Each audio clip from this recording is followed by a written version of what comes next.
No one anywhere who's serious believes that cookie banners does anything good for anyone, yet we've been unable to get rid of it. This is the thing that really gets me about cookie banners too. It's not just the EU, it's the entire world. You can't hide from cookie banners anywhere on this planet. If you go to goddamn Mars on one of Elon's rockets and you try to access a webpage, you'll still see a cookie banner. No one in the universe is safe from this nonsense. It sometimes feels like we're barely better off.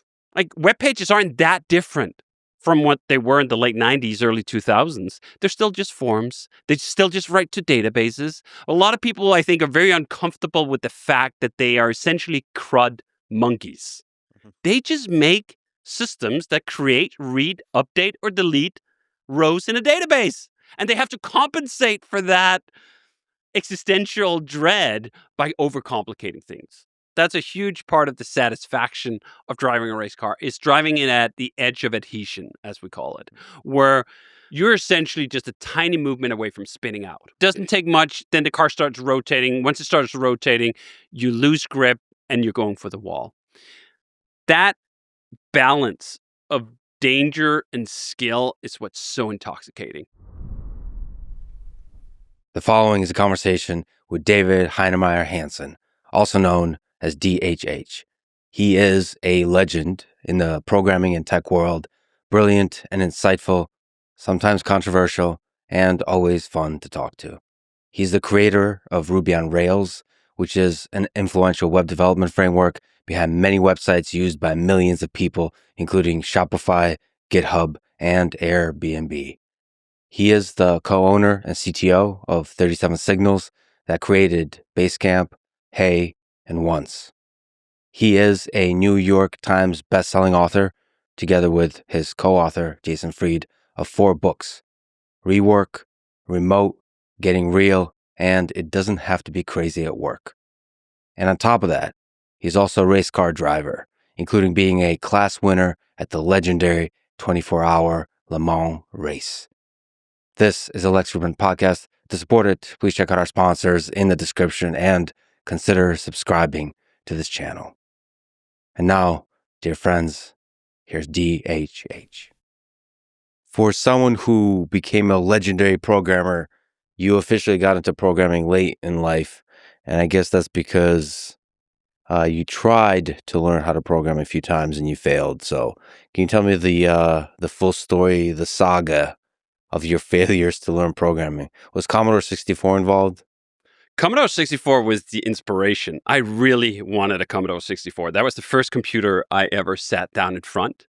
And the way I sat down in front of it was, I was 5 years old, and there was this one kid on my street who had a Commodore 64. No one else had a computer, so we were all the kids just getting over there, and we were all playing Yer Kung Fu. I don't know if you've ever seen that game. It was one of the original fighting games. It's really a great game, and I was playing that for the first time at 5 years old. And we were like 7 kids sitting up in this one kid's bedroom, all taking our turn to play the game. And I just found that unbelievably interesting. And I begged and I begged and I begged my dad, could I get a computer? And he finally comes home. He's like, I got your computer. I was like, yes, my own Commodore 64. And he pulls out this black, green, and blue keyboard. That's an Armstrong 464. I was like, Dad, what's this? The disappointment. This is not a Commodore 64, but it was a computer. So I got my first computer at essentially 6 years old, that Amstrad 464. And of course, the first thing I wanted to do, I wanted to play video games. And I think the computer, which he, by the way, had traded for a TV and a stereo recorder or something like that, came with like 2 games. One was this Frogger game where you had to escape from underground. It was actually kind of dark, like this frog, you're trying to get it out from underground. And I was pretty bad at it. And I only had those 2 games. And then I wanted more games. And one way to get more games when you're a kid who don't have a lot of money, I can't just buy a bunch of games, is to type them in yourself. Back in 84, 85, magazines would literally print source code at the back of their magazines, and you could just sit and type it in. So I tried to do that, and it would take like 2 hours to print this game into the Amstrad. And of course, I'd make some spelling mistake along the way and something wouldn't work. And the whole thing, I wasn't that good of English. I was born in Denmark. So I was really trying to get into it because I wanted all these games. I didn't have the money to buy them. And I tried quite hard for quite a while to get into it, but it just never clicked. And then I discovered the magic of piracy. And after that, I kind of basically just took some time off from learning to program because, well, now suddenly I had access to all sorts of games. So that was the first attempt, like around 6, 7 years old. And what's funny is I remember these fragments. I remember not understanding the purpose of a variable. If there's a thing and you assign something, why would you assign another thing to it? So for some reason, I understood constants. Like constants made sense to me, but variables didn't. Then maybe I'm 11 or 12. I've gotten into the Amiga at this point. The Amiga, by the way, still perhaps my favorite computer of all time. I mean, this is one of those things where you're like, people get older and they're like, oh, the music from the 80s was amazing. To me, even as someone who loves computers, who loves new computers, the Amiga was this magical machine that was made by the same company that produced the Commodore 64. And I got the Amiga 500, I think in 87. Look at this sexy thing. That is a sexy machine right there. This is from an age, by the way, where computing wasn't global in the same sense. The different territories had different computers that were popular. The Amiga was really popular in Europe, but it wasn't very popular at all in the US, as far as I understand it. It wasn't popular in Japan. There were just different machines. The Apple II was a big thing in the US. I'd never even heard of Apple in the 80s in Copenhagen. But the Amiga 500 was the machine that brought me to want to try it again. And you know what's funny? The reason I wanted to try it again was I remembered the first time to learn, and then there was this programming language that was literally called Easy Amos. Like the easy version of Amos. I'm like, if it's easy Amos, how hard can it be? I gotta be able to figure this out. And this time I tried harder. I got into conditionals, I got into loops, I got into all these things, and I couldn't do it. And on the second attempt, I really got to the point of like, maybe I'm not smart enough. Maybe programming is just not, maybe it's too much math. Like, I like math in this sort of superficial way. I don't like it in the deep way that some of my perhaps slightly nerdier friends did, who I had tremendous respect for. Like, I'm not that person. I'm not the math geek who's going to figure it all out. So after that attempt with Easy Amos and failing to even I don't even think I completed one even very basic game.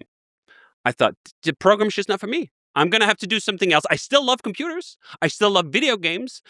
I actually, at that time, had already begun making friends with people who knew how to program, who weren't even programming Easy Amos. They were programming freaking assembler. And I would sit down and just go, the moves and the memories and the copies, how do you even do this? I don't even understand how you go from this to Amiga demos, for example. That was the big thing with the Amiga. It had this wonderful demo scene in Europe. It's this really interesting period of time in the Amiga's history where you had all these programmers spread out mostly all over Europe who would compete on graphic competitions where you could probably bring one of these up on YouTube. on this thing, they would make these little almost like music videos, combining some MIDI music, combining some cool graphics, and they would do all of it in like 4K. 4 kilobytes, that is. Not 4Ks of revolution, 4 kilobytes of memory.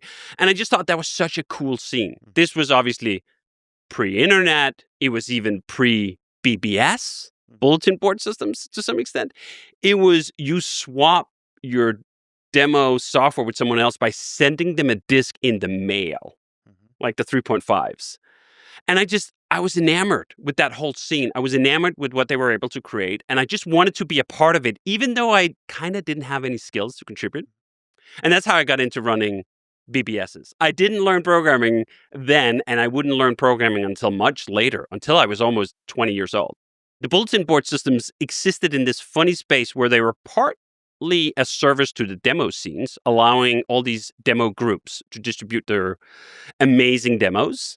And then it was also a place to trade pirated software.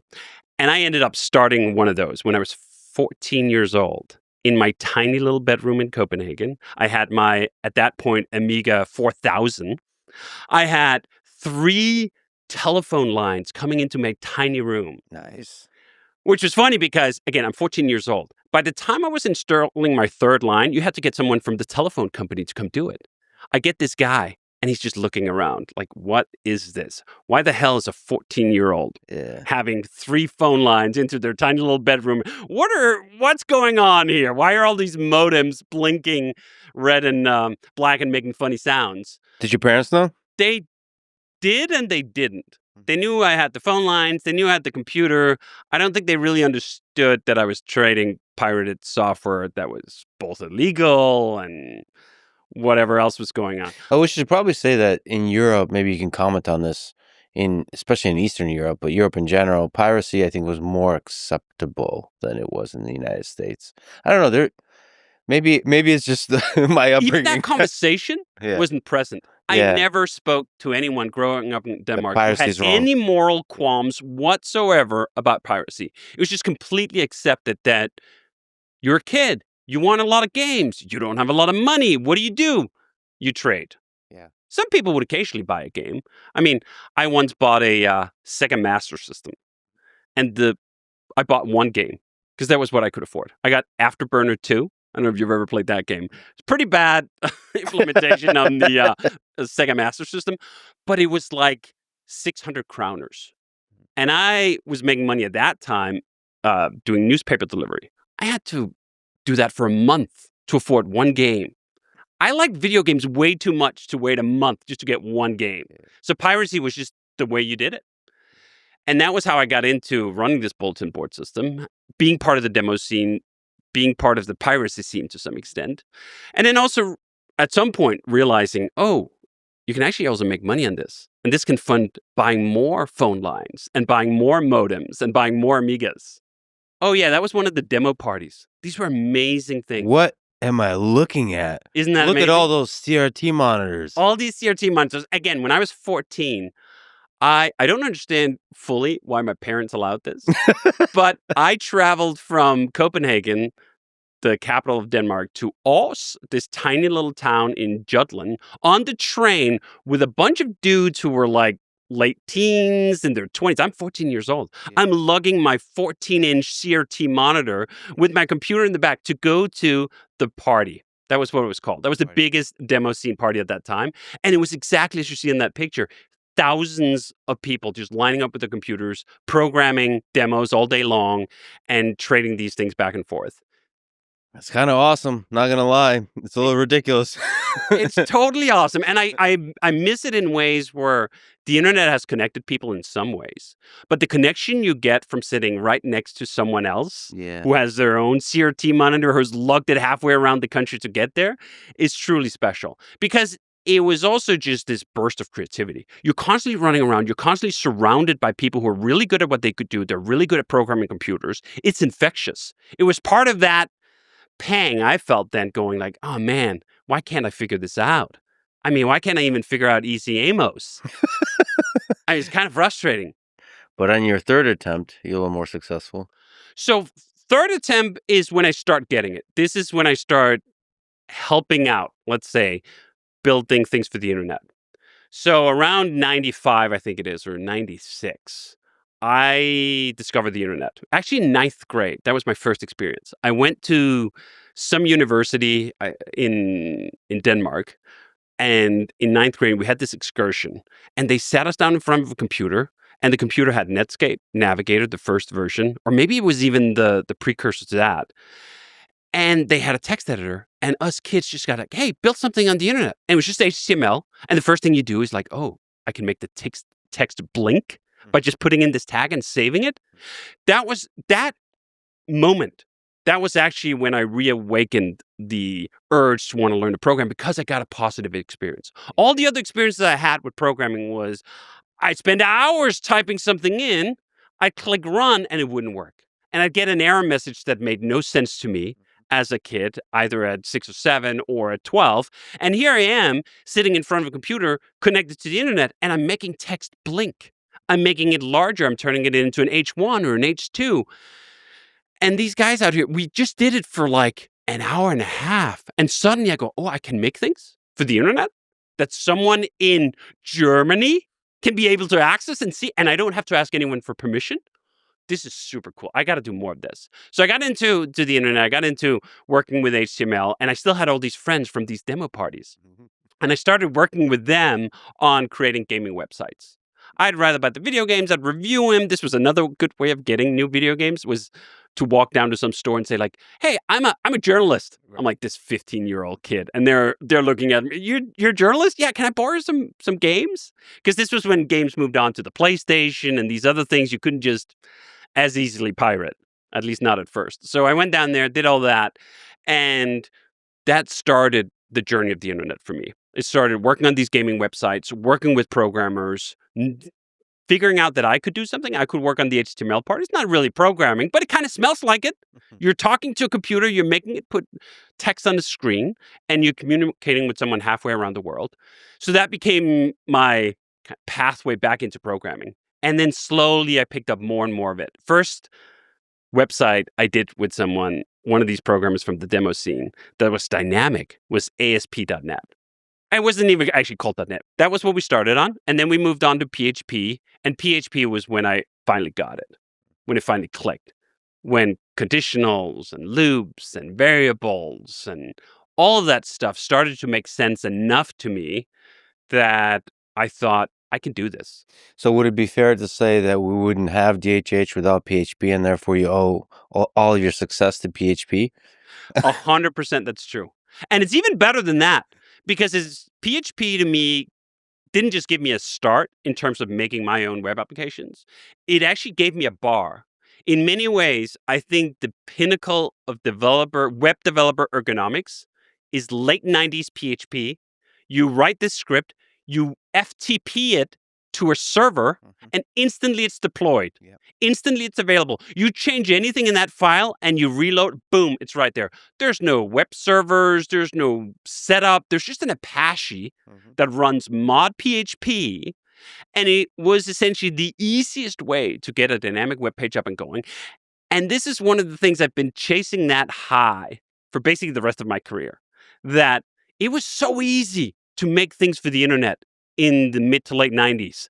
How did we lose the sensibilities that allowed us to not just work this way, but get new people into the industry, to give them those success experiences that I had, adding a freaking blink tag to an HTML page, FTPing a PHP page to an Apache web server without knowing really anything about anything, without knowing anything about frameworks, without knowing anything about setup. All of that stuff have really taken us to a place where it sometimes feels like we're barely better off. Like, web pages aren't that different from what they were in the late 90s, early 2000s. They're still just forms. They still just write to databases. A lot of people, I think, are very uncomfortable with the fact that they are essentially CRUD monkeys.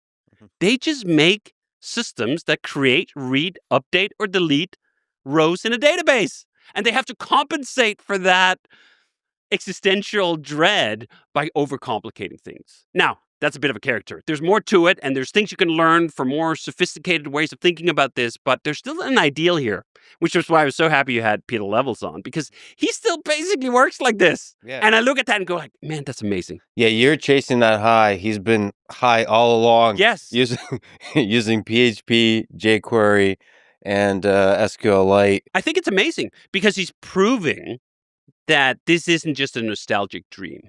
He's actually doing it. He's running all these businesses. Now, some of that is, as he would admit up front, is that he's just one guy. And you can do different things when you're just one guy. When you're working in a team, when I started working on a team, when I started working with Jason Fried on Basecamp, we at first didn't use version control together. I used version control for myself, and then I thought, you know what? Designers, they're probably not smart enough to figure out CVS. Yeah. And therefore, I just like, no, you just FTP it up. You just FTP it. I knew they knew how to do FTP. And then after the third time I had overridden their changes, I was like, God damn it. I guess I got to teach Jason CVS to not do that again. But I think there's still way more truth to the fact that we can work the way we did in the 90s, work the way Peter works today even in a team context, and that we've been far too willing to hand over far too much of our developer ergonomics to the merchants of complexity. And you've been chasing that with Rails 8. So how do you bring all the cool features of a modern framework and make it no build, make it as easy to create something and to ship it as it was in the 90s with just PHP? It's very difficult for me to beat the Peter Levels approach of just it's so easy to just ship some PHP. And it should be. Why should it be harder than that? Our computers today are almost infinitely faster than what they were in the 90s. So shouldn't we be able to work in even easier ways? We should be looking back on the 90s and go like, oh, that was way too complicated. Now we have more sophisticated technology that's way faster and it allows us to work in these easier to use ways, but that's not true. But now you can see the line I draw in my work with Ruby and Rails, and especially with Rails 8. No build to me is reaching back to that 90s feeling and going, now we can do some of those things without giving up on all the progress. Because I do think you can get too nostalgic. I do think you can start just fantasizing that everything was better in the 90s. It wasn't. I mean, I was there. There was a lot of things that sucked.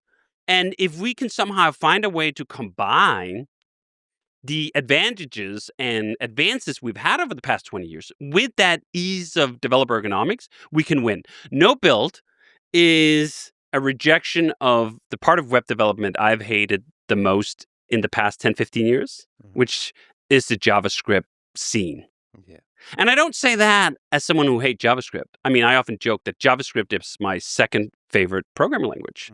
It's a very distant second. Yeah. Ruby is by far and away number one, but I actually like JavaScript. I don't think it's a bad language. It gets a lot of flack. People add a string of 2 plus a 1 and it gives something nonsense. And I just go like, yeah, but why would you do that? Just don't do that. The language is actually quite lovely, especially the modern version. ES6 that really introduced a proper class syntax to it so I could work with JavaScript in many of the same ways that I love working with Ruby, made things so much better. But in the early 2010s, until quite recently, all of that advancement happened in pre-processing, happened in build pipelines. The browsers couldn't speak a dialect of JavaScript that was pleasant to work with, so everyone started to pre-compiling their JavaScript to be able to use more modern ways of programming with a browser that was seen as stuck with an ancient version of JavaScript that no one actually wanted to work with. And that made sense to me, but it was also deeply unpleasant. And I remember thinking during that time, the dark ages, as I refer to them with JavaScript, that this cannot be the final destination. There's no way that we have managed to turn the internet into such an unpleasant place to work, where I would start working on a project in JavaScript using Webpack and all of these dependencies, and I would put it down for literally 5 minutes, and the thing wouldn't compile anymore. The amount of churn that the JavaScript community, especially with its frameworks and its tooling, went through in the decade from 2010 to 2020 was absurd. And you had to be trapped inside of that asylum to not realize what an utterly perverse situation we had landed ourselves in. Why does everything break all the time?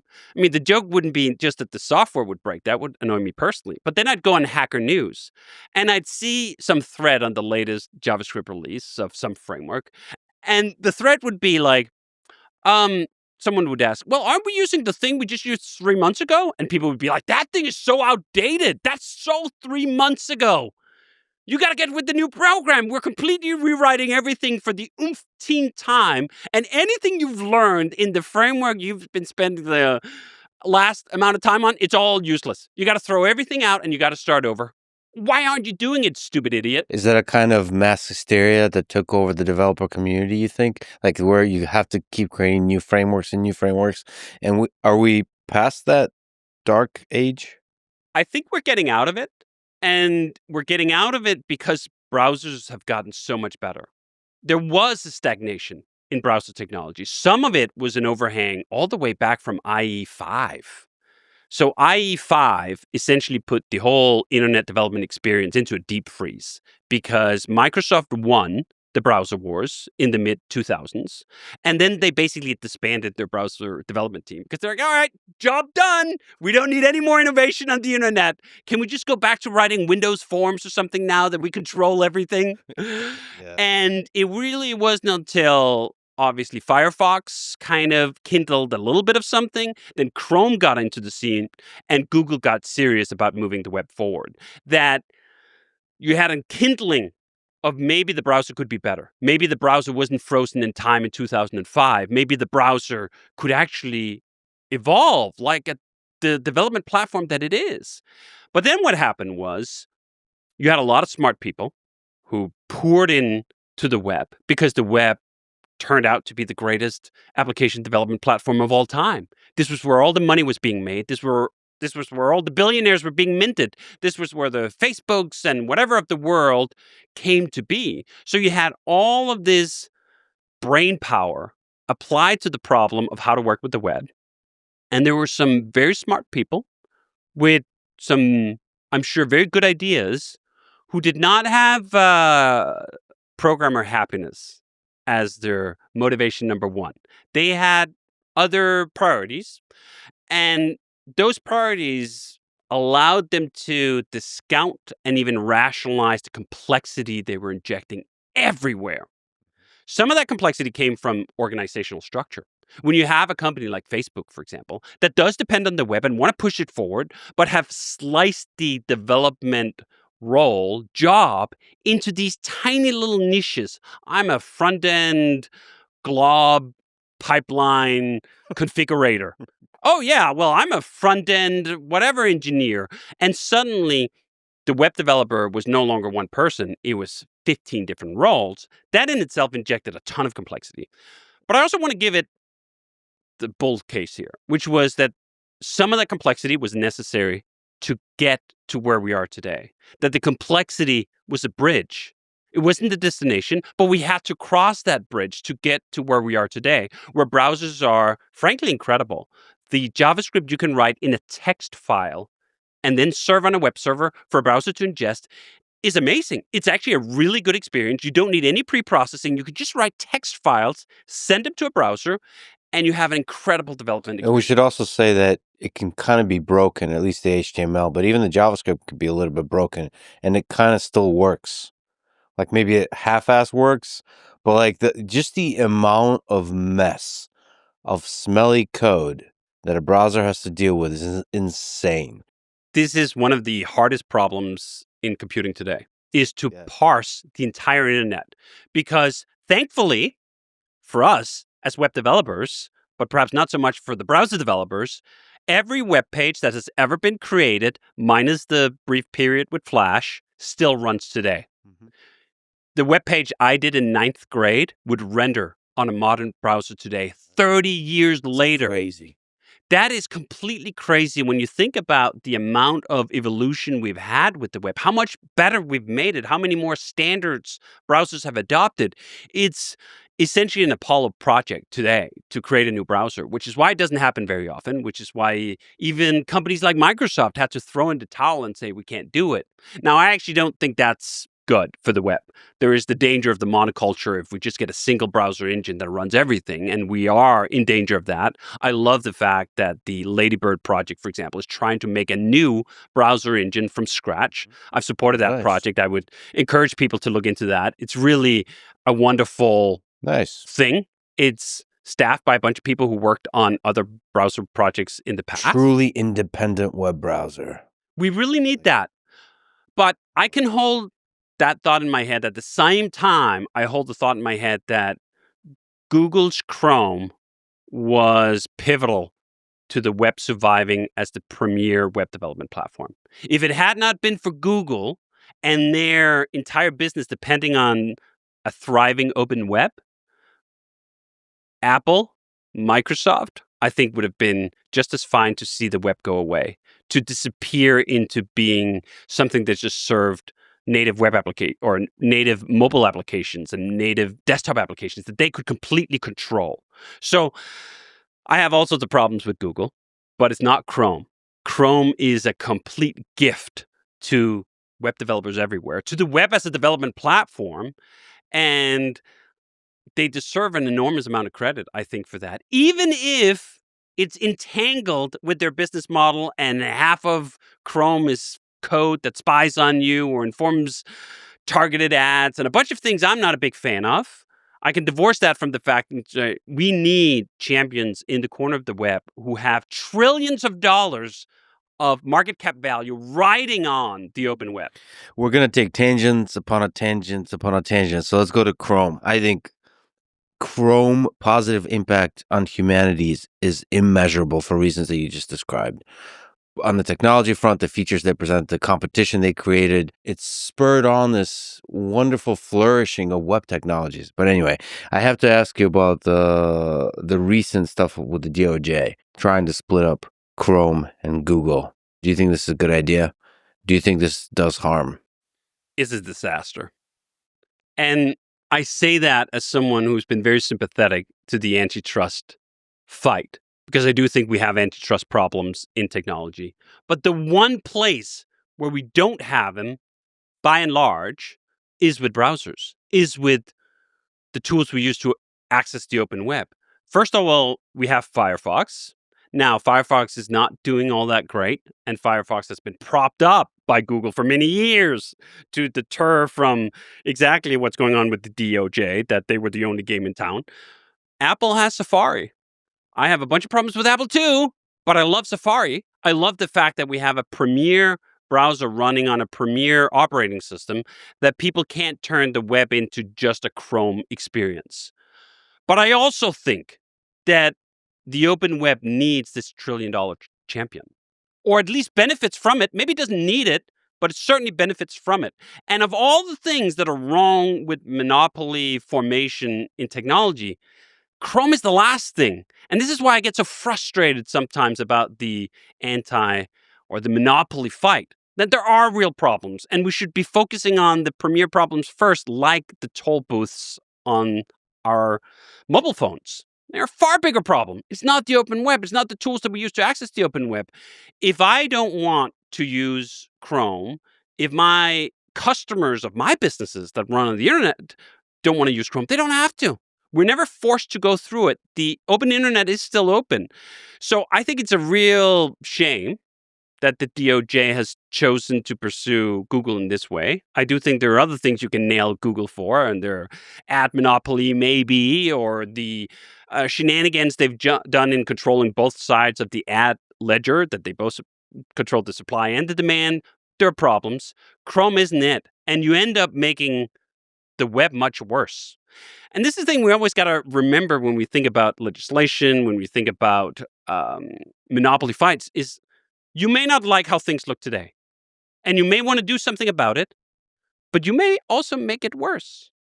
Mm-hmm. The good intentions behind the GDPR in Europe currently has amounted to what? Cookie banners that everyone on the internet hates, that helps no one do anything better, anything more efficient, that saves no privacy in any way, shape, or form, has been a complete boondoggle that has only enriched lawyers and accountants and bureaucrats. Yeah, you said that the cookie banner is a monument for why Europe is losing, is doing the worst of all the regions in tech. It's a monument to good intentions leading straight to hell.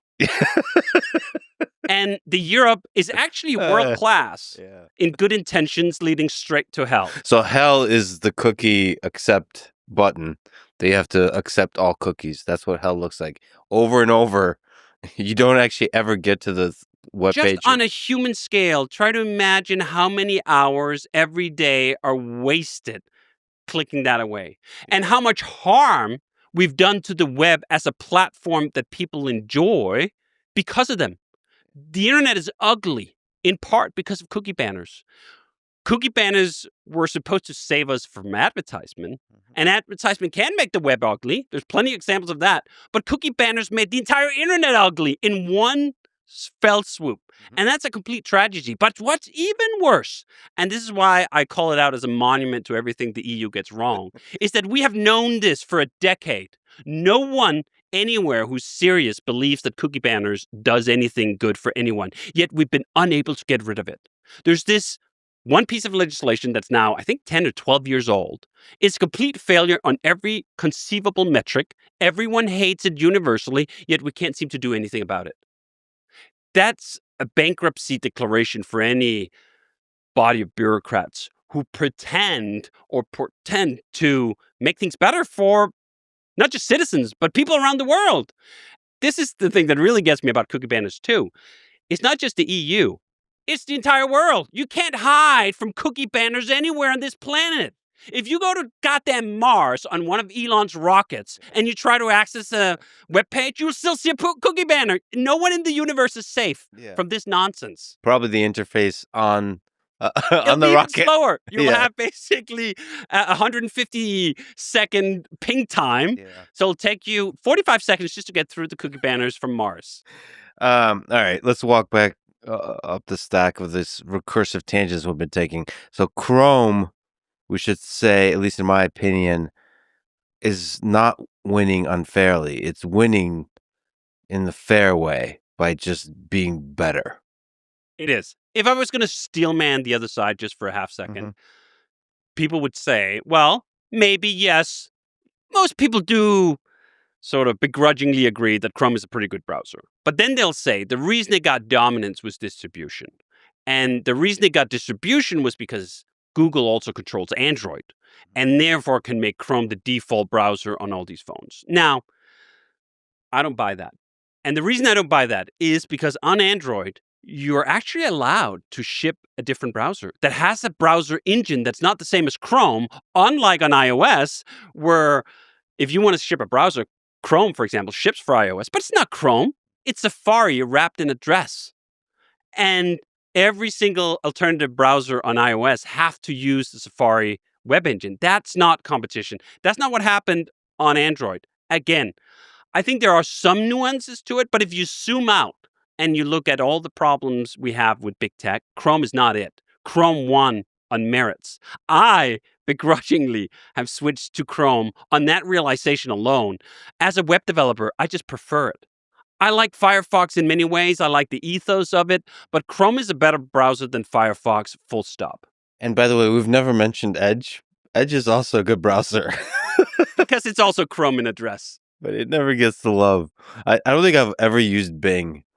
And I'm sure Bing is really nice. Maybe you have, because you know what is Bing in a dress? What? DuckDuckGo.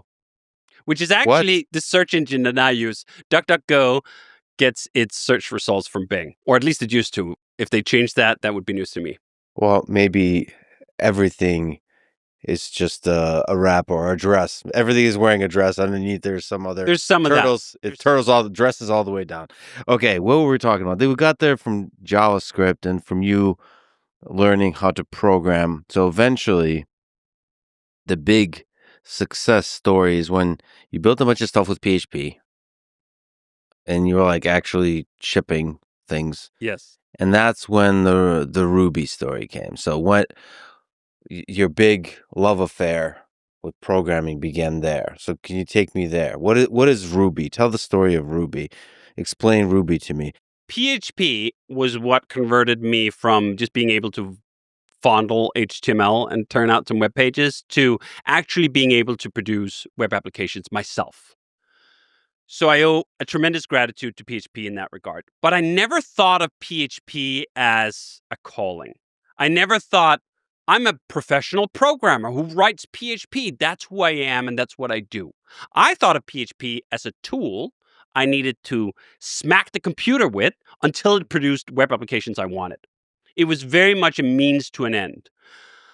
I didn't fall in love with PHP. I'm very grateful that it taught me the basics of programming, and I'm very grateful that it set the bar for the ergonomics, but it really wasn't until Ruby that I started thinking of myself as a programmer. And the way that came about was that the first time I ever got hired as a professional programmer to write code was actually by Jason Fried, my business partner still. All the way back in 2001, I had been working on these gaming websites in PHP for essentially 18 months at that point. No one had been paying me to do code in that regard.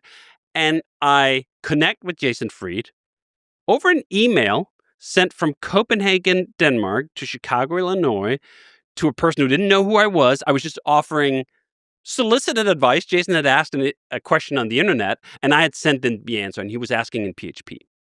And I'd send him the answer to that question, and we started talking, and then we started working, which, by the way, is a miracle of what the internet can allow. How can a kid in Copenhagen who's never met this guy in Chicago connect just over email and start working together? And by the way, we're still working together now, 24 years later. That's incredible. But we started working together, and we started working together on some client projects. Jason would do the design, 37 Signals would do the design, I would bring the programming in PHP.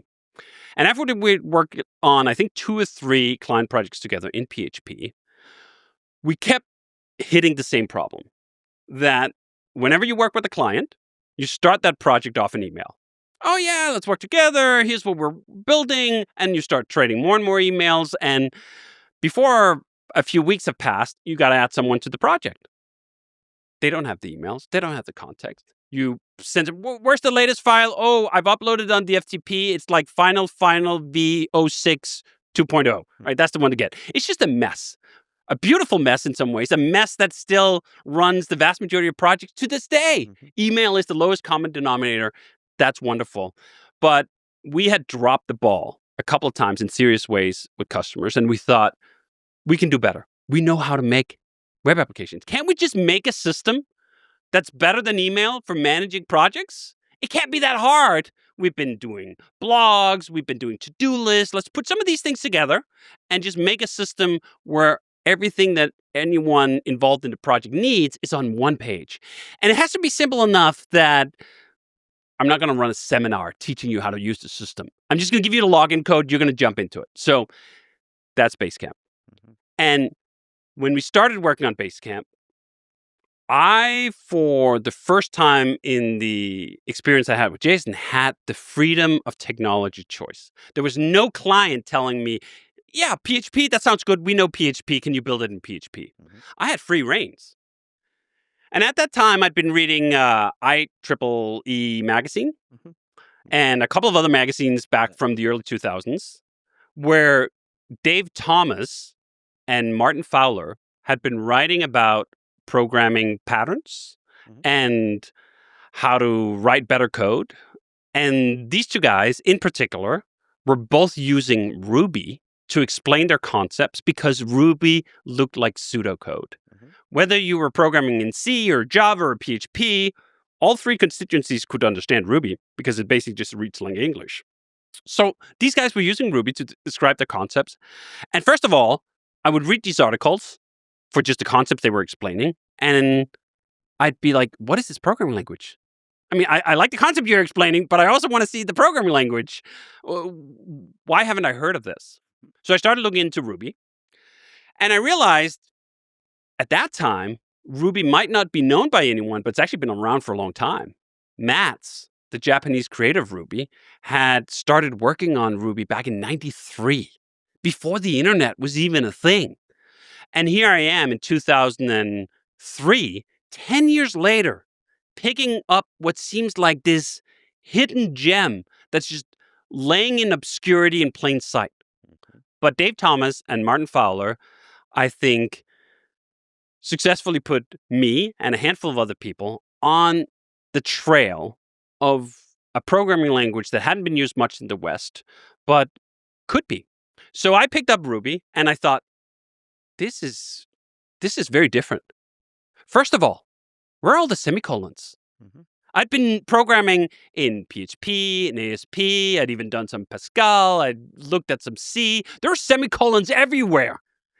And that was the first thing that struck me is, where are the damn semicolons? And I started thinking, actually, why do we have semicolons in programming? They're to tell the interpreter that there's a new line of instructions, but I don't need him as a human. Mm-hmm. How? Oh, someone is looking out for the human here, not for the machine. So that really got me interested. And then I thought to myself, do you know what? I know PHP quite well. I'm not an amazing programmer. I haven't been working in programming for all that long, but maybe I can figure it out. I'm going to give myself 2 weeks. I'm going to write a proof of concept where I talk to a database, I pull some records, I format them a bit, and I display them on an HTML page. Can I figure that out in a couple of weeks? It took about 1 weekend, and I was completely mesmerized. I was completely mind blown because Ruby was made for my brain like a perfect tailored glove by someone I'd never met. Like, how is this even possible? We should say maybe like paint the picture of the certain qualities that Ruby has, maybe even compared to PHP. We should also say that there's a ridiculous thing that I'm used to that I forget about, that there's dollar signs everywhere. Yes. PHP. Yes. I mean, there's line noise. That's what I like to call it. Line noise. Line noise. That's such a beautiful phrase. Yeah. So there's all these things that look like programs. And with Ruby, I mean, there's some similarities in Python there. It just looks kind of like natural language. You can read it normally. Here's a while loop that does 5 iterations. You can literally type the number 5 dot.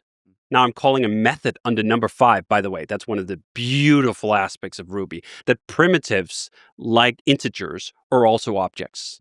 And you can call 5 dot times start brackets. Now you're iterating over the code in that bracket 5 times. That's it. Okay, that's nice.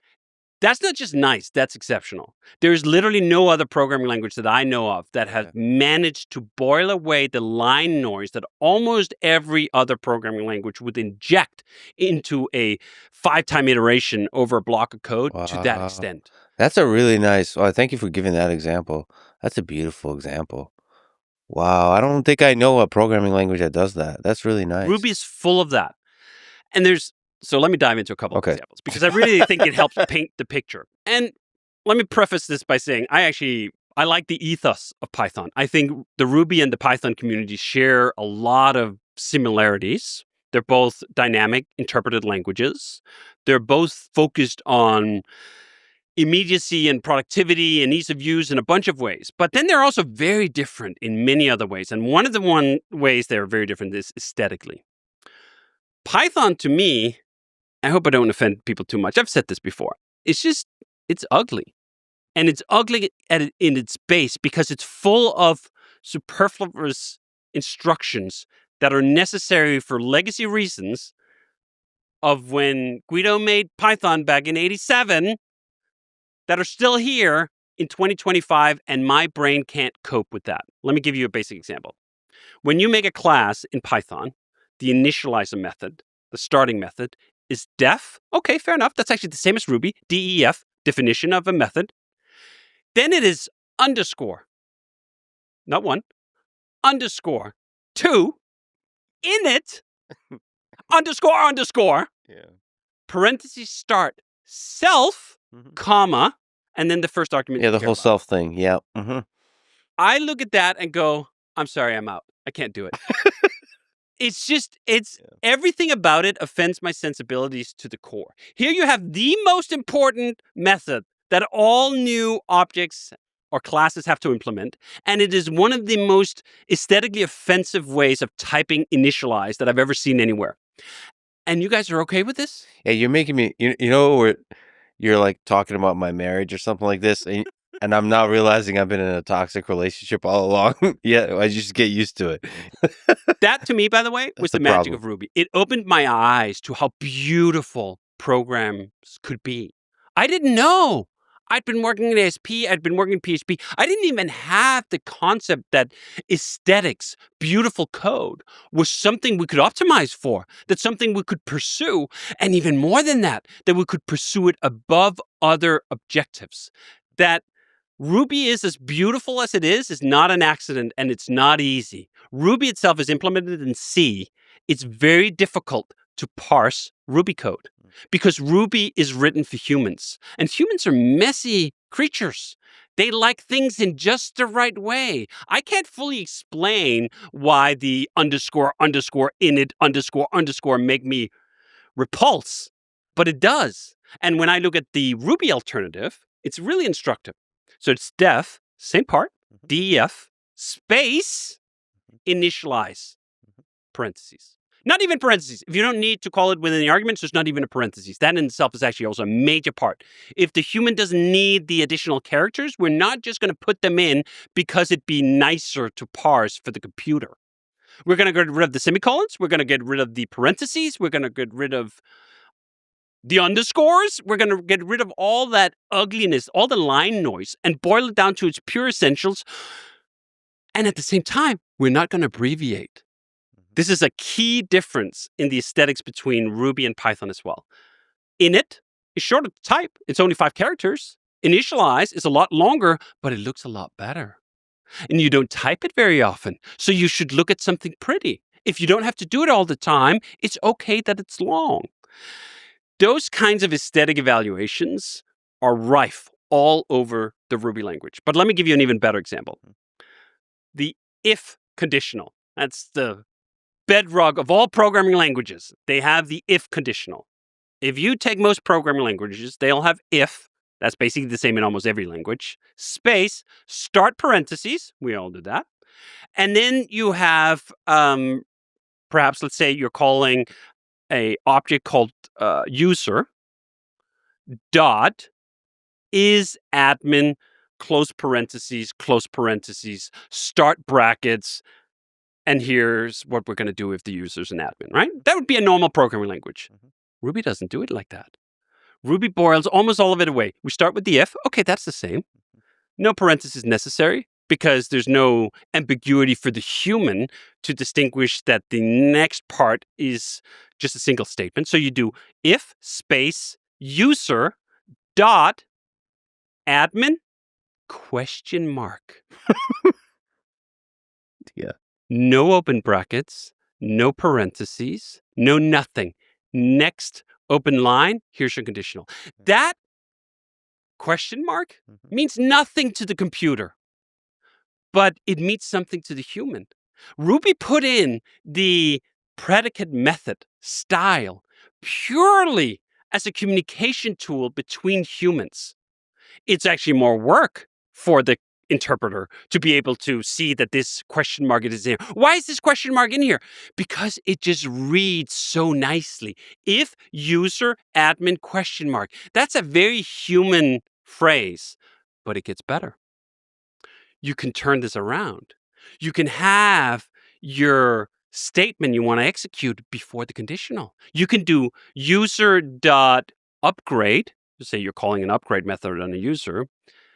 Space if space user.admin question mark.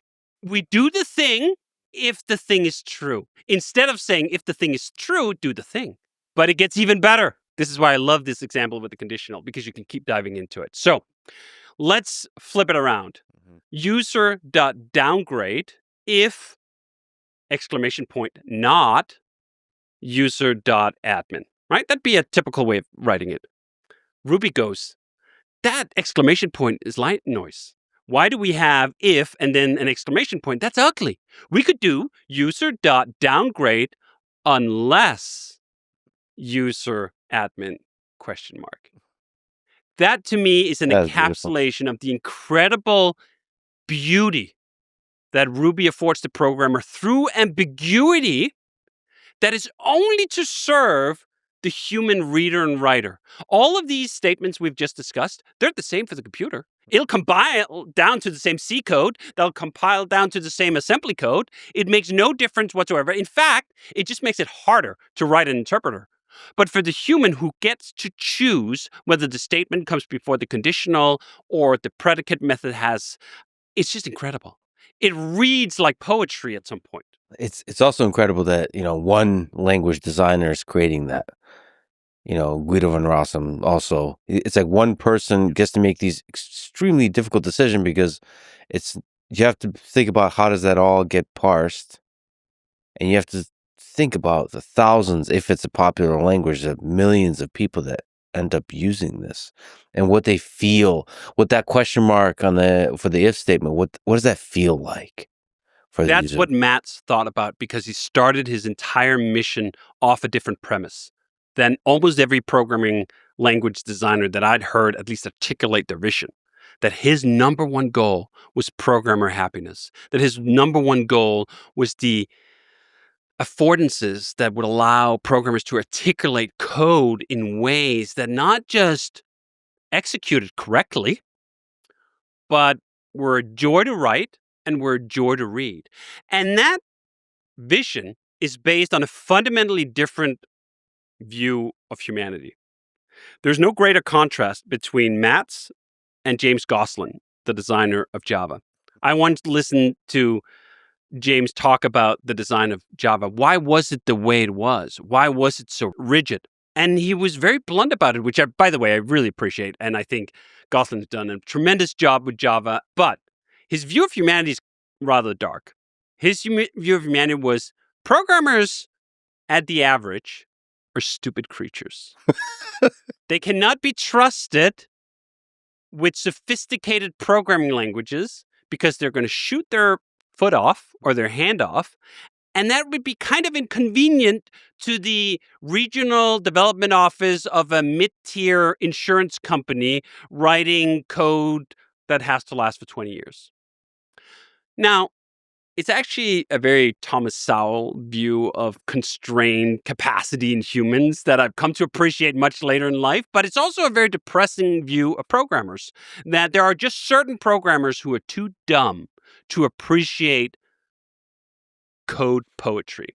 They're too ignorant to learn how to write it well. We need to give them a sandbox where they just won't hurt themselves too much. Mats went the complete opposite direction. He believes in humanity. He believes in the unlimited capacity of programmers to learn and become better. So much so that he's willing to put the stranger at his own level. This is the second part I truly appreciate about Ruby. Ruby allows you to extend base classes. You know how we just talked about 5.times is a way to iterate over a statement 5 times? That 5 is obviously a base class. It's a number. Do you know what? You can add your own methods to that. I did extensively. In Rails, we have something called active support, which is essentially my dialect of Ruby for programming web applications. And I'll give you one example. I've added a method called days to the number. So if you do 5.days, you get 5 days in seconds, because seconds is the way we set cache expiration times and other things like that. So you can say cache expires in 5.days. Damn. And you're going to get That's whatever nice. 5 times 24 times 60 times 60 is, or whatever the math is, right? Very humanly readable. In a normal programming language, you would type out the seconds, and then you would have a little comment above it saying, this represents 5 days. In Ruby, you get to write 5 days. But even better than that, Mats didn't come up with it. Mats didn't need the 5 days. I needed that because I needed to expire caches. I was allowed by Mats to extend his story with my own chapters on equal footing, such that a reader of Ruby could not tell the difference between the code Mats wrote and the code that I wrote. He trusted me as a complete stranger from Denmark who he'd never met to mess with his beautiful story.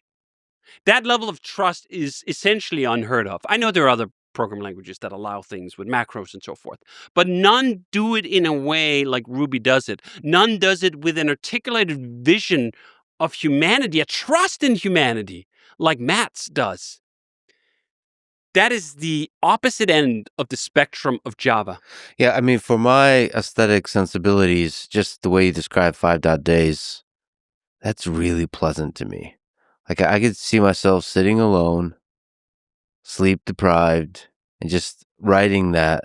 It's an easy thing. You can write it in a long way with a comment. You can write in multiple lines. You could do, and now with AI, I'm sure it's going to generate it correctly. But there's something really pleasant about the simplicity of that. I'm not sure what that is, but you're right. There is a good feeling there, and I'm sure we'll talk about happiness from all kinds of philosophical angles. But you know, that is what happiness is made of.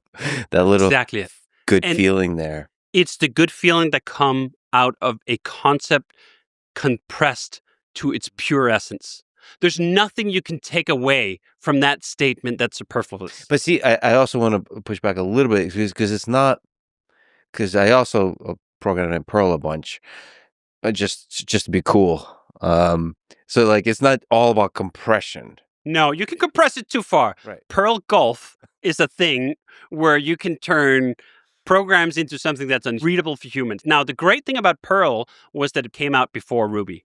Mats was a great student of Wall, was a great student of Perl, was a great student of Python and Smalltalk and Lisp. He took inspiration from all of these prior attempts at creating good programming languages and really edited down the very best bits into this. So he was able to learn from his lessons. But what I found incredible about Ruby is that here we are, 2025. Ruby has been worked on for over 30 years.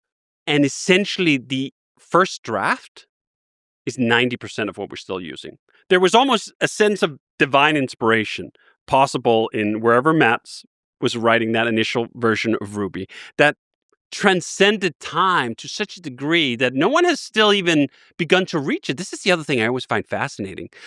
I generally believe in the efficient market theory, that if someone comes up with a better mousetrap or better idea, others will eventually copy them to such an extent that perhaps the original mousetrap is no longer even remembered.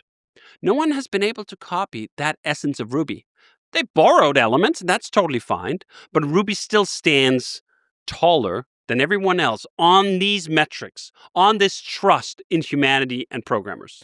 And we should also say, like, maybe the perfect programming language, that metric, and then there's the successful language, and those are often different. There's something wonderful about the Brendan Eich story of creating JavaScript. Yes. Of there's something truly beautiful about the way JavaScript took over the world. I've recently got to visit the Amazon jungle, and just one of my favorite things to do is just to watch the ants take over everything. And it's just like, it's a nice distributed system. It's a messy thing that doesn't seem to be order, but it just works. And the machinery of it. Worse is better. I mean, that's actually the name of a pattern for in software development and other ways of is the pattern of Linux. Yeah. Linux was quantifiably worse than, I think it was Minix at the time. Other ways of it that were more cathedral, less bizarre, and it's still one. That there's something to it that the imperfections can help something go forward. It's actually a trick I've studied to the degree that I now incorporate it in almost all open source that I do. I make sure that when I release the first version of any new thing I work on, it's a little broken. It's a little busted in ways that invite people to come in and help me. Because there's no easier way to get the collaboration of other programmers than to put something out that they know how to fix and improve. Yeah, that's awesome. But Ruby is somehow, or was at least, a little bit different in that regard. Not in all regards. Matt's got the ethos of the language, the design of the language just right, but the first versions of Ruby were terribly slow. It's taken, hundreds of man-years to get Ruby to be both this beautiful, yet also highly efficient and really fast. And we should say that the thing that made you fall in love with this particular programming language is metaprogramming. Yes. So that takes all of these elements we've just talked about and turned them up to 11. I'll explain metaprogramming real simple. Metaprogramming is essentially a version of the 5.days. You get to add keywords to the language. Active record is the part of Rails that communicates with the database. This is a system where every table in the database is represented by a class. So if we take the user example again, you do class user descends from active record base. And then the first line you can write is this. I want my users to have many posts or have many comments. Let's do that. We're making some system where users can make comments. The very next line is has underscore many space :comments. Now you've set up a dependency between users and comments that will give you a whole host of access and factory methods for users to be able to own comments, to create comments, to update comments. In that line alone, has many looks like a keyword. It looks like it's part of the Ruby language. That's metaprogramming. When Rails is able to add these elements to how you define a class, and then that runs code that adds a bunch of methods to the user class, that's metaprogramming.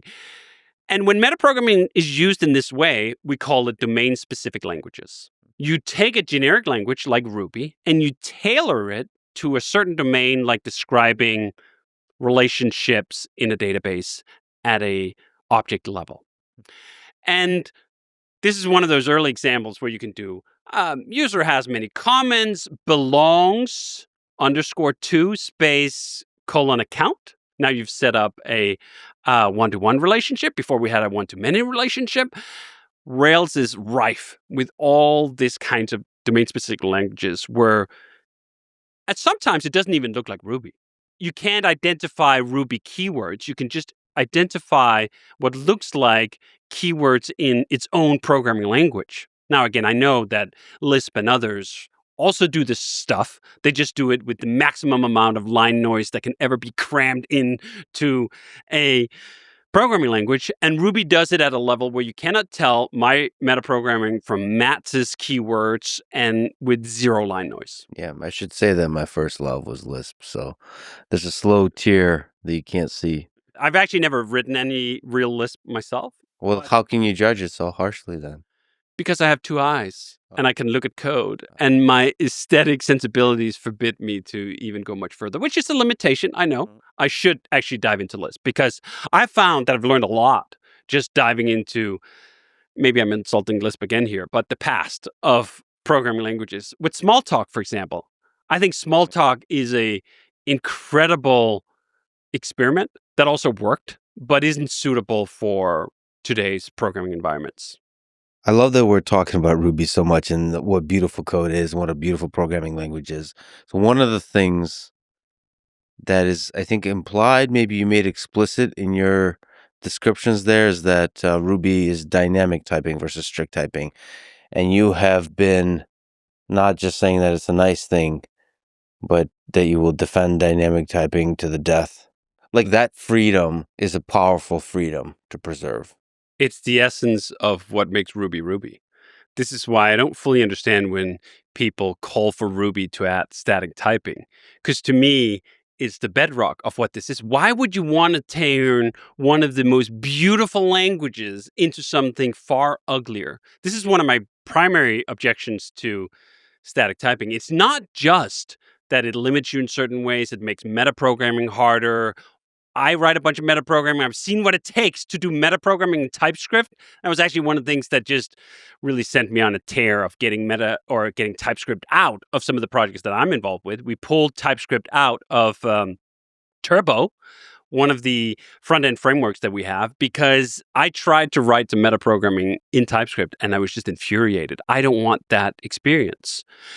But I also don't want it from an aesthetic point of view. I hate repetition. We've just talked about how much I love that Ruby boils all of these expressions down to its essence. You can't remove one dot. You can't remove one character without losing something. This moment you go for static typing, that you declare at least, I know there are ways to do implied typing and so forth, but let's just take the stereotypical case of an example, for example. Capital U, user, I'm declaring the type of the variable. Lowercase user, I'm now naming my variable, equals uppercase user or new uppercase user. I've repeated user 3 times. I don't have time for this. I don't have sensibilities for this. I don't want my Ruby polluted with this. Now, I understand all the arguments for why people like static typing. One of the primary arguments is that it makes tooling easier. It makes it easier to do autocomplete in editors, for example. It makes it easier to find certain kinds of bugs because maybe you're calling methods that don't exist on an object and the editor can actually catch that bug before you even run it. I don't care. First of all, I don't write code with tools. I write them with text editors. I chisel them out of the screen with my bare hands. I don't autocomplete. And this is why I love Ruby so much. And this is why I continue to be in love with the text editor rather than the IDE. I don't want an IDE. I want my fingers to have to individually type out every element of it because it will force me to stay in the world where Ruby is beautiful. Because as soon as it gets easy to type a lot of boilerplate, well, guess what? You can have a lot of boilerplate. Every single language, basically, that has great tooling support has a much higher tolerance for boilerplate because the thinking is, well, you're not typing it anyway. You're just auto-completing it. I don't want that at all. I want something where the fabric I'm working in is just a text file. There's nothing else to it. So these things play together. There's the aesthetic part. There's the tooling part. There's the metaprogramming part. There's the fact that Ruby's ethos of duck typing, I don't know if you've heard that term before. It's essentially not about, can I call this method if a object is of a certain class? It is, can I call this method if the method responds? It's very out of small talk in that regard. You don't actually check of whether that class has the method, which allows you to dynamically add methods at runtime and do all sorts of really interesting things that underpin all the beautiful metaprogramming that we do in Ruby. I don't want to lose any of that. And I don't care for the benefits. One of the benefits I've seen touted over and over again is that it's much easier to write correct software. You're going to have fewer bugs. You're going to have less null pointer exceptions. You're going to have less all this stuff. Yeah, I don't have any of that.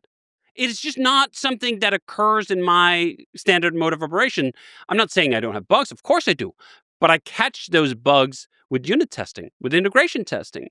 Those are the kinds of precautions that'll catch logical bugs, things that compile but are wrong, along with the uncompilable stuff. So I've never been drawn into this world. And part of it is because I work on a certain class of systems. I fully accept that. If you're writing systems that have 5, 10, 50 million lines of code with hundreds, thousands, or tens of thousands of programmers, I fully accept that you need different methods.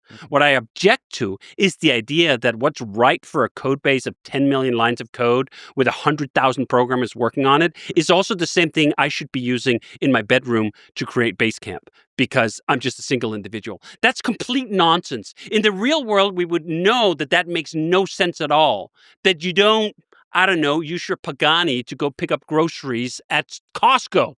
It's a bad vehicle for that. It just doesn't have the space. You don't want to muddy the beautiful seats. You don't want to do any of those things. We know that certain things that are very good in certain domains don't apply to all. In programming languages, it seems like we forget that. Now, to be fair, I also had a little bit, perhaps, of a reputation of forgetting that. When I first learned Ruby, I was so head over heels in love with this programming language that I almost found it inconceivable that anyone would choose any other programming language at all to write web applications. And I kind of engaged the evangelism of Ruby on Rails in that spirit as a crusade, as I just need to teach you the gospel. I just need to show you this conditional code that we just talked about, and you will convert at the point of a sharp argument. Now, I learned that that's not the way. And part of the reason it's not the way is that programmers think differently. Our brains are configured differently.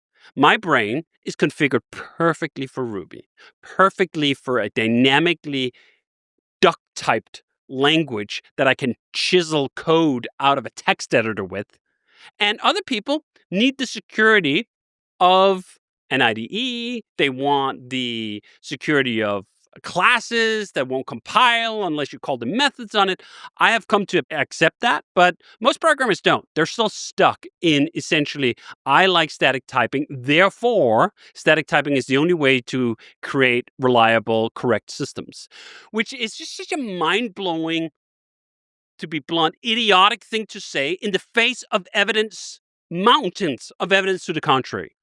This is one of the reasons I'm so in love with Shopify as the flagship application for Ruby on Rails. Shopify exists at a scale that most programmers will never touch. On Black Friday, I think Shopify did 1 million requests per second. That's not 1 million requests of images. That's of dynamic requests that are funneling through the pipeline of commerce. I mean, Shopify runs something like 30% of all e-commerce stores on the damn internet. a huge portion of all commerce in total runs through Shopify, and that runs on Ruby on Rails. So Ruby on Rails is able to scale up to that level without using static typing in all of what it does. Now, I know they've done certain experiments in certain ways because they are hitting some of the limits that you will hit with dynamic typing. And some of those limits you hit with dynamic typing are actually, by the way, just limits you hit when you write 5 million lines of code. I think the Shopify monolith is about 5 million lines of code. At that scale, everything breaks because you're at the frontier of what humans are capable of doing with programming languages. The difference in part is that Ruby is such a succinct language that those 5 million, if they'd been written in, let's just say, Go or Java, would have been 50 or 25. Now, that might have alleviated some of the problems that you have when you work on huge systems with many programmers, but it certainly would also have compounded them. Try to understand 25 million lines of code. So the thing does scale. That's the persistent myth that it doesn't scale. Shopify and others, but Shopify I think is a great example. By the way, I love Shopify and I love Toby.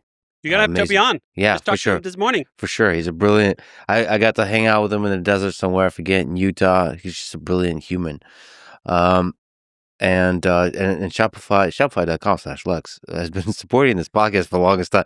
I don't think actually Toby knows that they sponsor this podcast. I mean, it's a big company, right? It's a huge company. I think just under 10,000 employees, market cap of 120 billion, GMV of $250 billion every quarter. And he's involved with the details still. He is, very much so. A funny story about Toby.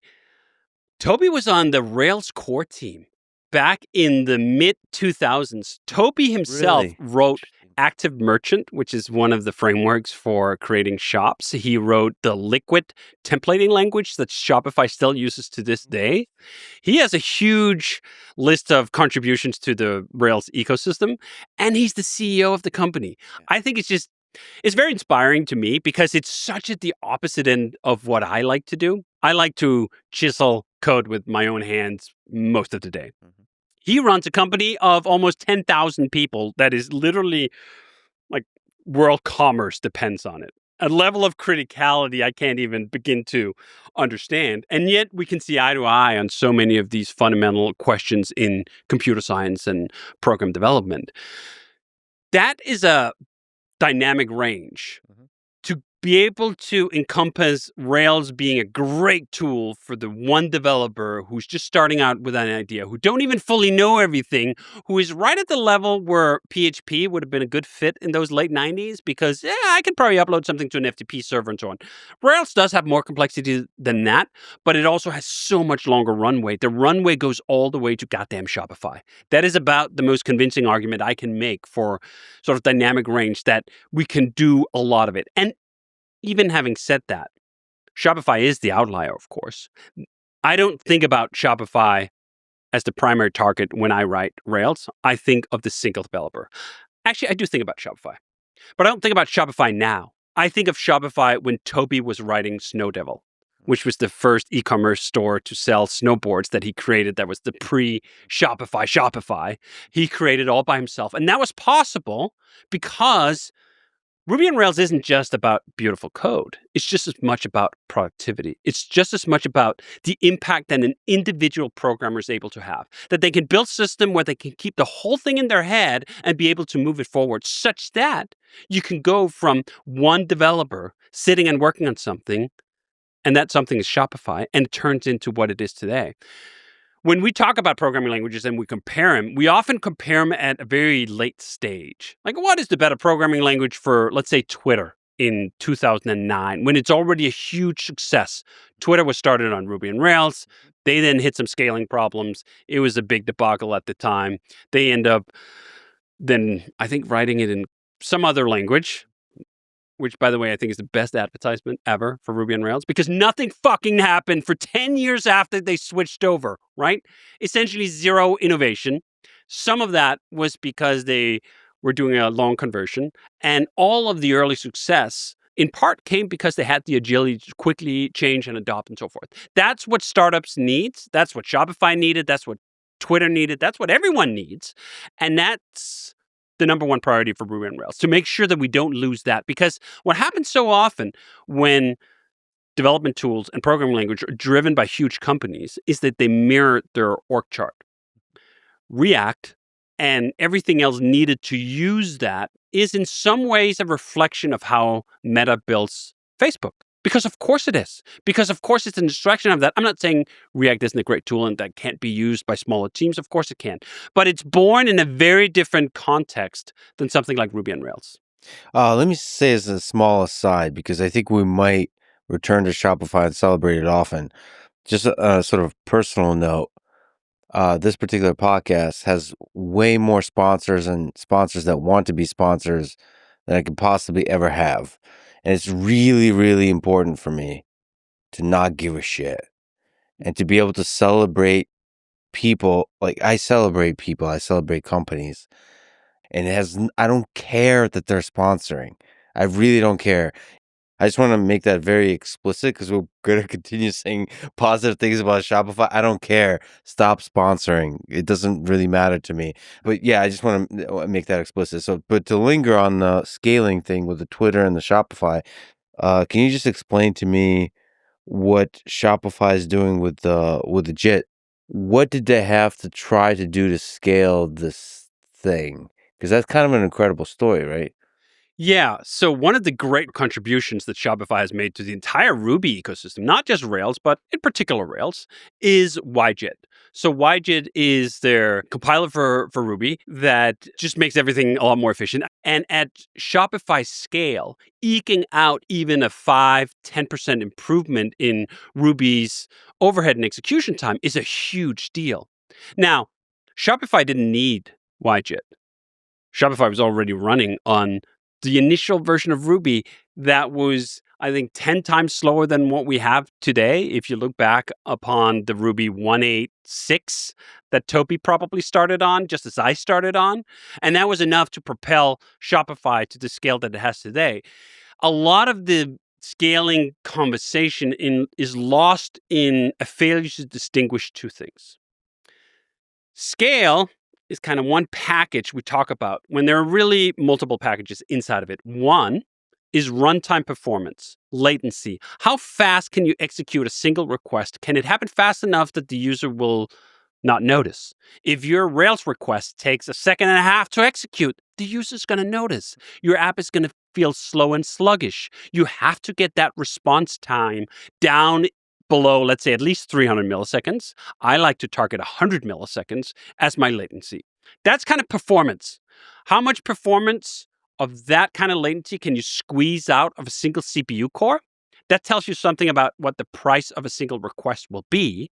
But then whether you can deal with 1 million requests a second, like Shopify is doing right now, if you have one box that can do 1,000 requests a second, you just need X boxes to get up to 1 million. And what you'll actually find is that when it comes to programming languages, they're all the same in this way. They all scale largely, beautifully horizontally. You just add more boxes. The hard parts of scaling a Shopify is typically not the programming language. It's the database. And that's actually one of the challenges that Shopify has now is how do you deal with MySQL at the scale that they're operating at? When do you need to move to other databases to get worldwide performance? All of these things.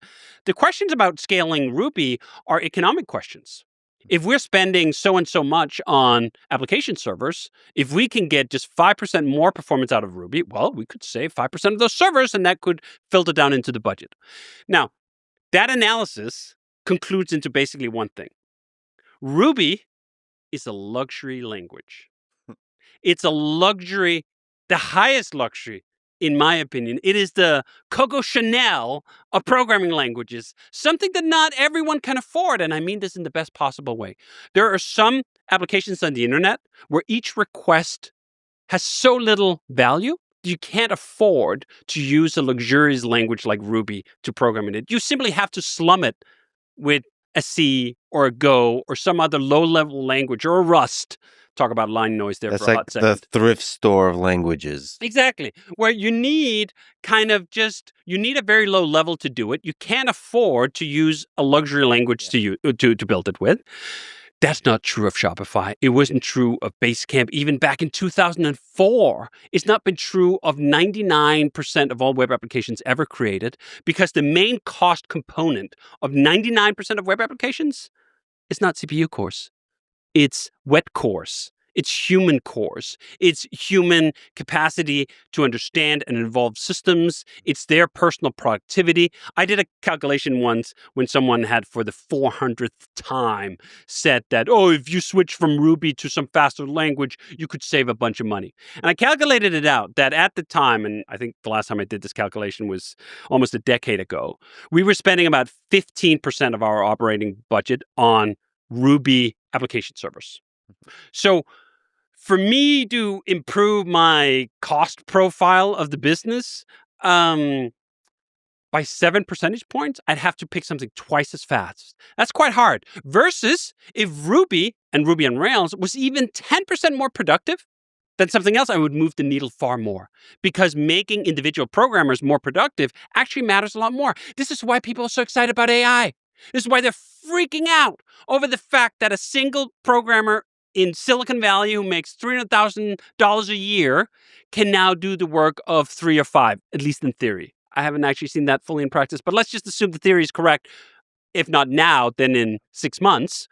That's a huge deal. That matters so much more than whether you can squeeze a few more cycles out of the CPU when it comes to these kinds of business applications. If you're making Unreal Engine rendering stuff like Tim Sweeney you had on, he needs to really sweat all those details. The Nanite engine can't run on Ruby. It's never going to. It was not meant for that. Fine. These kinds of business applications absolutely can. And everything that people are excited about AI for right now, that extra capacity to just do more, that was why we were excited about Ruby back in the early 2000s. That was because I saw that if we could even squeeze out a 10% improvement of the human programmer, we'd be able to do so much more for so much less. Probably argue about this, but I really like working together with AI, collaborating with AI. And I would argue that the kind of code you want AI to generate is human readable, human interpretable. Yes. If it's generating Perl golf code, it's not a collaboration. So it has to be speaking the human. It's not just you're writing the prompts in English. You also want to read the responses in the human interpretable language like Ruby, right? So that's actually is beneficial for AI too, because you kind of said that for you, the sculptor, the sort of the elitist Coco Chanel sculptor, you want to, on your fancy keyboard, to type every single letter yourself with your own fingers. But it's also that the benefit of Ruby also applies when some of that is written by AI and you're actually doing with your own fingers the editing part. Yes. Because you can interact with it because it's human interpretable. The paradigm I really love with this was something Elon actually said on one of your shows when you guys were talking about Neuralink, that Neuralink allows the bandwidth between you and the machine to increase. That language, either spoken or written, is very low bandwidth. If you are to calculate just how many bits we can exchange as we're sitting here, it's very slow. Ruby has a much higher bandwidth of communication, conveys so much more concept per character than most other programming languages do. So when you are collaborating with AI, you want really high bandwidth. You want it to be able to produce programs with you, whether you're letting it write the code or not, that both of you can actually understand really quickly, and that you can compress a grand concept, a grand system into far fewer parts that both of you can understand. Now, I actually love collaborating with AI too. I love chiseling my code, and the way I use AI is in a separate window. I don't let it drive my code. I've tried that. I've tried the cursors and the windsurfs, and I don't enjoy that way of writing. And one of the reasons I don't enjoy that way of writing is I can literally feel competence, draining out of my fingers. Like that level of immediacy with the material disappears. And where I felt this the most was I did this remix of Ubuntu called Amacube when I switched to Linux. And it's all written in Bash. I'd never written any serious amount of code in Bash before. So I was using AI to collaborate to write a bunch of Bash with me because I needed all this. I knew what I wanted. I could express it in Ruby, but I thought it was an interesting challenge to filter through Bash because what I was doing was setting up a Linux machine. That's basically what Bash was designed for. It's a great constraint. But what I found myself doing was asking AI for the same way of expressing a conditional, for example, in Bash over and over again. That by not typing it, I wasn't learning it. I was using it. I was getting the expression I wanted, but I wasn't learning it. And I got a little scared. Like, is this the end of learning? Am I no longer learning if I'm not typing? And the way for me, recast that was I don't want to give up on the AI. It is such a better experience as a programmer to look up APIs, to get a second opinion on something, to do a draft. But I have to do the typing myself because you learn with your fingers. If you're learning how to play the guitar, you can watch as many YouTube videos as you want. You're not going to learn the guitar. You have to put your fingers on the strings to actually learn the motions. And I think there is a parallel here to programming where programming has to be learned in part by the actual typing. I'm just really, this is fascinating. Listen, part of my brain agrees with you 100%, part doesn't. I think AI should be in the loop of learning. Now, current systems don't do that. But I think it's very possible for Cursor to basically force you to type certain things. So like if you set the mode of learning, I don't want to be this sort of give up on AI. I think vibe coding is a skill. So for an experienced programmer, it's too easy to dismiss vibe coding as a thing.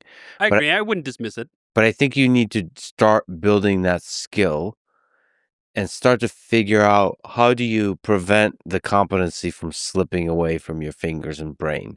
Like how do you develop that skill in parallel to the other skill? I don't know. I think it's a fascinating puzzle though. I know too many really strong programmers that just kind of avoid AI because it's currently a little too dumb. Yes, it's a little too slow is actually my main problem. It's a little too dumb in some ways, but it's a little too slow in other ways. When I use Claude's code, the terminal version of Claude, which is actually my preferred way of using it, I get too impatient. It feels like I'm going back to a time where code had to compile and I had to go do something else, or boil some tea while the code is compiling. Well, I've been working in Ruby for 20 years. I don't have compile weight in me anymore. So there's that aspect of it. But I think the more crucial aspect for me is I really care about the competence. And I've seen what happens to even great programmers the moment they put away the keyboard. Because even before AI, this would happen as soon as people would get promoted. Most great programmers who work in large businesses stop writing code on a daily basis because they simply have too many meetings to attend to. They have too many other things to do. And invariably, they lose touch with programming. That doesn't mean they forget everything. But if you don't have your fingers in the sauce, the source, you are going to lose touch with it. There's just no other way. I don't want that because I enjoy it too much. This is not just about outcomes. This is what's crucial to understand. Programming for programmers who like to code is not just about the programs they get out of it. That may be the economic value. It's not the only human value. The human value is just as much in the expression. When someone who sits down on a guitar and plays Stairways to Heaven, there's a perfect recording of that will last in eternity. You can just put it on Spotify. You don't actually need to do it. The joy is to command the guitar yourself. The joy of a programmer, of me as a programmer, is to type the code myself. If I elevate myself, if I promote myself out of programming, I turn myself into a project manager of a murder of AI crows, as I wrote the other day. I could have become a project manager my whole career. I could have become a project manager 20 years ago if I didn't care to write code myself and I just wanted outcomes. That's how I got started in programming. I just wanted outcomes. Then I fell in love with programming. And now I'd rather retire than giving it up. Now, that doesn't mean you can't have your cake and eat it too. I've done some vibe coding where I didn't care that I wasn't playing myself. I just wanted to see something. There was an idea in my head. I wanted to see something. That's fine. I also use AI all day long. In fact, I'm already at the point where if you took it away from me, I'd be like, oh my God, how do we even look things up on the internet anymore? Is Stack Overflow still around? Are forums still a thing? Like, how do I even find answers to some of these questions I have all day long? I don't want to give up AI. In fact, I'd say the way I like to use AI, I'm getting smarter every day because of AI, because I'm using AI to have it explain things to me, even stupid questions. I would be a little embarrassed to even enter into Google. AI is perfectly willing to give me the ELI5 explanation of some Unix command I should have known already, but I don't. I'm sorry. Can you just explain it to me? And now I know the thing. So at the end of the day of me working with AI all day long, I'm a little bit smarter, like 5%. Not 5%, 0.5%, maybe. That compounds over time. But what I've also seen when I worked on the Omiku project and I tried to let AI drive for me, I felt I was maybe 0.5% dumber at the end of the day. Okay, you said a lot of interesting things. First of all, let's just start at the very fact that asking dumb questions. If you go to Stack Overflow and ask a dumb question, or read somebody else's dumb question and the answer to it, there's a lot of judgment there. Yes. AI, sometimes to an excessive degree, has no judgment. It usually says, "Oh, that's a great question." To a fault. Yeah. Oh, that's wonderful. Yeah. I mean, it's so conducive to learning.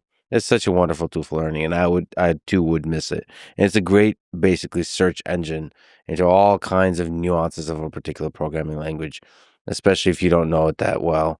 Or like APIs, you can load in documentation. It's just so great for learning.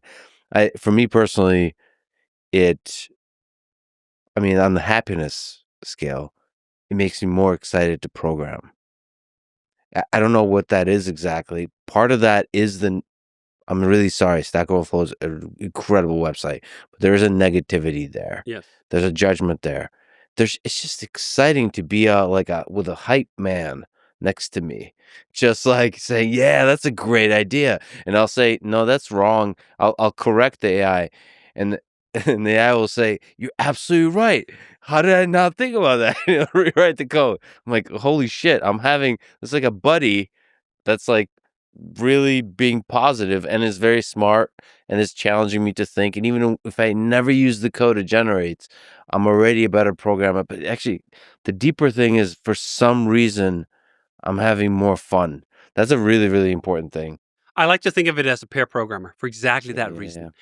Pair programming came of vogue in like the 2000s, where you'd have two programmers in front of one machine and you'd push the keyboard between you. One programmer would be driving, they'd be typing in. The other programmer would essentially sit and watch the code, suggest improvements, look something up. That was a really interesting dynamic. Now, unfortunately, I'm an introvert, so I can do that for about 5 minutes Yeah. before I want to jump off a bridge. So it doesn't work for me as a full-time occupation. But AI allows me to have all the best of that experience all the time. Now, I think what's really interesting what you said about it makes it more fun. I hadn't actually thought about that. But what it's made more fun to me is to be a beginner again.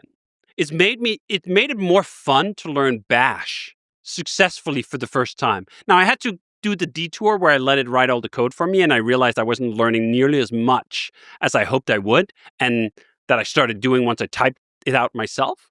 But it gave me the confidence that, you know what, if I need to do some iOS programming myself, I haven't done that in probably 6 years was the last time I dabbled in it. I never really built anything for real. I feel highly confident now that I could sit down with AI and I could have something in the App Store by the end of the week. I would not have that confidence unless I had a pair programming buddy like AI. I don't actually use it very much for Ruby code. I'm occasionally impressed whenever I try it. They're like, oh, it got this one thing right. That is truly remarkable. And it's actually pretty good. Yeah. And then I'll ask it 2 more questions and I go like, yeah, okay. If you were my junior programmer, I'd start tapping my fingers and going like, you gotta shape up.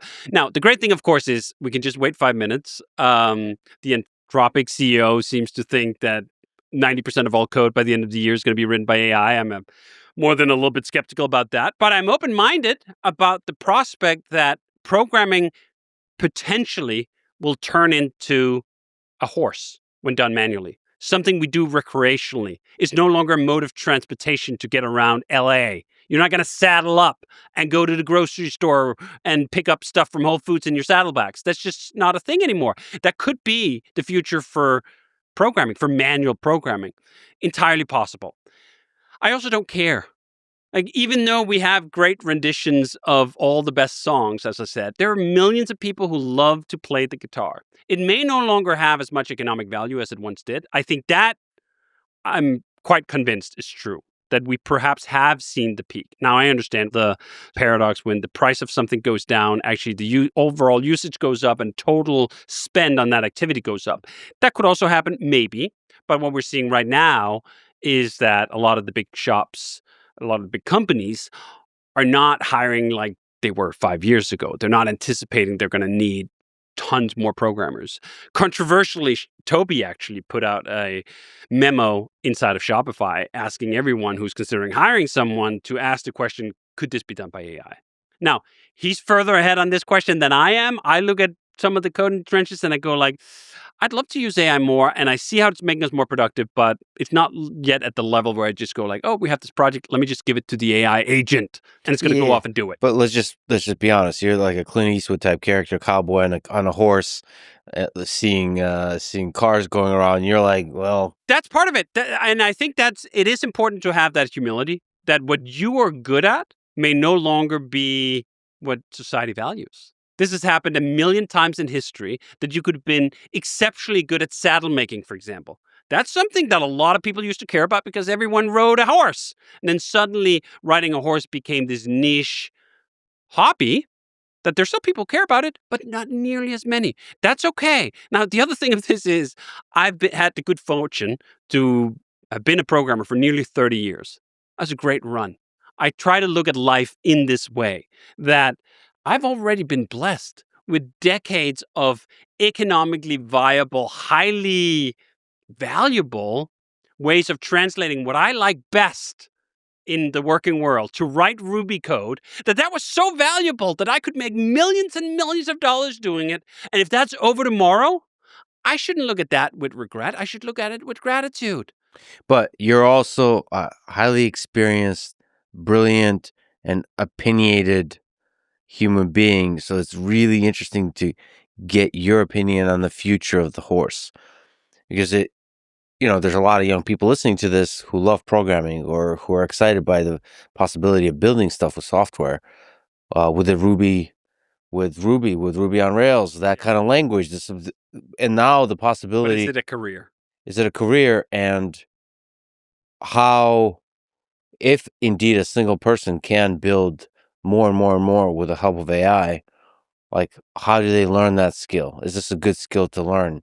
I mean, that to me is the real mystery here, because I think it's still absolutely true that you have to learn how to program from scratch currently. Yes. But how do you balance those two skills? Because I too, as I'm thinking now, there is a scary slipping away of skill that happens in a matter of like really minutes on a particular piece of code. It's scary. Not the way driving, when you have a car drive for you, it doesn't quite slip away that fast.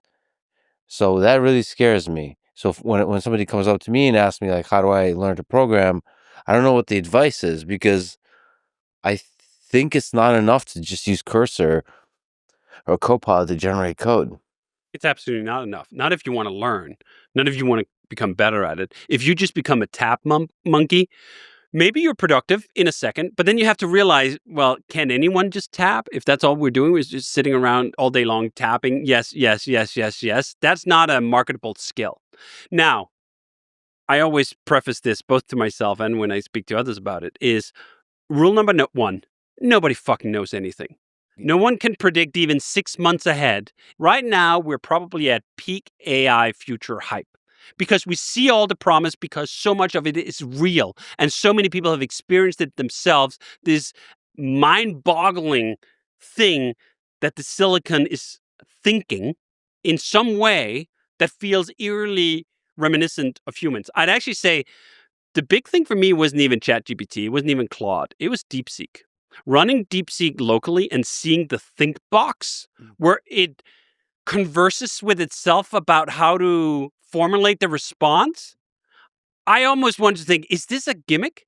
Is it doing this as a performance for my benefit, but that's not actually how it thinks? If this is how it actually thinks, okay, I'm a little scared. Yeah. This is incredibly human, how it thinks in this way. Yeah. But where does that go? So in 95, one of my favorite movies, one of my favorite B movies came out, The Lawnmower Man. Great movie. Incredible movie about virtual reality. Yeah. Being an avatar and living in VR. Like the story was a mess, but the aesthetics, the world it built up was incredible. And I thought, we're 5 years away. I'm going to be living in VR now. I'm just going to be floating around. I'm going to be an avatar. This is where most humans can spend most of their day. That didn't happen. We're 30 years later. VR is still not here. It's here for gaming. It's here for some specialized applications. My oldest loves playing Gorilla Tag. I don't know if you've tried that. That's basically the hottest VR game. Wonderful. That's great. It's really hard to predict the future because we just don't know. And then when you factor in AI and you have even the smartest people go like, I don't think we fully understand how this works. But then on the flip side, you have Moore's law that seems to have worked for many, many, many years in decreasing the size of the transistor, for example. Yes. So like, Flash didn't take over the internet, but Moore's law worked. So Yes. we don't know which one AI is. Which one it is. And this is what I find so fascinating too. I forget who did this presentation, but someone in the web community did this great presentation on the history of the airplane. So you go from the Wright brothers flying in, 1903 or something like that. And 40 years later, you have jet flight. Just an unbelievable amount of progress in 4 decades. Then in 56, I think it was, the hull design for the Boeing 747, essentially precursor, was designed. And basically nothing has happened since. Just minor tweaks and improvements on the flying experience since the 50s. Somehow, if you were to predict where flying was going to go and you were sitting in 42 and you'd remember the Wright brothers flying in 03 and you were seeing that jet engines coming, you're like, we're going to fly to the stars in another 2 decades. We're going to invent super mega hypersonic flights that's going to traverse the earth in 2 hours. And then that didn't happen. It tapped out.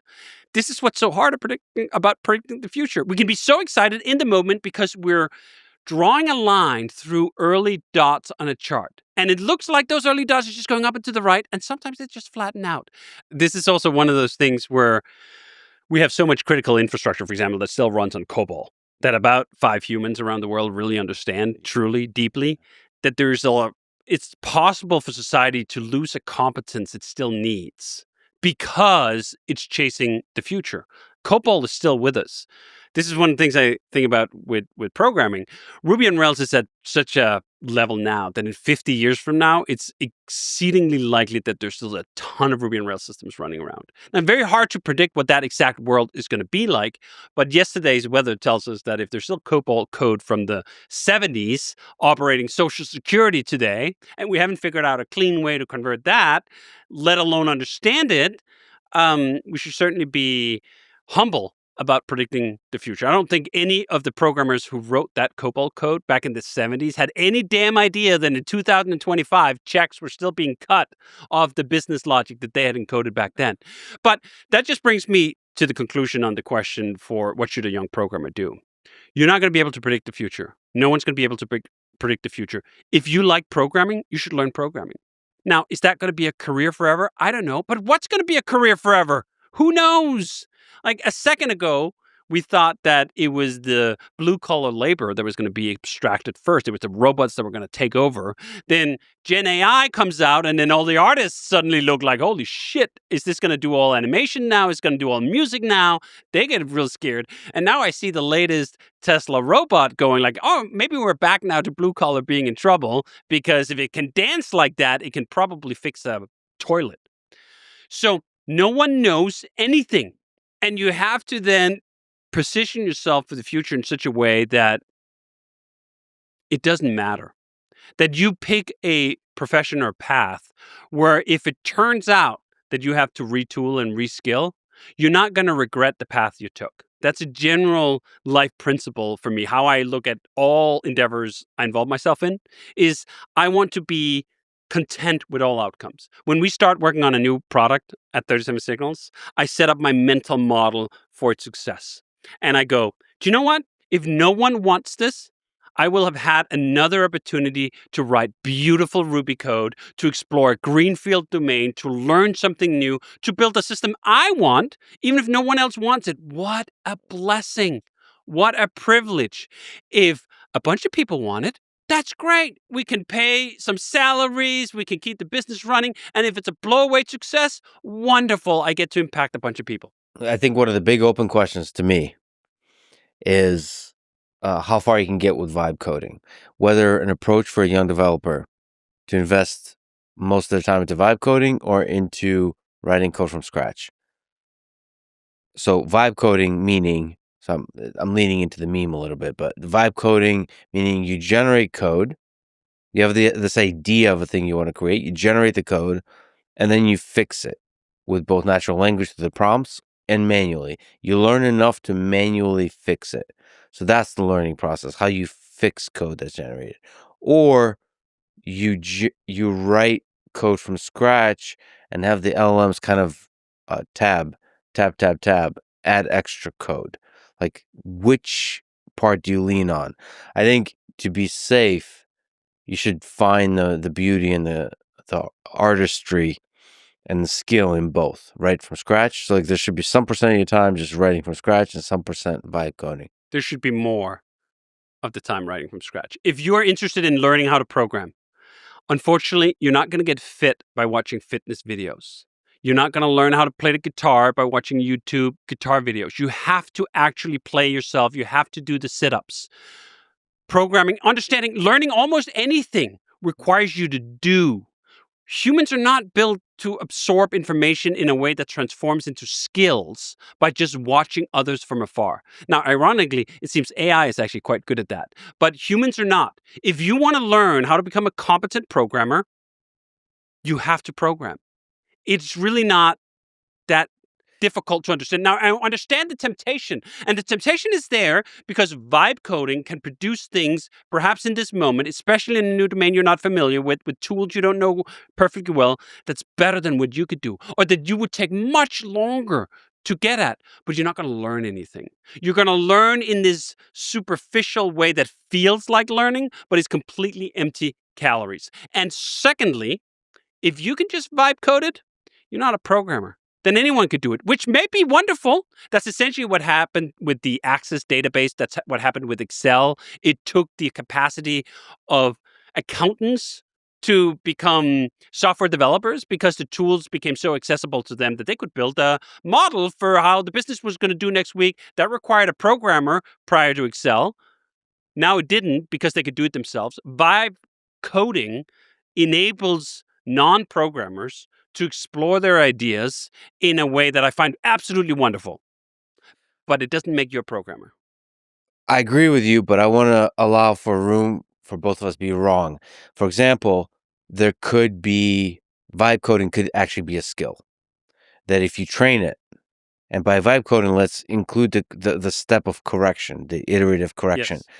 It's possible if you get really good at that you're outperforming the people that write from scratch, that you can come up with truly innovative things, especially at this moment in history, while the LLMs are a little bit too dumb to create super novel things in a complete product.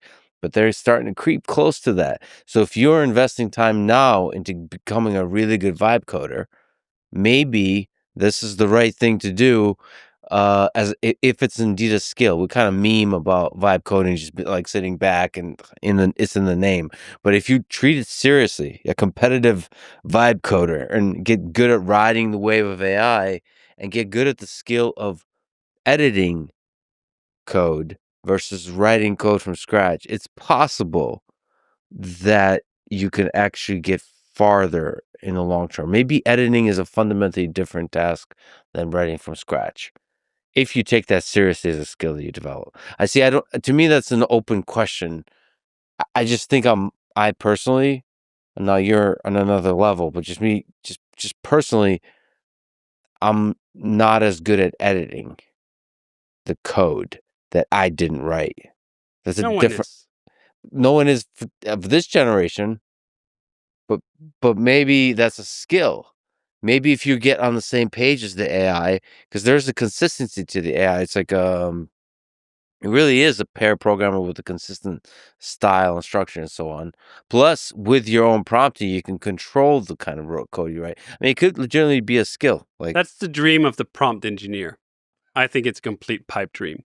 I don't think editors exist that aren't good at writing. I've written a number of books. I've had a number of professional editors. Not all of them wrote their own great books, but all of them were great writers in some regard. You cannot give someone pointers if you don't know how to do it. It's very difficult for an editor to be able to spot what's wrong with a problem if they couldn't make the solution themselves. Editing, in my opinion, is the reward. The capacity to be a good editor is the reward you get from being a good doer.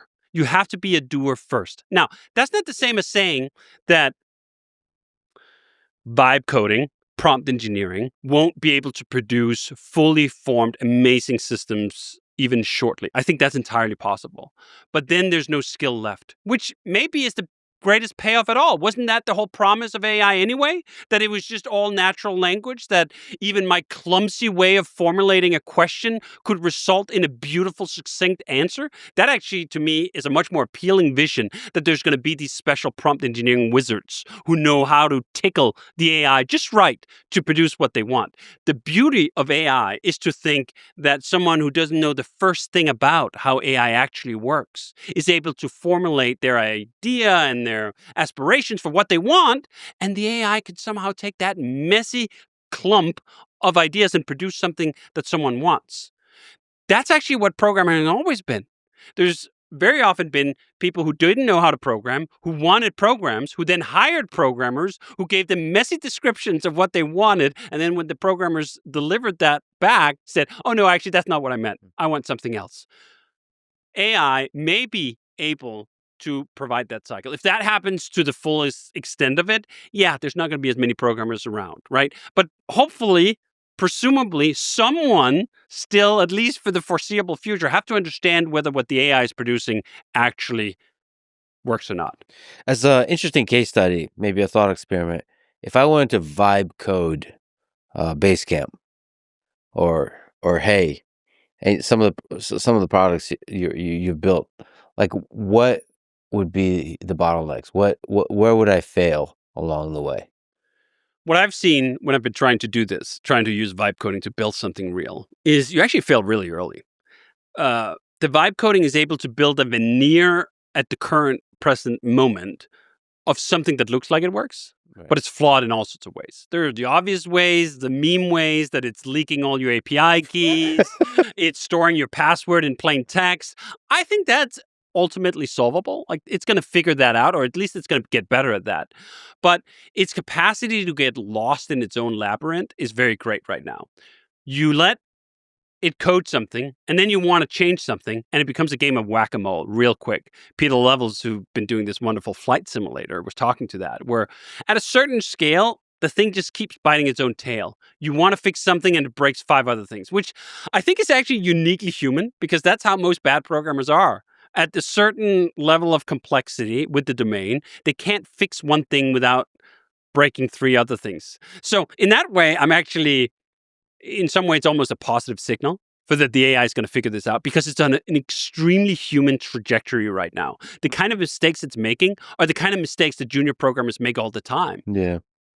Can we zoom out and look at the vision, the manifesto, the doctrine of Rails? What are some of the things that make a programming language, a framework great, especially for web development? So we talked about happiness, Yes. the underlying objective of Ruby. What else? So you're looking at the 9 points I wrote out in, I think, 2012. And first, before we dive into them, I want to say the reason I wrote it down is that if you want a community to endure, you have to record its values and you have to record its practices. If you don't, eventually you're going to get enough new people come in who have their own ideas of where this thing should go. And if we don't have a guiding light helping us to make decisions, we're going to start flailing. We're going to start actually falling apart. I think this is one of the key reasons that institutions of all kinds start falling apart. We forget why Chesterton's fence is there. We just go like, why is that fence there? Let's yank it out. Oh, it was to keep the wolves out. Now we're all dead. Oops. So I wanted to write these things down. And if we just take them quick one by one, you talked about optimizing for programmer happiness. I put that at number one in homage of Matt's. And that's a lot about accepting that there is occasionally a trade-off between writing beautiful code and other things we want out of systems. There can be a runtime trade-off, there can be a performance trade-off, but we're going to do it nonetheless. We're also going to allow ambiguity in a way that many programmers by default are uncomfortable with. I give the example actually here of in the interactive Ruby shell, where you can play with the language or even interact with your domain model, you can quit it in two ways, at least that I've found. You can write exit, boom, you're out of the program. You can write quit, boom, you're out of the program. They do the same thing. We just wrote both exit, or the people who built that wrote both exit and quit because they knew humans were likely to pick one or the other. Python is the perfect contrast to this. In the Python interactive protocol, if you write exit, it won't exit. It'll give you a fucking lesson. It'll basically tell you to read the fucking manual. It says use exit parentheses or control D, i.e. end of file to exit. I'm like, one is very human and another is very engineer. And I mean that both of them in the best possible way. Python is pedantic. Python's the value from the start stated is that there should be preferably one and only one way to do a certain thing.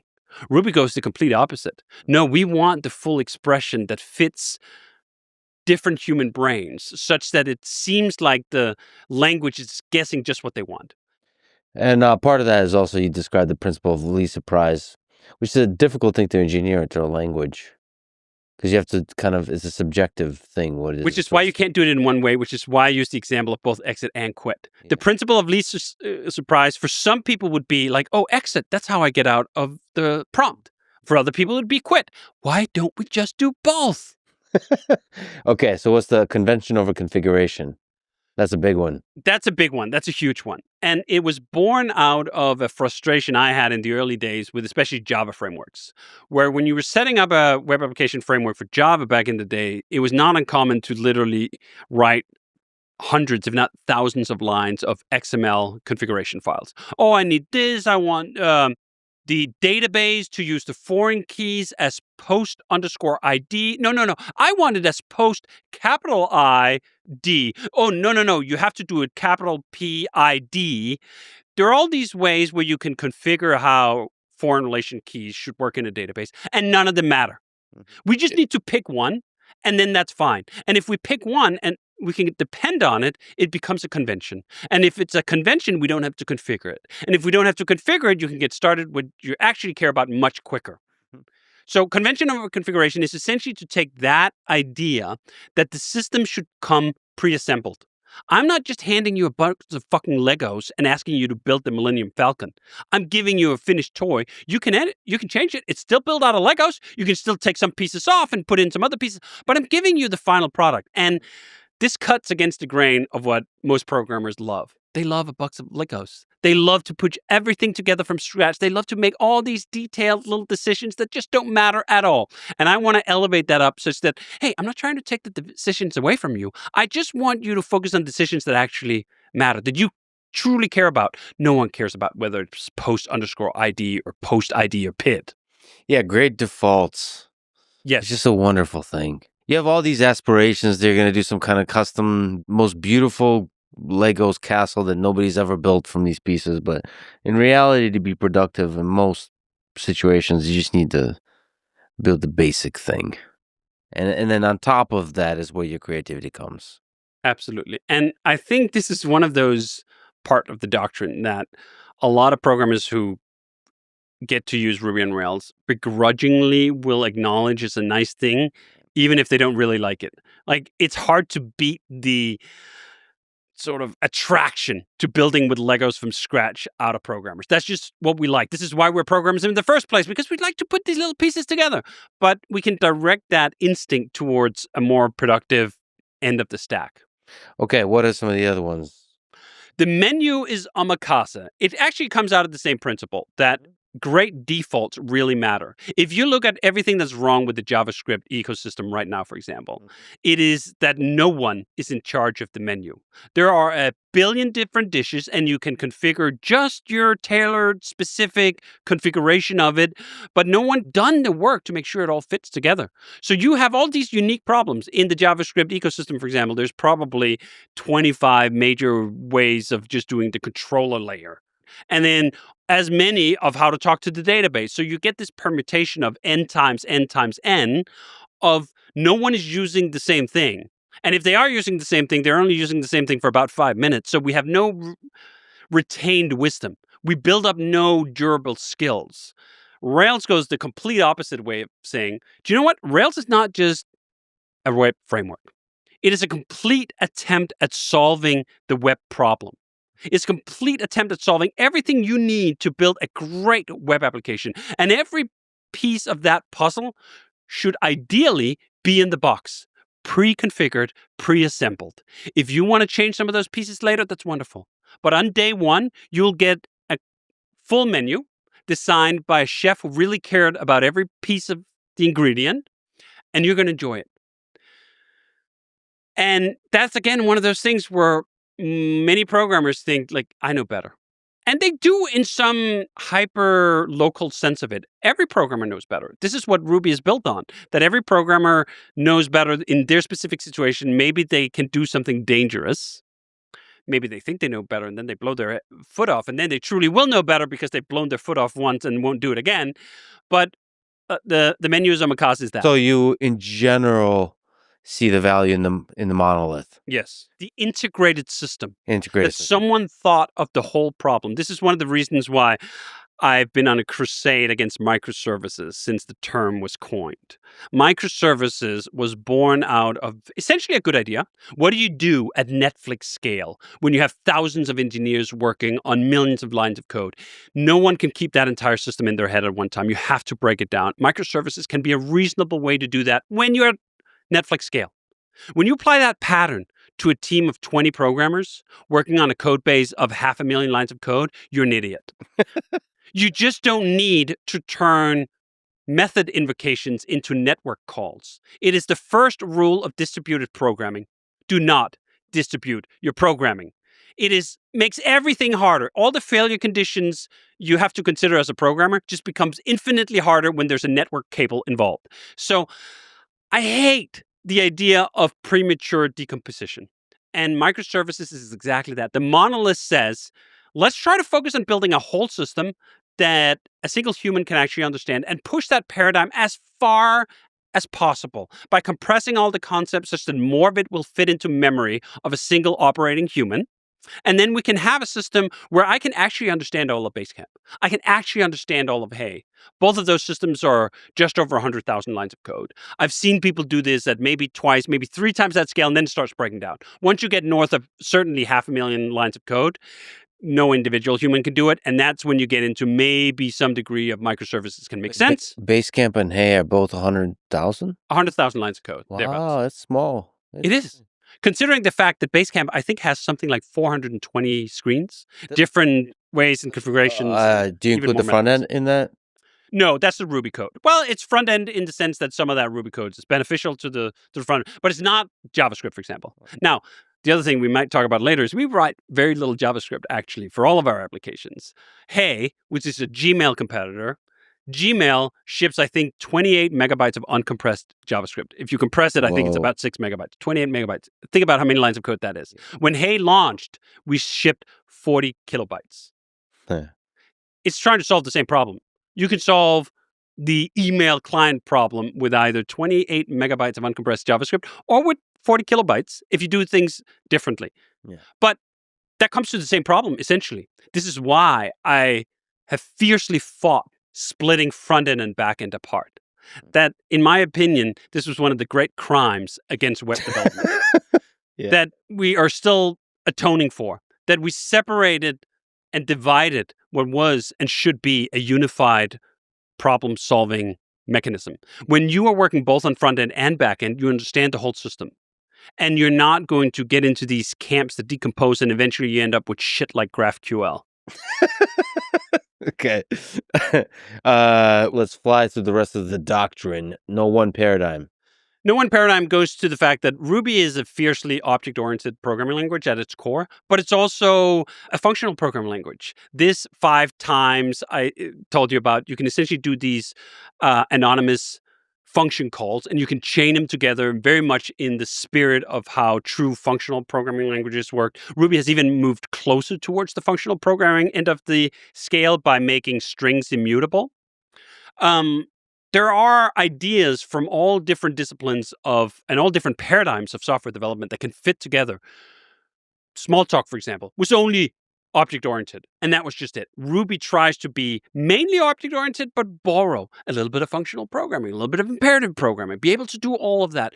Rails tries to do the same thing. We're not just going to pick one paradigm and run it through everything. Object orientation is at the center of it, but it's okay to invite all these other disciplines in. It's okay to be inspired. It's okay to remix it. I actually think one of the main benefits of Rails is that it's a remix. I didn't invent all these ideas. I didn't come up with active record. I didn't come up with the MVC way of dividing an application. I took all the great ideas that I had learned and picked up from every different camp, and I put it together. Not because there was going to be just one single overarching theory of everything, but I was going to have a cohesive unit that incorporated the best from everywhere. Is that idea a bit at tension with the beauty of the monolith system? I think the monolith can be thought of as quite roomy, quite as a big tent that the monolith needs actually to borrow a little bit of functional programming for the kinds of problems that discipline excels at solving, and that paradigm excels at solving. If you also want object orientation at its core, I actually think when I've looked at functional programming languages, there's a lot to love. And then I see some of the crazy contortions they have to go through when part of the problem they're solving calls for mutating something. And you go like, holy shit, this is a great paradigm for 90% of the problem. And then you're twisting yourself completely out of shape when you try to solve the last 10. Ooh, exalt beautiful code is the next one.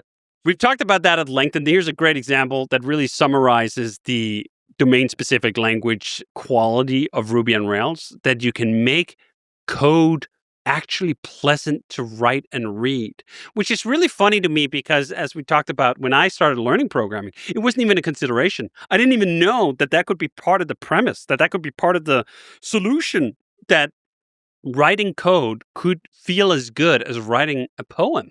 Class project, application record belongs to account, has many participants, class name person, validates presence of name. See, you could read it out. You didn't even change It's anything. like a haiku or something. Right. Isn't that beautiful? Yeah, it's nice. It's really nice. There's an intuitive nature to it. Okay, so I have specific questions there. I mean, active record, just to take that tangent, that has to be your favorite feature.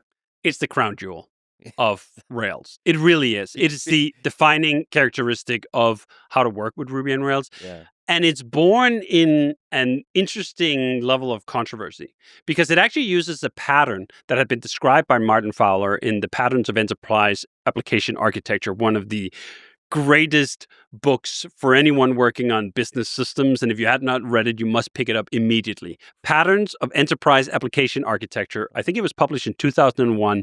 It is one of the very few programming books that I have read many times over. It's incredible. In it, Martin describes a bunch of different patterns of how to build business systems, essentially. And active record is a little bit of a footnote in there. The pattern is literally called active record. You can look it up in there. Nice. It's called active record. I wasn't even creative enough to come up with a name of my own, but it allows the creation, the marriage of database and object orientation in a way that a lot of programmers find a little off-putting. They don't actually want to pollute the beautiful object-oriented nature of that kind of programming with SQL. There was a rant by Uncle Bob the other day about how SQL is the worst thing ever. Blah, blah. Okay, fine, whatever. I don't care. This is practical. We are making CRUD applications. You're taking things out of an HTML form and you're sticking them into a damn database. It's not more complicated than that. The more abstractions you put in between those two ends of the spectrum, the more you're just fooling yourself. This is what we're doing. We're talking to SQL databases. By the way, quick aside, SQL was one of those things that have endured the onslaught of NoSQL databases, structured list data, for a better part of a decade and still reigns supreme. SQL was a good thing to invest your time in learning. Every programmer working with the web should know SQL to a fair degree. Even if they're working with an ORM, an object relational mapper, as active record, you still need to understand SQL. What active record does is not so much try to abstract the SQL away behind a different kind of paradigm. It's just making it less cumbersome to write, making it more amenable to build domain models on top of other domain models in a way so you don't have to write every damn SQL statement by hand. We'll just say that active record is an ORM, Yes. which is a layer that makes it intuitive and human interpretable to communicate with a database. Even simpler than that. It turns tables into classes and rows into objects. I actually think SQL is very easy to understand. Most of it. You can write some SQL golf too. That's very hard to understand. But SQL at its base, and much of the criticism against SQL, was it was written for human consumption. It's actually quite verbose, especially if you're doing things like inserts over and over again. It's quite verbose. Insert into table, parentheses, enumerate every column you want to insert, values, parentheses, every value that fits with that column. It gets tedious to write SQL by hand, but it's actually very humanly readable. Active record just takes that tediousness away. It makes it possible to combine things in a way that a humanly describable language just doesn't. It composes things into methods, and you can combine these methods and you can build structures around them. So I don't dislike SQL. I dislike a lot of things in programming. I try to get rid of them. SQL wasn't really one of them. It was just a sense of, I don't want to write the same thing over and over again. It was can we be a little more succinct? Can we match it just slightly better to the object orientation without trying to hide away the fact that we're persisting these objects into a database? That's where I think a lot of ORMs went wrong. They tried to live in the pure world of objects, never to consider that those objects had to be consistent into a SQL database. And then they came up with convoluted way of translating back and forth. Active record says, do you know what? Just accept it.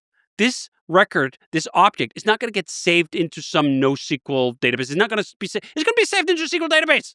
So it's just structured the whole thing around that. It's going to have attributes. Those attributes are going to respond to columns in the database. It's not more complicated than that. Stop making it so. Yeah, but I should say, so I personally love SQL because I'm an algorithms person. And so I love optimization. I love to know how the databases actually work so I can match the SQL queries and the design of the tables such that there is,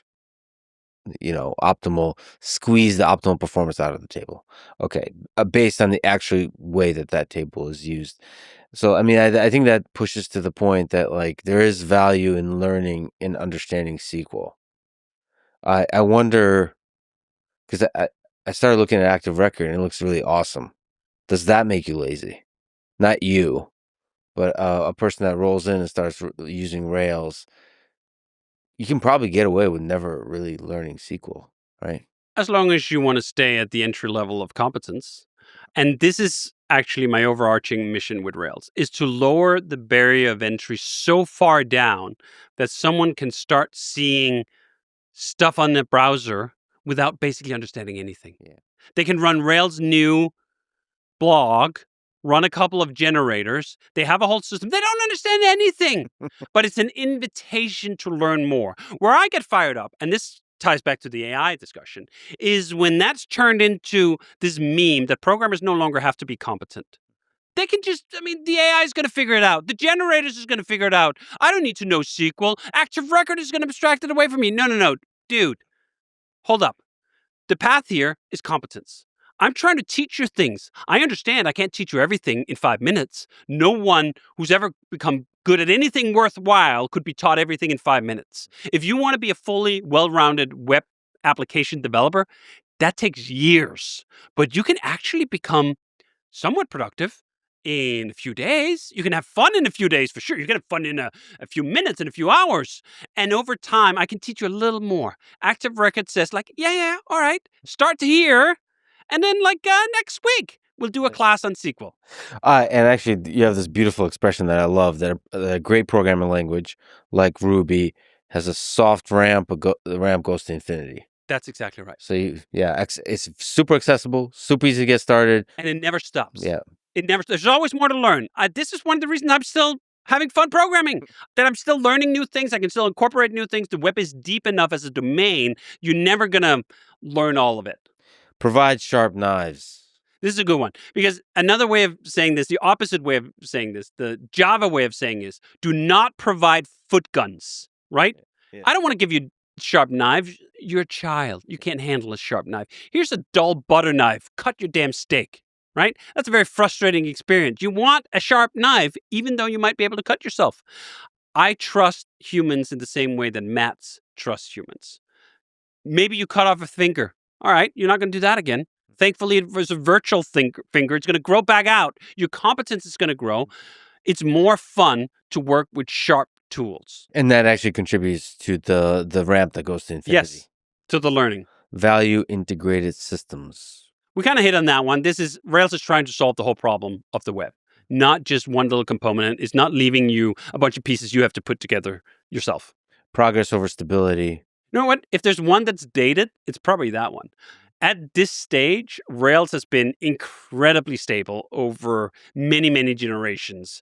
The last major release, Rails 8, was basically a no-op upgrade for anyone running Rails 7. Rails 7 was almost a no-op upgrade for anyone running Rails 6. I used to think it required more churn to get progress, to stay on the leading edge of new stuff. And I wrote this before I experienced the indignity of the 2010s in the JavaScript community, where it seemed like stability was not just unvalued, it was actually despised. That churn in and of itself was a value we should be pursuing. That if you were still working with the same framework 3 months later, you were an idiot. And I saw that and I actually recoiled. And if I was going to write the doctrine today, I'd write that differently. I wouldn't say progress over stability. Well, maybe it'd be a function of the age of the programming language also. Maybe, or a deeper understanding of the problem. I think part of what's so fascinating about technology is that we have this perception that everything constantly moves so fast. No, it doesn't. Everything moves at a glacial pace.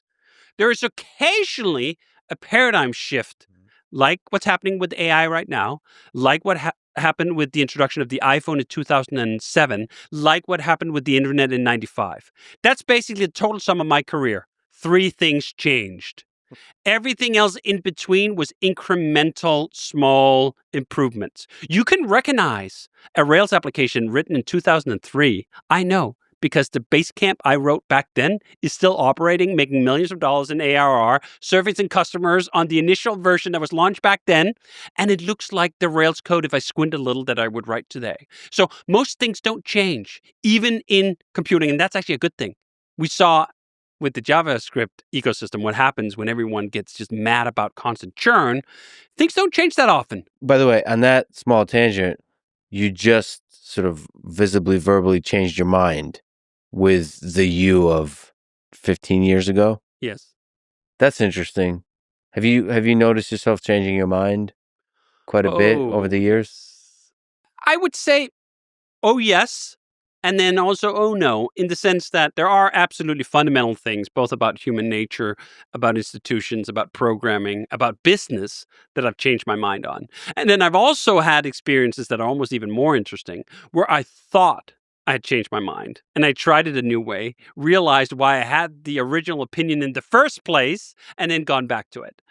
So it happens both ways. An example of the later part, for example, was managers at 37 Signals. For the longest time, I would rail against engineering managers as an unnecessary burden on a small or even medium-sized company. And at one point, I actually started doubting myself a little bit. I started thinking, like, you know what? Maybe all programmers do need a one-on-one therapy session every week with their engineering manager to be a whole individual. So we tried that for a couple of years where we hired some very good engineering managers who did engineering management the way you're supposed to do it, the way it's done all over the place. And after that, I thought, like, no, I was right. This was correct. We should not have had managers. Not every programmer needs a therapy session with an engineering manager every week. We don't need these endlessly scheduled huddles. We don't need all these meetings. We just need to leave people the hell alone to work on problems that they enjoy for long stretches of uninterrupted time. That is where happiness is found. That's where productivity is found. And if you can get away with it, you absolutely should. Engineering management is a necessary evil when that breaks down. What's the case for managers then? The case for managers is that if you do have a lot of people, there's a bunch of work that kind of just crops up. The one-on-one is one example that programmers need someone to check in with. There's another idealized version that someone needs to guide the career of juniors, for example, to give them redirecting feedback and all this other stuff. And it's not that in the abstract I don't agree with some of those things, but in practice, I've found that they often create more problems that they solve. And a good example here is, can you get feedback from someone who's not better at your job than you are? You can get some feedback. You can get feedback on how you show up at work. Are you being courteous to others? Are you being a good communicator? Okay, yes, but you can't get feedback on your work, and that's more important. It's more important that you work under and with someone who's better at your job than you are if you wish to progress in your career. And every single programmer I've ever worked with was far more interested in progressing in their career on that metric, getting better at their craft, than they were in picking up pointers that a middle manager could teach them. That's not saying that there isn't value in it. It's not saying there isn't value in being a better person or a better communicator. Of course, there is all those things. But if I have to choose one or the other, I value competence higher. Like that's, again, I caveat this a million times because I know what people sometimes hear. They hear the genius asshole is just fine and that's great and you should excuse all sorts of malicious behavior if someone's just really good at what they do. I'm not saying that at all. What I am saying is that the history of competence is a history of learning from people who are better than you. And that relationship should take precedence over all else. And that relationship gets put aside a bit when engineering managers are introduced. Now, the funny thing is, this conversation ties back to the earlier things we were talking about. Most engineering managers are actually former programmers. They at least know programming to some extent. But what I've seen time and again is that they lose their touch, their feel with it very, very quickly and turn into pointy-haired bosses very, very quickly who are really good at checking for updates, just seeing where we are on project A here, if you need anything, or are we ready to deliver to... Okay, yes, and also, no, just shut up. Leave me the hell alone. Let me program, and then I'll come up for air. I'll talk with other programmers who I can spar with, that we can learn something with, I can turn the problems over with, and we can move forward. If you look back on the history of computer industry, all the great innovation that's happened, it's all been done by tiny teams with no engineering managers, just full of highly skilled individuals. You've had John Carmack on here. I used to look up to id Software so much, not just because I loved Quake, not just because I loved what they were doing, but because he shared a bit about how the company worked. There were no managers, or maybe they had one business guy doing some business stuff, but that was just to get paid. Everything else was basically just designers and programmers, and there were about 8 of them, and they created goddamn Quake 2. So why do you need all these people again? Why do you need all these managers again? I think, again, at a certain scale, it does break down. It's hard to just have 100,000 programmers running around wild without any product mommies or daddies telling them what to do. I understand that. And then, even as I say that, I also don't understand it. No. Because if you look at something like Gmail, for example, that was like a side project done by Boucher at Google at the time. So much of the enduring long-term value of even all these huge companies were created by people who didn't have a goddamn manager. And that's not an accident. That's a direct cause and effect. So I've turned in some way even more militant over the years against this notion of management, at least for myself and knowing who I am and how I want to work. Because the other part of this is I don't want to be a manager. And maybe this is just me projecting the fact that I'm an introvert who don't like to talk to people in one-on-one calls every week. But it also encapsulates how I was able to progress my career. I did not really go to the next level with Ruby or otherwise until I had a door I could close and no one could bother me for 6 hours straight. So in companies, probably one of the reasons is it's very easy to hire managers. And managers also delegate responsibility from you. So if you just have a bunch of programmers running around, you're kind of responsible. Like it's work. It's intellectual work to have to deal with the first principles of every problem that's going on. Yes. So managers, like, you can like relax. Oh, it'll be taken care of. But they then hire their own managers, and it just multiplies and multiplies and multiplies. I would love it if some of the great companies we have in the United States, if there was like an extra side branch that we could always run. Maybe physicists can come up how to split the simulation to where just all the managers are removed. Also, just with it, just in that branch, just the PR and the comms people also, and even the lawyers, just the engineers. And let's just see. And then we merge it back. I've essentially run that branch at 37 Signals for 20 years. And I've experimented with forking back on the other side. I've experimented with having a full-time lawyer on staff. I've experimented with having engineering managers. And I can tell you, life is much better at 50, 60 people when none of those individuals or none of those roles, it's never about the individuals, it's about the roles. None of those roles are in your organization full-time. Occasionally, you need a manager. Occasionally, you need a lawyer.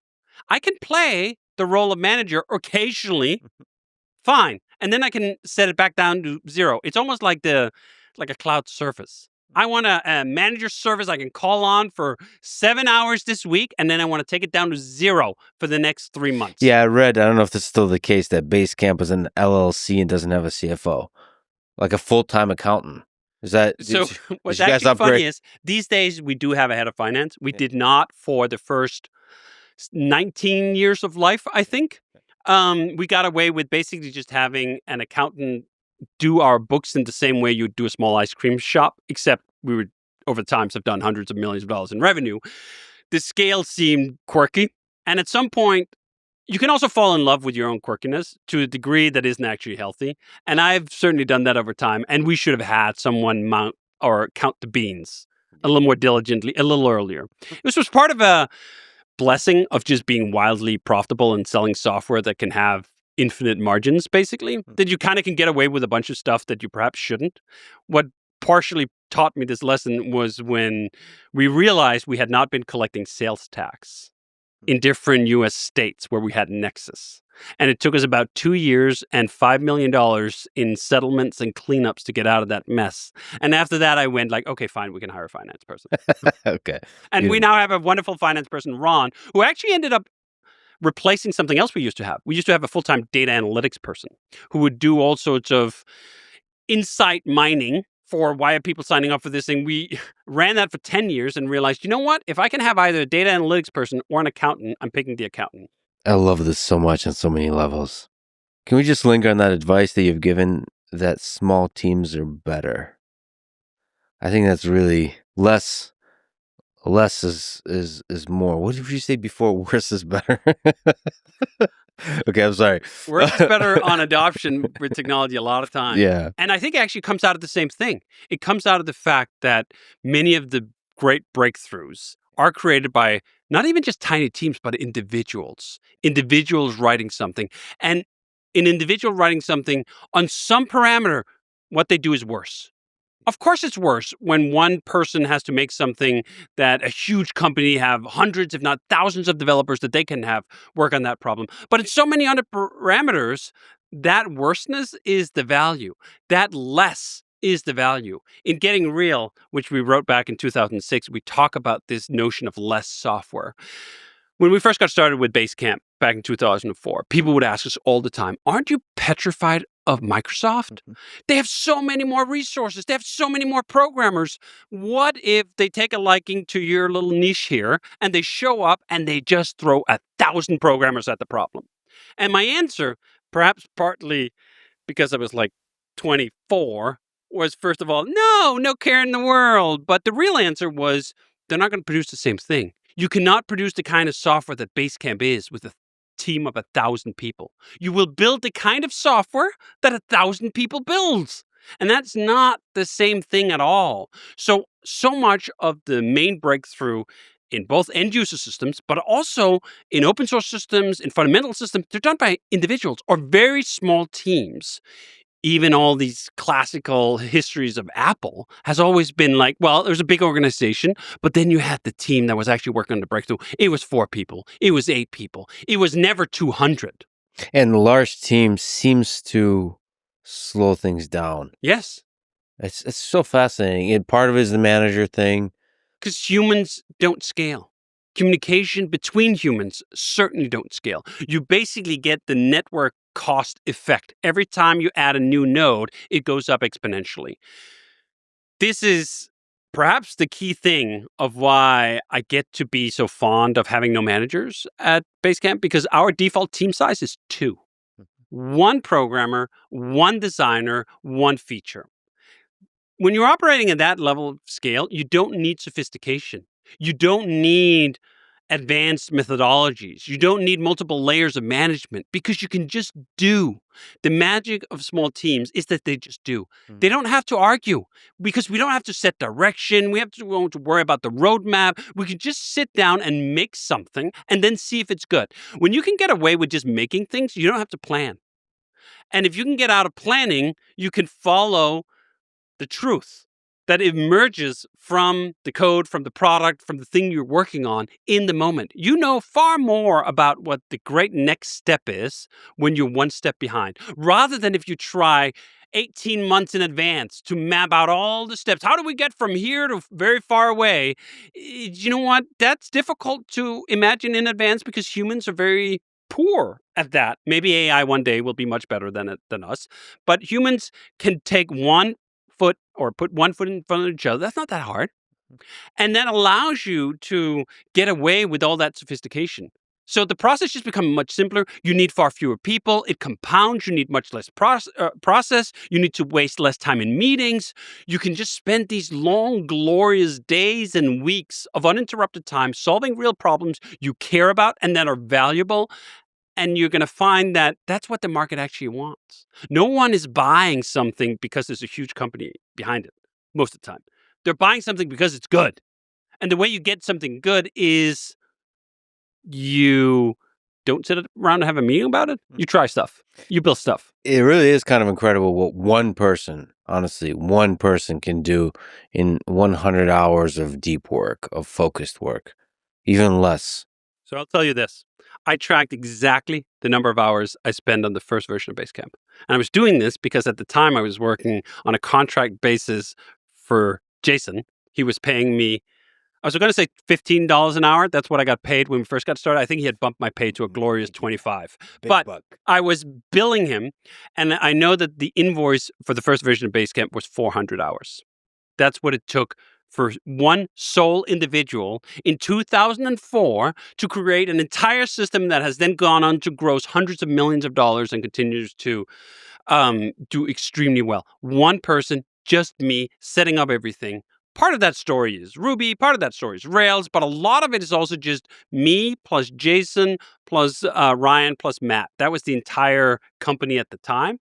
And we could create something of sheer sustaining value with such a tiny team because we were a tiny team, not despite of. Small is not a stepping stone. This is the other thing that people get into their head. This is one of the big topics of REWORK, that it gave entrepreneurs the permission to embrace being a small team, not as a waypoint, not as like, I'm trying to become 1,000 people. No, I actually like being a small team.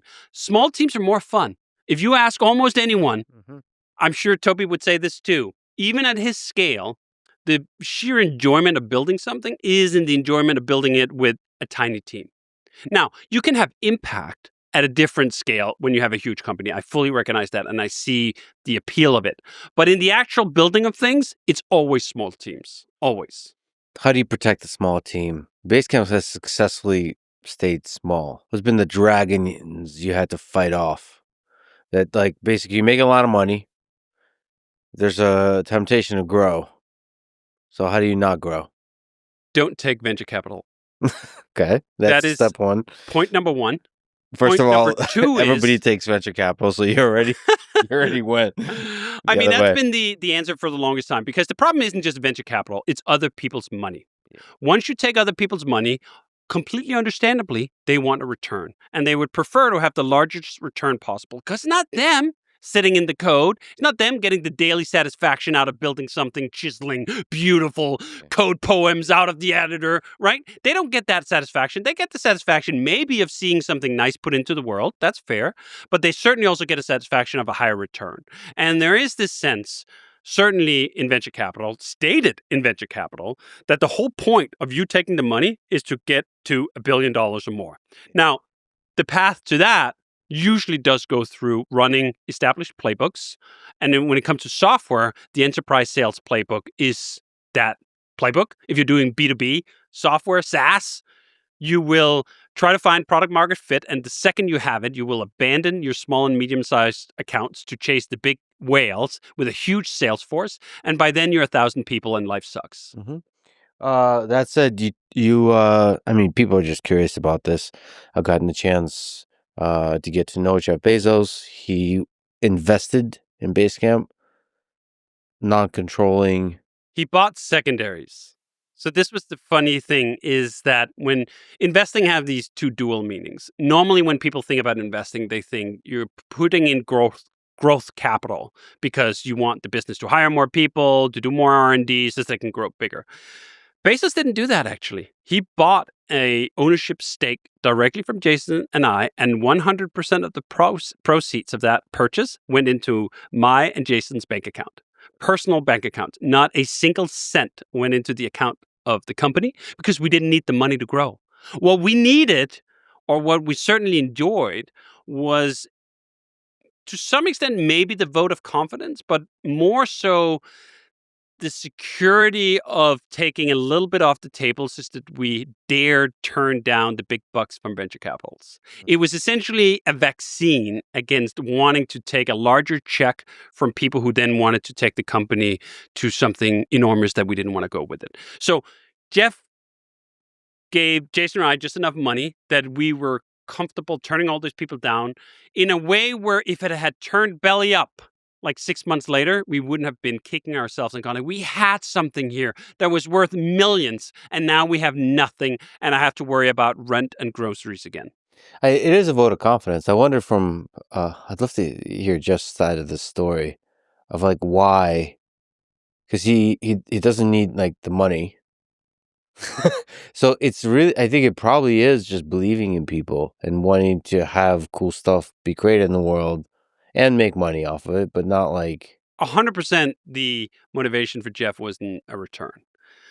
Because he actually has a team, his private office, that runs these investments, who did the calculus on the investment pitch we gave him, which was so ridiculous that Jason and I were laughing our asses off when we were writing down our metrics. I was like, no one's going to pay this. No one is going to give us this multiple of this amount of revenue. And that's fine. I mean, we took the call essentially out of kind of an awe that Jeff Bezos even wanted to look at us. And like, do you know what? We don't want venture capital. We don't need other people's money.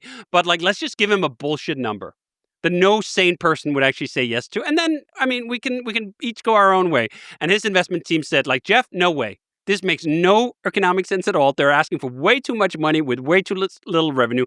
And Jeff just went like, I don't care. I want to invest in these guys. Because to him at the time, it was chump change, right? Like Jason and I each got a few $1 million. I mean, whatever the currency swing between the yen and the dollar that day probably moved 10x that for his net worth than our investment did. Jeff seemed genuinely interested in being around interesting people, interesting companies, helping someone go to distance. And I actually look back on that relationship with some degree of regret, because I took that vote of confidence for granted in ways that I'm a little bit ashamed of. Over the years, I've been more critical about some of the things that Amazon had done that I feel now is sort of justified. So that's just sort of part of that processing of it. But on the economic sense, he gave us that confidence. He gave us the economic confidence, but then he also gave us the confidence of a CEO running, perhaps at the time, the most important internet business in the US, showing up to our calls, which we would have with him like once a year, and basically just going like, yeah, you guys are doing awesome stuff. You should just keep doing awesome stuff. I read your book. It's awesome. You launched this thing. It's awesome. You should just do more of that. I don't actually know how to run your business. You guys know. So the book was out because I'm just from a fan perspective, I'm curious about how Jeff Bezos is able to see, because to me, you and Jason are like special humans in the space of tech. And the fact that Jeff was able to see that, right? How hard is it to see that? He certainly saw it very early. And I think this is something that Jeff does better than almost anyone else. He spots that opportunity so far in advance of anyone else even open their eyes to it, or certainly is willing to bet on it far earlier and far harder than anyone else is. And he's just right time and again. I mean, we were not the only investment that he made. And certainly Amazon had a extremely long-term vision. So far longer than I have ever had the gumption to keep. Like, I think of myself as a long-term thinker. I'm playing a child's game compared to the game that Jeff is playing. Like, when I looked at Amazon's economics around the dot-com boom and bust, they looked ridiculous. Like, they were losing so much money. They were so hated by the market. No one believed that it was going to turn into what it is, but Jeff did in a way that level of conviction I really aspire to. And I think that's one of the main things I've taken away from that relationship is that you can just believe in yourself to that degree against those odds. That's ridiculous. He did that at so many times our level that it's pathetic if I'm doubting myself. Yeah, I think Amazon is one of those companies. I mean, it's come under a bunch of criticism over the years. This is something about humans that I don't appreciate so much, that we take for granted the positive that a thing brings real quick. And then we just start criticizing the thing. It's with the Wi-Fi and the airplanes. That's exactly it. But I think Amazon, there could be a case made that Amazon is one of the greatest companies in the last 100 years. Oh, for sure. I think it's an easy case to make. What I also think is that the price you pay to be one of the greatest companies in the last 100 years is a lot of detractors, a lot of pushback, a lot of criticism, that this is actually order restored in the universe. One of my favorite teachers in all the time I've been on the internet is Kathy Sierra. I don't know if you know her work, but she was active for only a few short years before the cruel internet ran her off. But she wrote a blog called Creating Passionate Users. And she carved into my brain this notion of balance in the universe. If you're creating something of value that a lot of people love, you must create an equal and opposite force of haters. You cannot have people who love what you do without also having people who hate what you do. The only escape from that is mediocrity. If you are so boring and so uninteresting that no one gives a damn whether you exist or not, yeah, you don't get the haters, but you also don't get the impact of people who really enjoy your work. And I think Amazon is that just at the massive scale, right? They've brought so much value and change to technology, to commerce, that they must simply have a black hole size of haters. Otherwise, the universe is simply going to tip over. Let me ask you about small teams. So you mentioned Jason a bunch of times, Jason Fried. You have been partners for a long, long time. Perhaps it's fair to say he's more on the sort of the design business side, and you're like the tech, the engineering wizard. How have you guys over all these years creating so many amazing products not murder each other? It's a great story of like partnership. What can you say about collaboration? What can you say about Jason that you love, that you've learned from? Why does this work?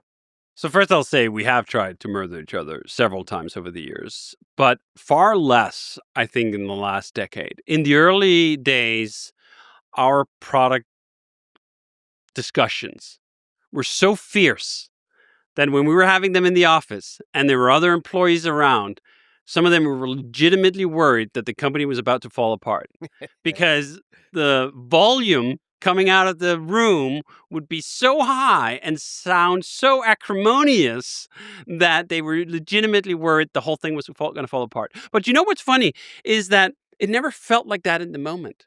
It always felt like just a peak, vigorous search for something better. And that we were able to stomach that level of adversity on the merits of an idea because it was about the idea. It wasn't about the person. And it never really got personal. Not even never really. It didn't get personal. It wasn't like, Jason, you're an asshole. It was like, Jason, you're an idiot. And you're an idiot because you're looking at this problem the wrong way. And let me tell you the right way to do it. As a small tangent, let me say that some people have said, and we'll probably return to this, that you're sometimes can have flights of temper on the internet and so on. I never take it that way because it is the same kind of ilk. Maybe I haven't seen the right kind of traces of temper, but usually it's about the idea, and it's just excited, passionate human. That's exactly what I like to think of it as. It doesn't always come across as that. Okay. And I can see why spectators in particular sometimes would see something that looks like I'm going after the man rather than the ball. And I do think I've tried to get better at that. But in my relationship with Jason, I think it's worked so well because we have our own distinct areas of competence where we fully trust each other. Jason trusts me to make the correct technical decisions. I trust him to make the correct design and product direction decisions. And then we can overlap and share on the business, on marketing, on writing, on other aspects of it. So that's one thing, is that if you're starting a business with someone where you do exactly the same as they do, and you're constantly contesting who's the more competent person, I think that's far more difficult and far more volatile. So if you're starting a business and you're both programmers and you both work on the same kind of programming, good luck. I think that's hard. I tried to pick an easier path working with a designer where I knew that at least half of the time I could just delegate to his experience and competence and say, like, you know what? I may have an opinion. I have an opinion all the time on design.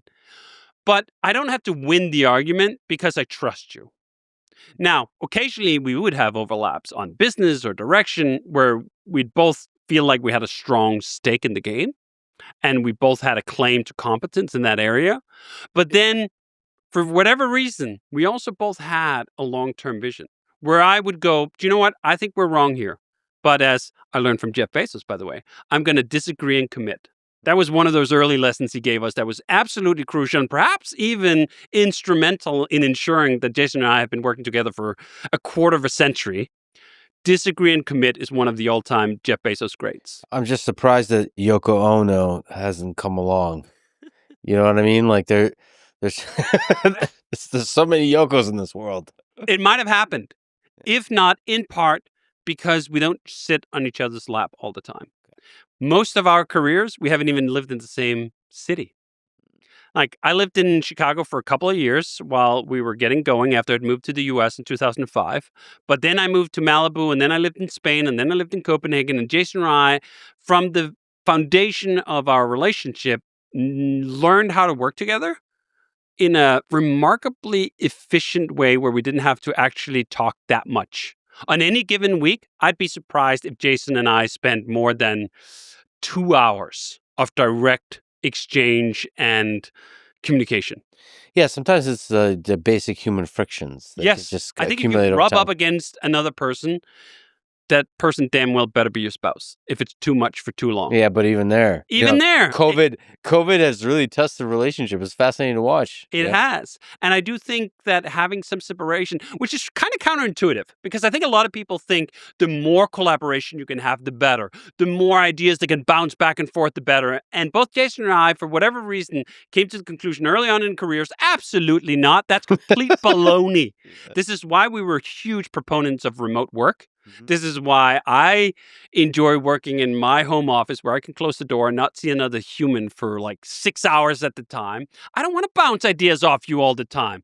I want to bounce ideas off you occasionally, and then I want to go off and implement those ideas. There's way too much bouncing going on and not enough scoring, not enough dunking. And I think this is one of the great traps of executive rule. Once a founder elevates themselves all the way up to an executive, where what they're doing is just telling other people what to do, that's the realm they live in 24/7. They just live in the idea realm. Oh, I can just tell more people more things what to do, and we can just see it happen. If you actually have to be part of implementing that, you slow your horse. You think like, you know what? I had a good idea last week. I'm going to save the rest of my good ideas until next month.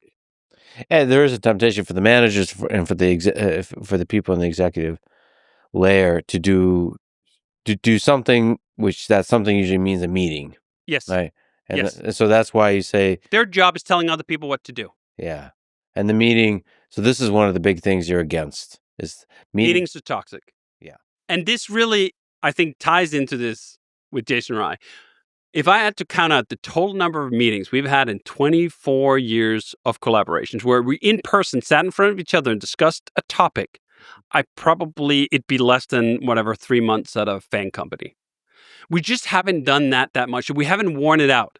One of these funny metaphors that Trump came up with at one point was a human has like a limited number of steps in their life, right? Like that's the longevity argument here. You can do so much activity and then you run out. There's some kernel in that idea that can be applied to relationship. There's some amount of exchange we can have. There's some amount of time we can spend together where you can wear it out. Jason and I were diligent about not wearing each other out. And I think that is absolutely key to the longevity of the relationship, combined with that level of trust, and then just combining with the level that we really like the work itself.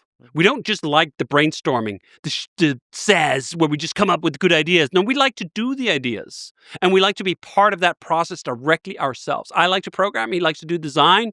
We could go off and do our little things for long stretches of time. Occasionally come together and go like, hey, let's launch a great product.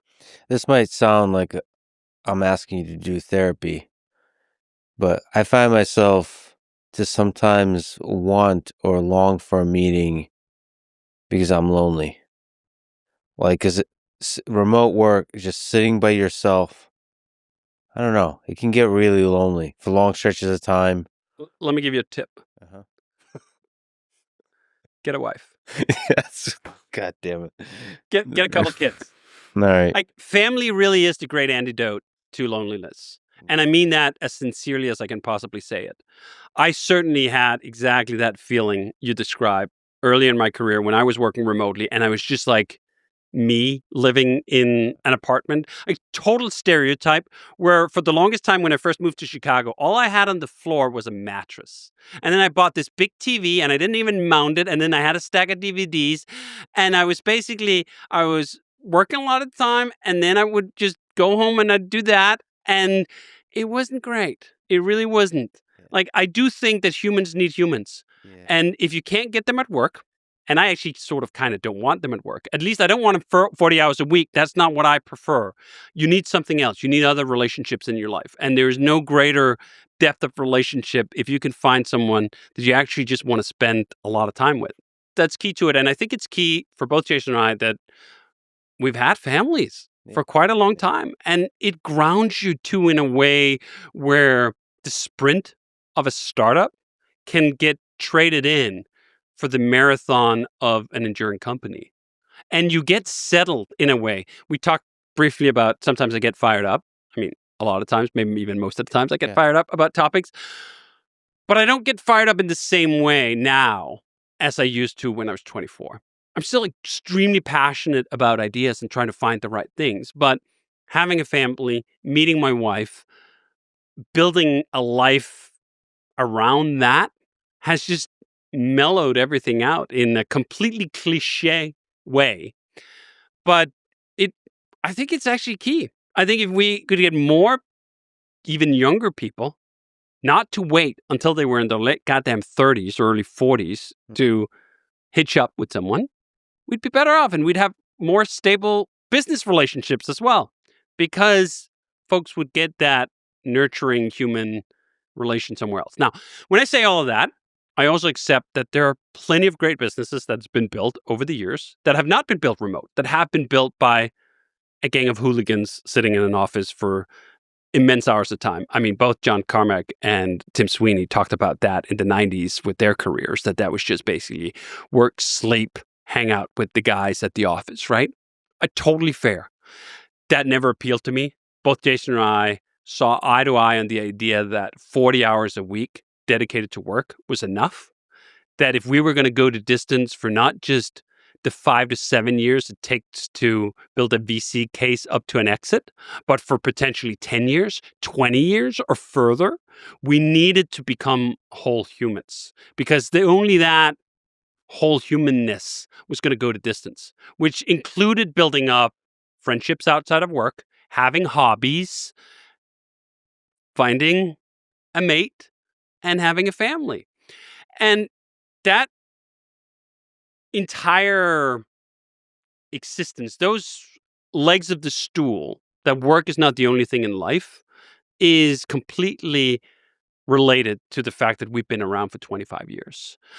There's way too much, especially in America, of false trade-offs. Oh, you want to build a successful business? Well, you can either have money, enjoyment, family, or health. Pick one. Mm-hmm.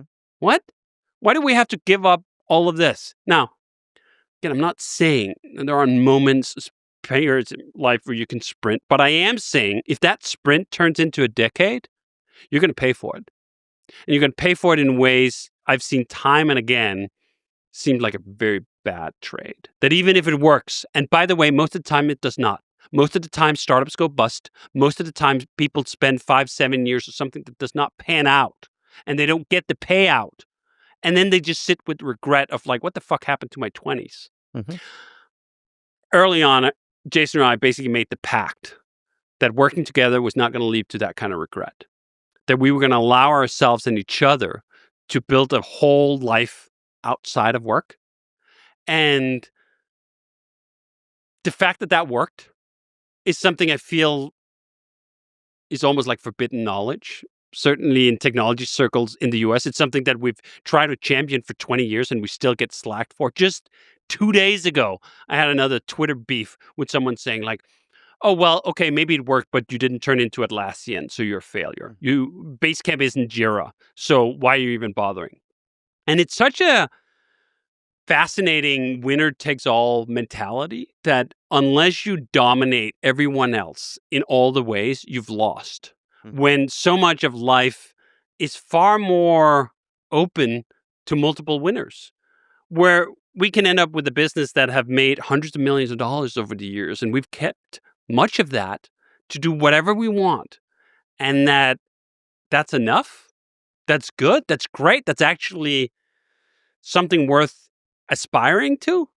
Certainly, it should be a path for someone to consider choosing rather than the VC unicorn and bust mentality that dominates everything. I'd love to ask you about this exchange so you can explain to me the whole saga, but so just to link on that a little bit is I think there's a notion that success for a tech founder is like work for a few years all out and then exit, sort of sell your company for, I don't know, hundreds of millions of dollars. That's success.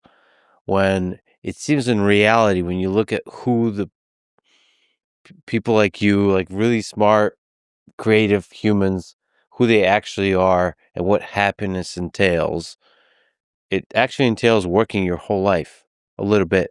Just like, because you actually love the programming, you love the building, you love the designer, and you don't want to exit. And that's something you've talked about really eloquently about. So like you actually want to create a life where you're always doing the building and doing it in a way that's not completely taken over your life. Mojito Island is a mirage. It always was. There is no retirement for ambitious people. There is no just sitting back on the beach and sipping a mojito for what? For 2 weeks before you go damn crazy and want to get back into the action? That's exactly what happens to most people who have the capacity to build those kinds of exits. I've never seen, I shouldn't say never, I've almost never seen anyone be able to pull that off. Yet so many think that that's why they're doing it. That's why they're sacrificing everything. Because once I get to the finish line, I'm golden. I've won. I can retire. I can sit back. I can just relax. And you find out that that kind of relaxation is actually hell. Yeah. It's hell for creative people to squander their God-given creative juices and capacities. And I was really lucky to read the book Flow by Mihai Csikszentmihalyi early on in my Nice. career. The pronunciations. Do you know what? I had to practice that with AI over the last few days because I knew I was going to cite him, and I butchered his name several times. So AI taught me how to pronounce that, at least somewhat correctly. But his main work over his career was essentially the concept of flow that came out of a search for understanding happiness. Why are some people happy? When are they happy? And what he learned was quite illuminating. He learned that people aren't happy when they sit on Mojito Island. They're not happy when they're free of all obligations and responsibilities. No, they're happy in these moments where they're reaching and stretching their capacities just beyond what they can currently do. In those moments of flow, they can forget time and space. They can sit in front of the keyboard, program a hard problem, think 20 minutes have passed, and suddenly it's been 3 hours.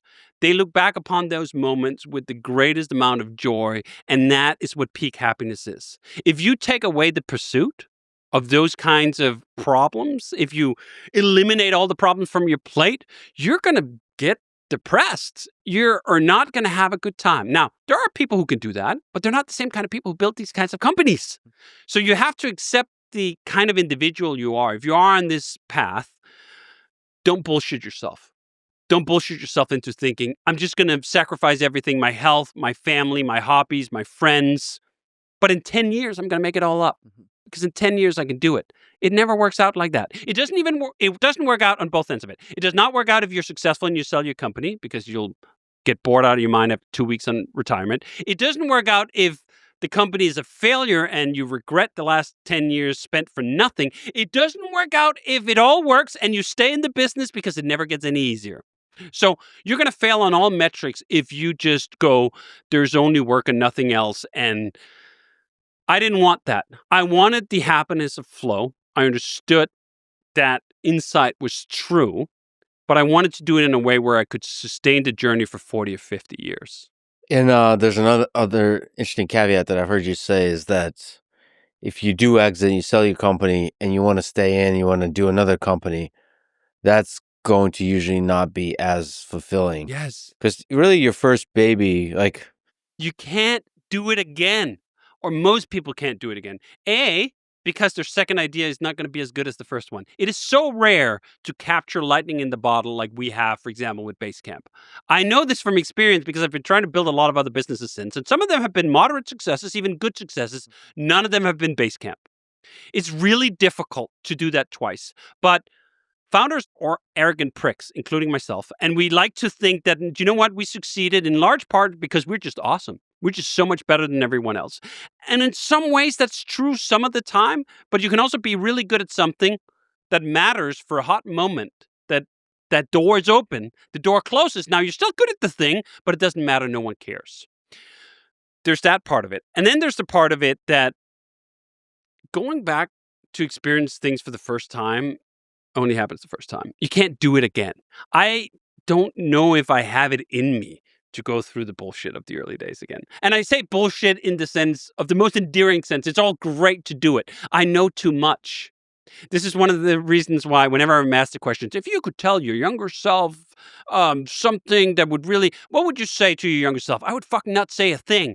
I would not rob my younger self of all the life experiences that I've been blessed with due to the ignorance of how the world works. Building up the wisdom about how the world works is a joy. And you got to build it one brick at a time. If you just handed all the results, it's like, oh, should we watch a movie? Here's how it ends. I don't want to watch the movie now. You spoiled it. I don't want you to spoil my business experience. I don't want to spoil any of my ignorance. The greatest blessing half the time when you're starting something new is A, you don't know how hard it's going to be. B, you don't know what you don't know. Like the adventure is the payoff. the responsibility is the payoff. This is something Jordan Peterson has really taught me to articulate. This notion that responsibility is actually key to meaning. Man's Search for Meaning, Viktor Frankl talks about this as well, that we can endure any hardship if there's a reason why. Now, he talked about it in truly life-altering concentration camp ways, but you can also apply it at a smaller scale with less criticality of even just your daily life, that all that hardship in building the original business, that is responsibility you take upon yourself. The reason you take that on you is in part because you don't know fully what it entails. If you had known up front, if I'd known up front how hard it would be, how much frustration there'd be along the way, if you just told me that in a narrative before I got started, I would have been like, maybe I should just go get a job. I mean, you said so many smart things there. Just to pick one, it's funny that sometimes the advice givers, the wisdom givers, have gone through all the bullshit. And so there is a degree to which you want to make the mistake. So I think I would still give the advice of, you want to have a stretch of your life where you work too hard, including at a thing that fails. I don't think you can learn the lessons why that's a bad idea in any other way except by doing it. There is a degree, but of course you don't. I think you should stretch. Should you have to stretch for a decade? I'm not so sure. Yeah, the decade thing is 20s is a special time. It's a lot to trade. You don't get your 20s back. Yeah. You don't get your 30s back. You don't get your 40s back. I would have regretted personally if I hadn't done the other things I did in my 20s, if I hadn't had the fun I had, if I hadn't had the friends I had, if I hadn't built up the hobbies that I did, if I hadn't started driving race cars at an early enough age to actually get really good at it, if I'd just gone all in on business, because I would have got the same out in the end. This is something Derek Sivers really taught me. He has this great essay about how when he went for a bike ride, he could go really hard, all out, and he could do the ride, I think, in 19 minutes. Or he could enjoy the ride, go 5% slower, do the ride in 21 minutes, and realize there's only 2 minutes apart. Either I go all in all the time, there's nothing else, I'm completely exhausted at the end, or I travel the same distance and I arrive maybe 2 minutes later, but I got to enjoy the scenery, listen to the birds, smell the flowers.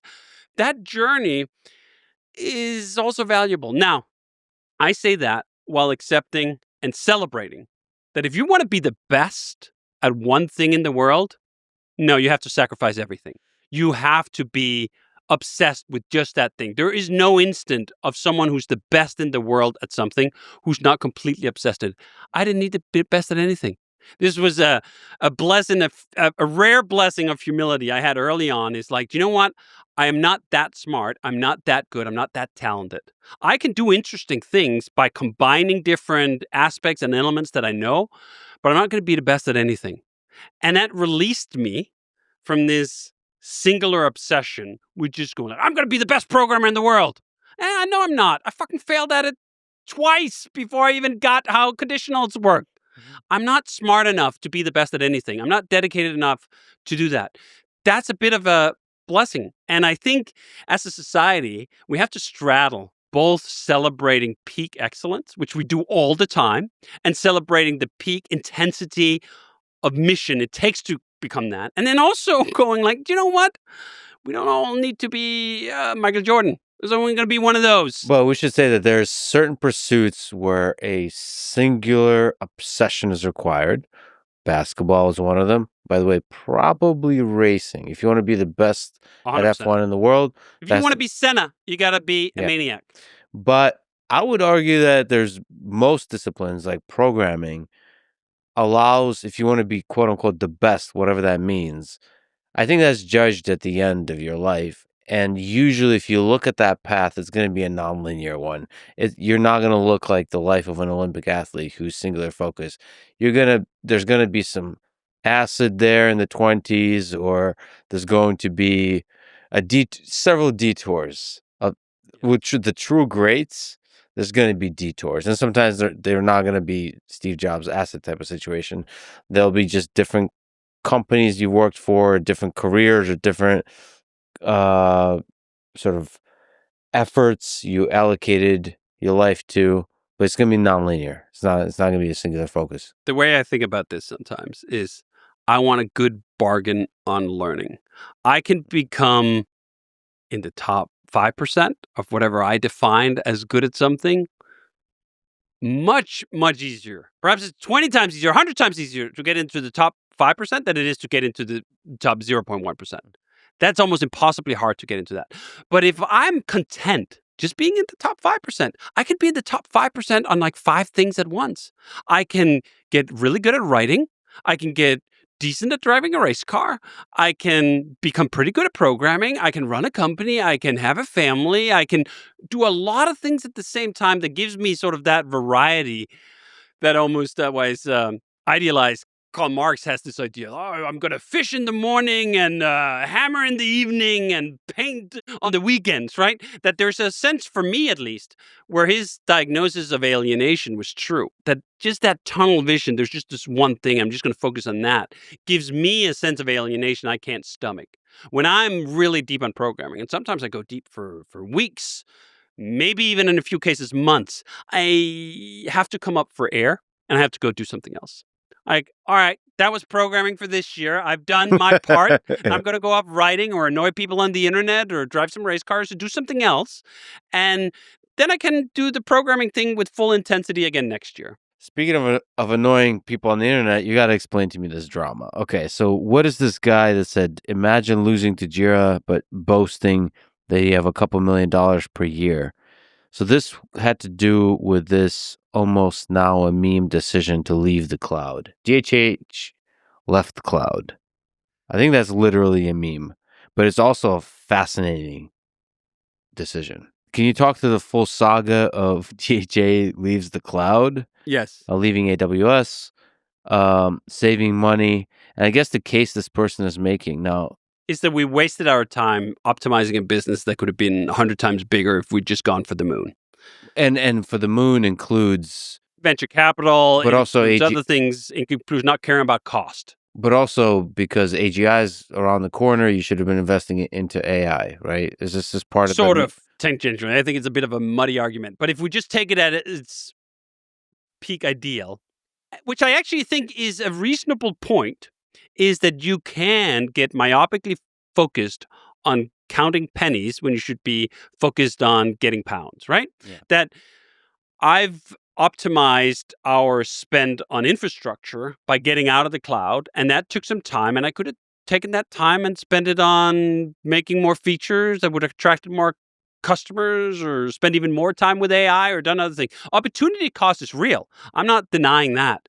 I'm pushing back on the idea that for a company of our size, saving $2 million a year on our infrastructure bill, which is about somewhere between half to 2/3, goes directly to the bottom line, which means it's returned to Jason and I as owners and our employees, part of our profit sharing plan. It's totally worth doing. This idea that costs don't matter is a very Silicon Valley way of thinking that I, again, understand at the scale of something maybe, but I also actually think it's aesthetically unpleasing. I find an inefficient business, as I find an inefficient program full of line noise, to just be a splinter in my brain. I hate looking at an expense report and just seeing disproportionate waste. And when I was looking at our spend at 37 Signals a few years back, I saw bills that did not pass my smell test. I remembered how much we used to spend on infrastructure before the cloud, and I saw numbers I could not recognize in proportion to what we needed. The fact that computers have gotten so much faster over time, shouldn't things be getting cheaper? Why are we spending more and more money servicing more customers? Yes, but with much faster computers, Moore's law should be lowering the costs. And the opposite is happening. Why is that happening? And that started a journey of unwinding why the cloud isn't as great as a deal as people like to think that it is. Yeah, can we look at the specifics just for people who don't know the story and then generalize to what it means about the role of the cloud in the tech business. So the specifics is you were using AWS S3 for... We were using AWS for everything. Okay. Hey.com launched as an entirely cloud app. It was completely on AWS for compute, for databases, for all of it. We were using all the systems as they're best prescribed that we should. Our total cloud bill for Basecamp, our total spend with AWS was, I think, 3.2 million or 3.4 million at its peak. That's kind of a lot of money. 3.4 million. I mean, we have a ton of users and customers, but still, that just struck me as unreasonable. And the reason why it was so unreasonable was because I had the pitch for the cloud ringing in my ears. Hey, this is going to be faster. This is going to be easier. This is going to be cheaper. Why are you trying to produce your own power? Like, do you have your own power plant? Why would you do that? Leave the computers to the hyperscalers. They're much better at it anyway. I actually thought that was a compelling pitch. I bought in on that pitch for several years and thought, do you know what? I'm done ever owning a server again. We're just going to rent our capacity, and Amazon is going to be able to offer us services much cheaper than we could buy them themselves because they're going to have these economies of scale. And I was thinking, Jeff's word ringing, my competitor's margin is my opportunity. That was something he used to drive Amazon.com with. That if he could just make 2% when the other guy was trying to make 4%, he would end up with all the money. And on volume, he would still win. So I thought that was the operating ethos for AWS. It turns out that's not true at all. AWS, by the way, operates at almost 40% margin. So just in that, there's a clue that competitors are not able to do the competitive thing we like about capitalism, which is to lower costs and so forth. So the cloud pitch, in my optics, is fundamentally false. It did not get easier, first of all. I don't know if you've used AWS recently. It is hella complicated. If you think Linux is hard, you've never tried to set up IAM rules or access parameters or whatever for AWS. AWS was always difficult. It was always clunky. Well, I think it's gotten even more difficult. But Okay. yes.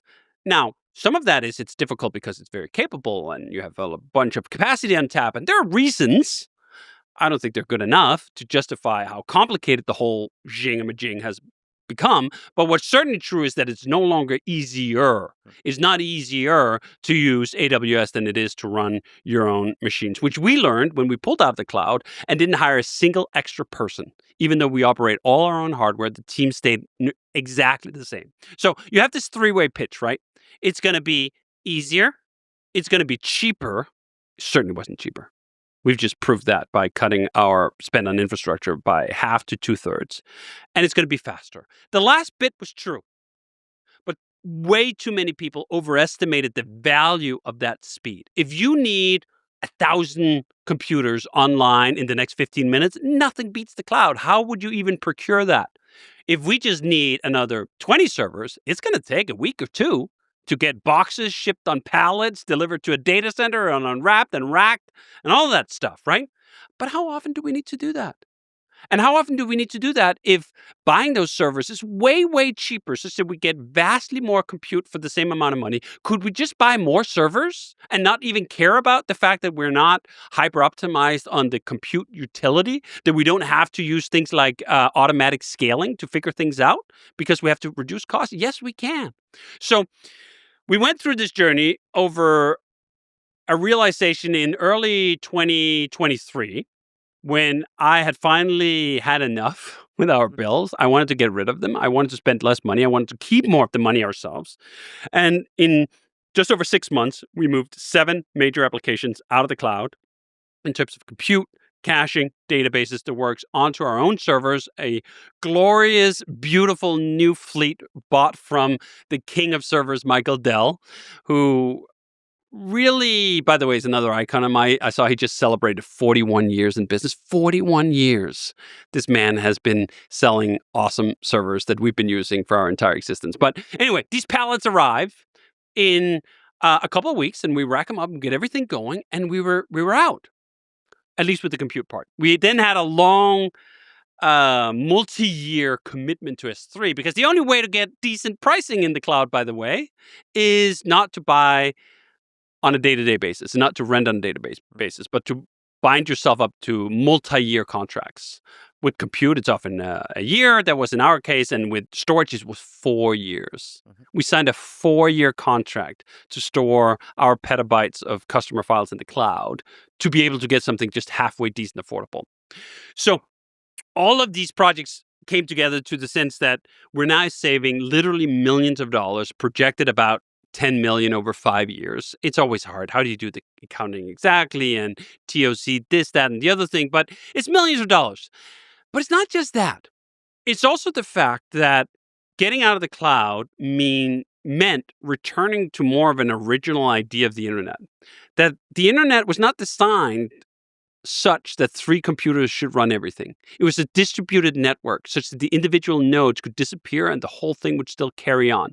DARPA designed this such that the Russians could take out Washington and they could still fight back from New York. That the entire communication infrastructure wouldn't disappear because there was no hub and spoke. It was a network. I always found that an immensely beautiful vision. That you could have this glorious internet and no single node was in control of everything. And we've returned to much more of a single node controlling everything idea with these hyperscalers. When US East 1, the main and original region for AWS, goes offline, which just happened more than a few times over the years, seemingly a third of the internet is offline. Like that in itself is just an insult to DARPA's design. It doesn't detract from the fact that what AWS built was marvelous. I think the cloud has moved so many things so far forward, especially around virtualization, automation, setup. It's all those giant leaps forward for system administration that's allowing us now to be able to run things on-prem in a way that smells and feels much like the cloud, just at half the cost or less. And with the autonomy and the satisfaction of owning hardware. I don't know what the last time you looked at like an actual server and took it apart and looked inside of. These things are gorgeous. I mean, I posted a couple of pictures of our racks out in the data center and people always go crazy for them because we've gotten so abstracted from what the underlying metal looks like in this cloud age that most people have no idea. They have no idea how powerful a modern CPU is. They have no idea how much RAM you can fit into a 1U rack. Progress in computing has been really exciting, especially I'd say in the last 4 to 5 years after TSMC, with Apple's help, really pushed the envelope. I mean, we kind of sat still there for a while Intel was spinning their wheels going nowhere. And then TSMC, with Apple propelling them, really moved things forward. And now servers are exciting again. Like you're getting jumps year over year in the 15, 20% rather than the single digit we were stuck with for a while. And that all means that owning your own hardware is a more feasible proposition than it's ever been, that you need fewer machines to run ever more, and that more people should do it. Because as much as I love Jeff and Amazon, like he doesn't need another, 40% margin on all the tech stuff that I buy to run our business.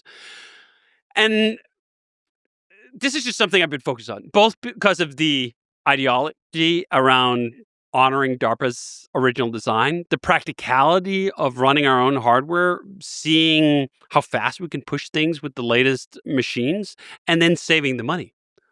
And that has all been so enjoyable to do, but also so counterintuitive for a lot of people, because it seemed, I think, for a lot of people in the industry that like we'd all decided that we were done buying computers, that was something we would just delegate to AWS and Azure and Google Cloud, that we didn't have to own these things anymore. So I think there's a little bit of whiplash for some people that, I thought we agreed. We were done with that. And then along come us and say, do you know what? Maybe you should have a computer.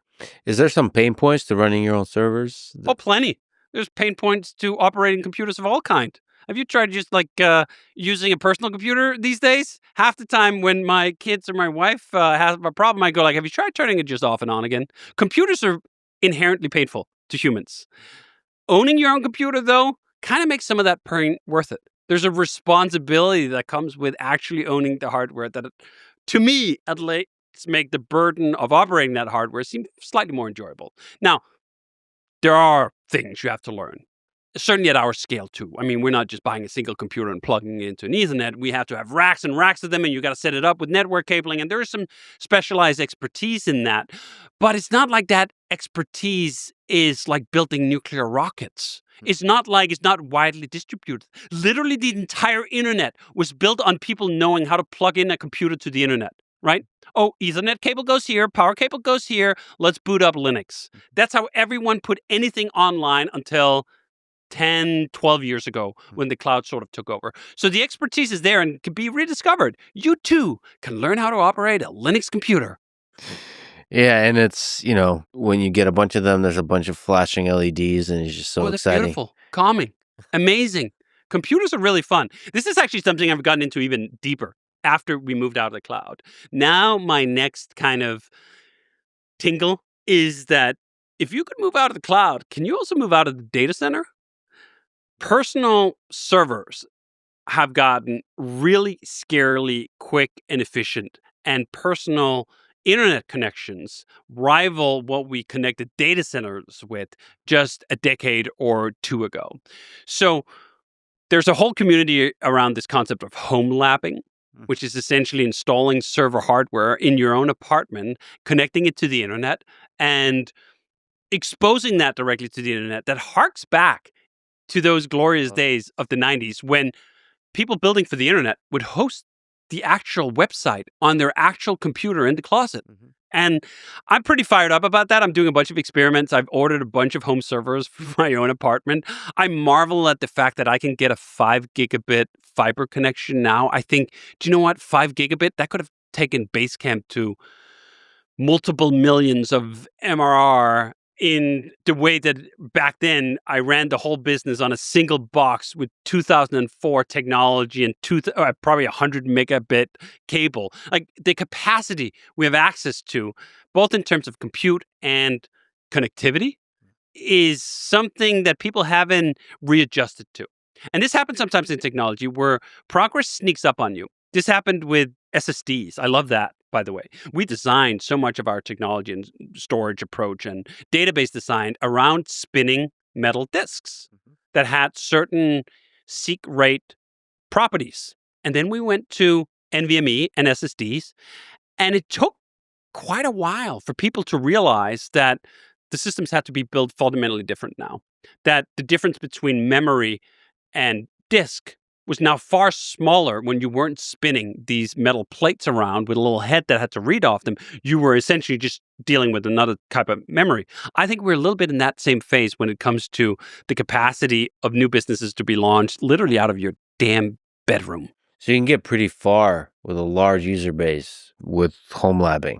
Absolutely. That's exciting. That's like the old school. That's really exciting. It's bringing back the startup in the garage in the literal physical sense of the word. Now, some of that is, do we need to? You can get relatively cheap cloud capacity if you don't need very much. Hell yes, we need to. I mean, the feeling of doing that by yourself, of seeing the LED lights in your own home. I mean, there's nothing like that. There's just an aesthetic to it that I am completely in love with and I want to try to push on. Now, is that going to be the same thing as getting out of the cloud? I'm not sure. Our exit out of the cloud was not the exit out of the data center. We basically just bought hardware, shipped it to a professionally managed data center that we didn't even actually touch. This is the other misconception people have about moving out of the cloud, that we have a bunch of people who are constantly driving to a data center somewhere to rack new boxes and change dead RAM. That's not how things happen in the modern world at all. We have a company called Summit, previously Deft, that is what we call white gloves. They work in the data center. When we need something like, hey, Deft, can you go down and swap the dead SSD in box number 6?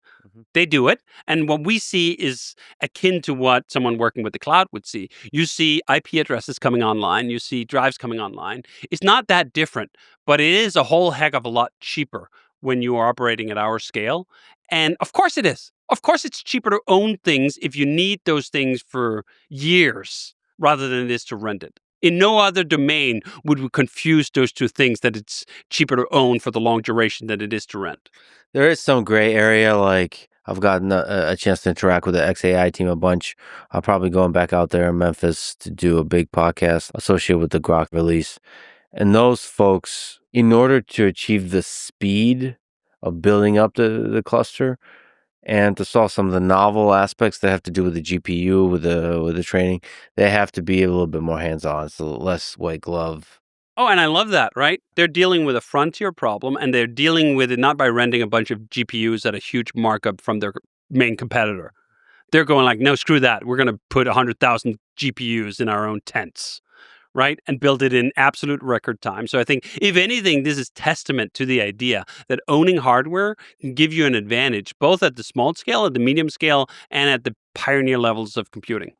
By the way, speaking of teams, those are XAI, Tesla, are large companies, but all those folks, I don't know what it is about. You said Jeff is really good at finding good people, at seeing strength in people. Like Elon is also extremely. I don't know what that is. Actually, I've never actually seen. Maybe you could speak to that. He's good at finding greatness. I don't think he's finding as much as he's attracting. He's attracting the talent because of the audaciousness of his goals and his mission, the clarity by which he states it. He doesn't have to go scour the earth to find the best people. The best people come to him because he is, talking about Elon here, one of the singular most invigorating figures in both the same order of the universe here, haters and lovers, right? Like, he's having such an impact at such a scale that, of course, he's got to have literally millions of people think he's the worst person in the world. And he's also going to have millions of people thinking he's the greatest gift to humanity. Depending on the day, I'm somewhere in between, but I'm more on the greatest gift to humanity end of the scale than I'm on the other end of the scale. And I think that really inspires people in a way that we've almost forgotten, that level of audacity is so rare that when we see it, we don't fully know how to analyze it. We think of Elon as finding great talent, and I'm sure he's also good at that. But I also think that this beacon of the mission, we're going to fucking Mars. We're going to transform transportation into using electricity. We're going to cover the earth in internet. Is so grand that there are days where I wake up and go like, what the fuck am I doing with these to-do lists? Like, Jesus, should I go sign up for something like that? Yeah. That sounds invigorating in a sense. I can only imagine like a Viking back in 1050 going like, should we go to Normandy? You may die along the way. But oh boy, does that sound like a journey and an adventure. There's a few components there. One, definitely this bigger than life mission and really believing it. Every other sentence is about Mars, like really believing it. It doesn't really matter what, like anybody else, the criticism, anything.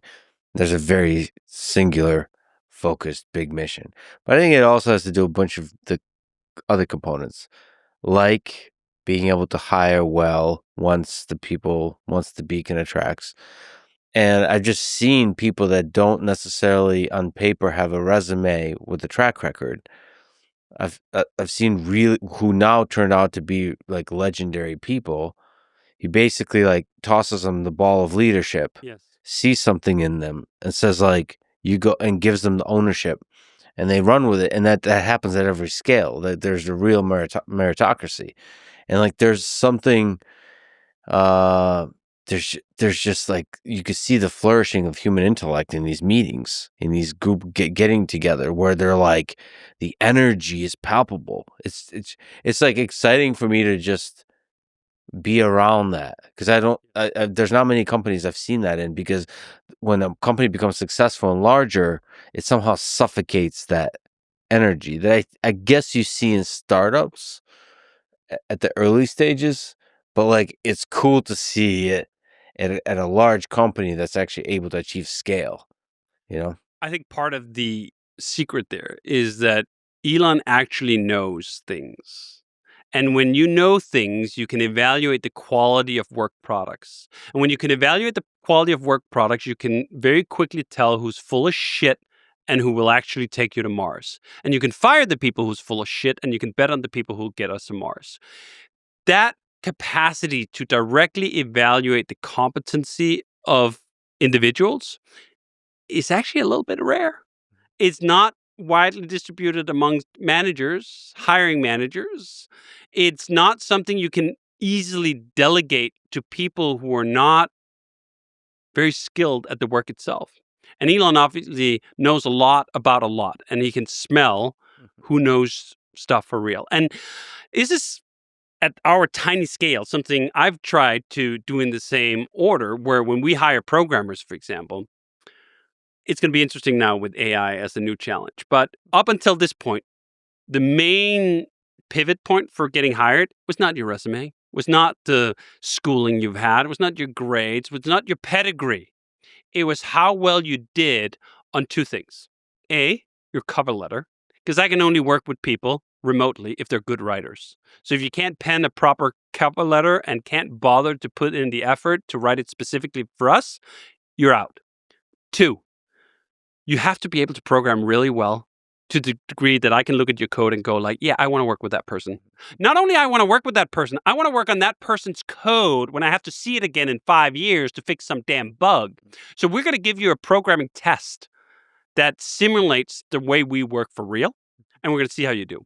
And I've been surprised time and again where I thought for sure this candidate is a shoo-in. They sound just right. The CV's just right. And then you see the code getting churned in. I'm like, no way. No way are we hiring this person. And the other way has been true as well. I've gone like, I don't know about this guy or this woman. I don't know. And then they turn in their code stuff. And I'm like, holy shit, can that person be on my team tomorrow, preferably? The capacity to evaluate work product is a superpower when it comes to hiring. There's a step that I've seen Elon do really well, which is be able to show up and say, this can be done simpler. Yes. But he knows what he's talking about. And then the engineer, because Elon knows enough, the engineer whose first reaction, you can kind of tell, like, it's almost like rolling your eyes if your parent tells you something. Yes. This is not, no, I've been working on this for a month. You don't know. But then when you have that conversation a little more, you realize, no, it can be done simpler. Find the way. So there's when two engineers are talking, one might not have perfect information, but if the senior engineer has like good instinct, that's like been battle earned.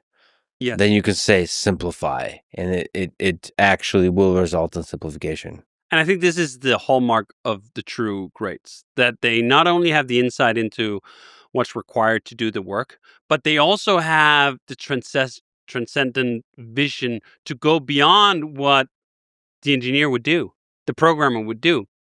I think if we're looking at these rarities, obviously the myth of Steve Jobs was also this. Even though perhaps he was less technical than Elon is in many ways, he had the same capacity to show up to a product team and really challenge them to look harder for the simplification or for making things greater in a way that would garner disbelief from the people who are supposed to do it. Like, this guy is full of shit. Like, this is crazy. We can never. And then 2 months later it is. So there is something of this where you need the vision. You need it anchored by the reality of knowing enough about what's possible, knowing enough about physics, knowing enough about software, that you're not just spewing bullshit. There are plenty of people who can tell a group of engineers, no, just do it faster. Like, that's not a skill. It's got to be anchored in something real, but it's also got to be anchored in, it's a tired word, but a passion for the outcome to a degree where you get personally insulted if a bad job is done. This is what I've been writing about lately with Apple. They've lost that asshole who would show up and tell engineers that what they did was not good enough in ways that would actually perhaps make them feel a little small in the moment, but would spark that zest to really fix it. Now they have a logistics person who's very good at sourcing components and lining up production Gantt charts, but you're not getting that magic. Now, what's interesting with that whole scenario was I actually thought how well Tim Cook ran things and has run things at Apple for so long that maybe we were wrong. Maybe we were wrong about the criticality of Steve Jobs to the whole mission. Maybe you could get away with not having it. I think the bill was just going to come later, and now it has. Apple is failing in all these ways that someone who would blow up Steve's ghost and really exalt him would say, like, see, This is what's happening now. So the other thing here, too, of course, is it's impossible to divorce like your perception of what's a critical component of the system and the messy reality of a million different moving parts in the reality of life. And you should be skeptical about your own analysis and your own thesis at all time. Since you mentioned Apple, have to ask, somebody on the internet submitted the question. Does DHH still hate Apple? I believe the question is. So there was a time when Basecamp went to war with Apple over the 30%. Can you tell the saga of that battle? Yes. But first, I'll tell you how I fell in love with Apple, which was all the way back in also early 2000s when Microsoft was dominating the industry in a way we now see Apple and Google dominate mobile phones. Microsoft was just everything when it came to personal computers. And I really did not like the Microsoft of the 90s. The Microsoft of the 90s was the cut off the air supply to Netscape kind of characters, was the Bill Gates sitting defiant in an interview with the DOJ asking about what the definition of what is. And just overall unpleasant, I think. You can have respect for what was achieved, but I certainly didn't like it. And as we've talked about, I came begrudgingly to the PC after Commodore fell apart and I couldn't continue to use the Amiga. So I already had a bit of a bone to pick with PCs just over the fact that I love my Amiga so much. But then in the early 2000s, Apple emerged as a credible alternative because they bet the new generation of Macs on Unix underpinnings. And that allowed me to escape from Microsoft. And suddenly I became one of the biggest boosters of Apple. I was in my graduating class at the Copenhagen Business School. I started with the first white iBook, first person using Mac. And by the time we were done and graduating, I had basically converted half the class to using Apple computers because I would evangelize them so hard and demonstrate them and do all the things that a super fan would do. And I continued that work over many years. Jason and I actually, in I think 2004, 2005, did an ad for Apple that they posted on the developer side where we were all about, like, Apple is so integral to everything that we do and we look up to them and we are inspired by them. And that love relationship actually continued for a very long time. I basically just became a Mac person for 20 years. I didn't even care about looking at PCs. It seemed irrelevant to me, whatever Microsoft was doing, which felt like such a relief because in the 90s, I felt like I couldn't escape Microsoft, and suddenly I had found my escape. And now I was with Apple, and it was glorious, and they shared so many of my sensibilities and my aesthetics, and they kept pushing the envelope, and there was so much to be proud of, so much to look up to. And then that sort of started to change with the iPhone, which is weird because the iPhone is what made modern Apple. It's what I lined up in 2007 together with Jason for 5 hours to stand in a line to buy a first generation product where Apple staff would clap at you when you walked out of the store. I don't know if you remember that. It was a whole ceremony. And it was part of that myth and mystique and awe of Apple. So I wasn't in the market for other computers. I wasn't in the market for other computer ideas. I thought perhaps I'd be with the Mac until the end of days. But as Apple discovered the gold mine it is to operate a toll booth where you don't have to innovate, where you don't actually even have to make anything, where you can just take 30% of other people's business, there was a rot that's crept in to the foundation of Apple. And that started all the way back from the initial launch of the App Store.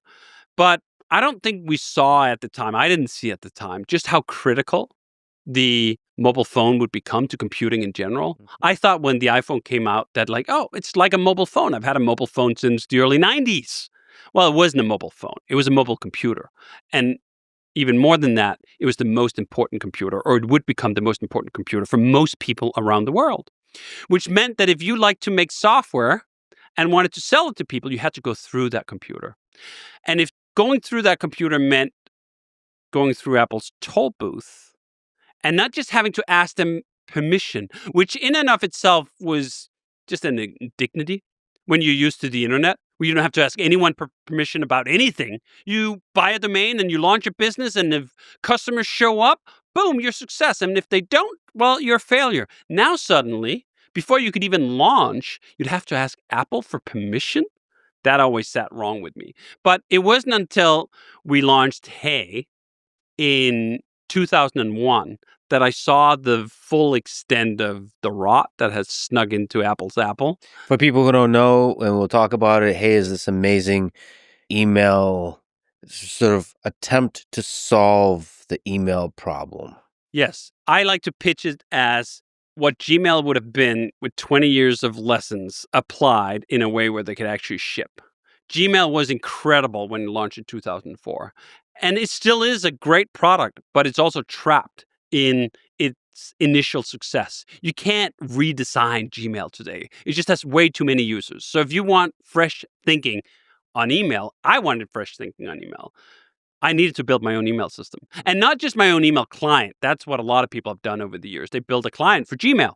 But you're severely constrained if you don't control the email server as well. If you really want to move the ball forward with email, you have to control both the server and the client. And that was the audacious mission we set out to do with Hey. And that was what's funny.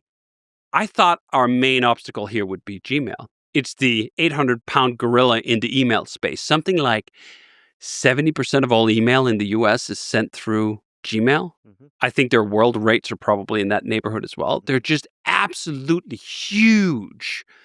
And trying to attack an enormous established competitor like that, who's so actually still loved by plenty of people and is free, seems like a suicide mission. And it was only a mission we signed up for because we had grown ambitious enough after making Basecamp for 20 years that we thought we could tackle that problem. So I thought, hey, this is dumb. I would not advise anyone to go head to head with Gmail. That seems like a suicide mission. We're going to try anyway, because you know what? If we fail, it's going to be fine. We're just going to build a better email experience for me and Jason and the people at the company and our cat, and that'll be okay because we can afford to do so. But when we got ready to launch, after spending 2 years building this product, millions of dollars in investment to it, we obviously needed mobile apps. You're not going to be a serious contender with email if you're not on a mobile phone, and you need to be there with a native client. So we had built a great native client for both iOS and for Android. And as we were getting ready to launch, we submitted both of them to the app stores, got both of them approved on, I think, Friday afternoon for the iOS app. And we then went live on Monday. And we were so excited. Hey, world, we've been working on this new thing. I'd love for you to check it out. And of course, as with anything, when you launch a new product, there are some bugs. So we quickly found a few in the iOS client and submitted a new build to Apple. Mm-hmm. Hey, here's our bug fixes. Can you please update? And that's when all hell broke loose. Not only were they not going to approve our update, they said, oh, wait a minute. We gave you permission to be in the App Store, but I'm sorry, that was a mistake. We see that you're not using our in-app payment system, which means that we don't get 30% of your business. You will have to rectify that or you can't be in the App Store. And first I thought, well, it got approved already. We're running on the same model we've run Basecamp on in the App Store for a decade. If you're not signing up through the app, and we're signing up our own customers on our own website, and they're just going to the App Store to download their companion app, we're going to be fine. That was the truth, right? That was why I never got so fired up about the App Store, even as Apple started tightening the screws, was like my business was okay. Now, suddenly, my business wasn't okay. Apple was willing to destroy Hey if we did not agree to give them 30% of all the signups that came through the iOS app. And it wasn't just about the 30%. It was also about splitting and not longer having a direct relationship with our customers. When you sell an app in the App Store, you're not selling an app to a customer. You're selling an app to inventory at Apple, and then Apple sells an app to that customer. That customer has a purchasing relationship with Apple. So if you want to give discounts or refunds or whatever, it's complete hell. If you want to easily support multi-platform, that's complete hell. If someone signs up for Hey on their iPhone and they want to switch to Android, but that billing relationship, it's tied to Apple, it's complete hell. For a million reasons, I did not want to hand my business over to Apple. I did not want to hand 30% of our revenue over to Apple. So we decided to do something that seemingly Apple had never heard before.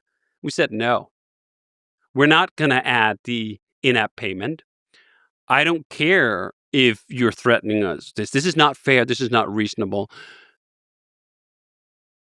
Please approve. And of course they didn't. And it escalated. And after a couple of days, we realized, you know what? This isn't a mistake. This isn't going away. We're going to be dead if they go through with this. If we're not going to yield and give them the 30%, they're going to kick us off. Unless we make such a racket, such noise that they will regret it. And that's exactly what then happened. We were blessed by the fact that we launched Hey 1 week before the WWDC, their Worldwide Developer Conference, where Apple loves to get up on stage and harp on how much they do for developers, how much they love them, and why you should build for their new devices, and so on and so forth. And then we also just happen to have a platform on the internet, which is very convenient when you need to go to war with a $3 trillion company. So I started kicking and screaming and essentially turning it up to 11 in terms of the fight and going public with our denial to be in the App Store. And that turned into a prolonged 2-week battle with Apple that essentially ended in the best possible outcome we could have gotten as David fighting Goliath, which was a bit of a truce. We wouldn't hand 30% over to Apple. They wouldn't kick us out of the App Store, but we had to build some bullshit dummy account such that the app did something when you downloaded it. That was a rule that Phil Schiller seemingly made up on the fly when pressed for the 5th time by the media about why we couldn't be in the App Store when a million other companion apps could. But we just happened to be able to create so much pain and noise for Apple that it was easier for them to just let us be than to keep on fighting. What do you think about Tim Sweeney's victory with Epic over Apple? I think it is incredible, and the entire developer ecosystem, not just on iOS, but on Android as well, owe Epic, Tim Sweeney, and Mark Rain an enormous debt of gratitude for taking on the only battle that has ever inflicted a serious wound on Apple in this entire sordid campaign of monopoly enforcement, and that is Epic's fight versus them. Tim recently revealed that it has cost well over $100 million in legal fees to carry on this battle against Apple. We, for a hot moment, considered suing Apple when they were threatening to kick us out. We shopped the case around with a few law firms, and perhaps, of course, they would tell us, you have a good case. I mean, they're trying to sell a product here, but they would also tell us it's going to cost a minimum of $10 million, and it's going to take 5 to 7 years through all the appeals. Now, we now learned the actual price tag was 10 times higher, right? Epic spent over $100 million. It would have destroyed us to take on Apple in the legal realm. Only a company like Epic could do it. And only a company run by founders like Tim, like Mark, could risk the business in the way that they did. The audacity they had to provoke the fight in the first place, which I thought was just incredible, and to stick with it for the long term. No board would have signed off on this lawsuit to a professional CEO. No freaking way. So the fact that they've been able to beat Apple in also the most hilarious way possible, I think it's just incredible. Because remember, their first victory in the case was actually not much of a victory. There were about 11 counts in the trial.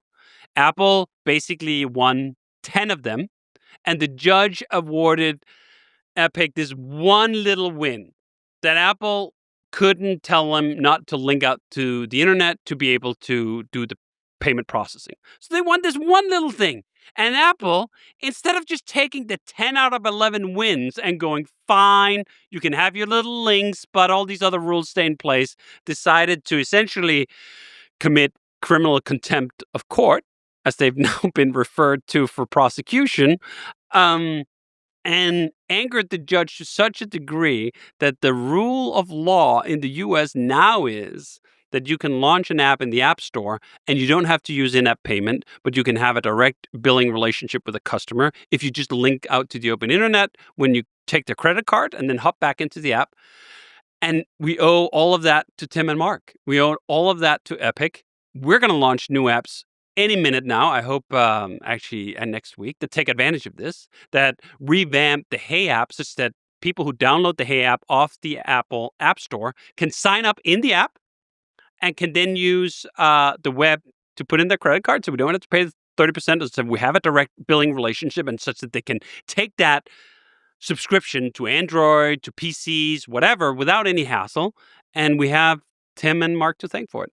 Yeah, Tim, I mean, like you said, founders, but also specific kind of founders, because I think maybe you can educate me on this, but Tim is somebody who maintains to this day sort of the unreasonableness of principles. Yes.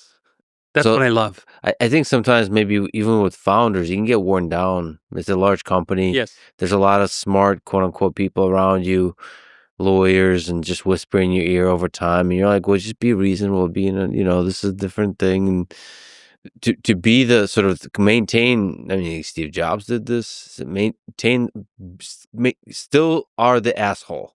Yes. Who says, no, yes, this whole company, I'll sink this whole fucking company over this. That's the exact language basically I used in our original campaign. I will burn this business down before I hand over 30% of it to Apple. And that sort of indignation, that actual rage, is something I try to be a little careful about tapping into, because it is a little bit of a volatile compound. Because, I mean, I have a bunch of employees. We have a bunch of customers. It would be pretty sad if the journey of 37 Signals after 25 years would come to an end because Apple would burn us down, or I would burn the business down over this fight with Apple. But I think you also need that level of conviction to be able to even drive day-to-day decisions. One of the other Apple examples, I know I'm ragging on Apple a little bit here, and I don't actually hate them. I really don't. I am tremendously disappointed at the squandered relationship that did not need to be sold away for so little. Now, I understand that the App Store toll booth is actually a pretty big business. It's multiple billions. But Apple is a $1 trillion company. And I think in the lens of history, this is going to come off as a tremendous mistake. And I think it's already coming off as a tremendous mistake. The flop that was the Vision Pro was partly because Apple had pissed off every other developer. No one was eager to come build the kind of experiences for their new hardware that would perhaps have made it a success. So when you're on top, and you have all the cards, you can delude yourself into thinking that you can dictate all terms at all times and there are no long-term consequences. Apple is learning finally the fact that there are long-term consequences and that developers actually are important to Apple's business.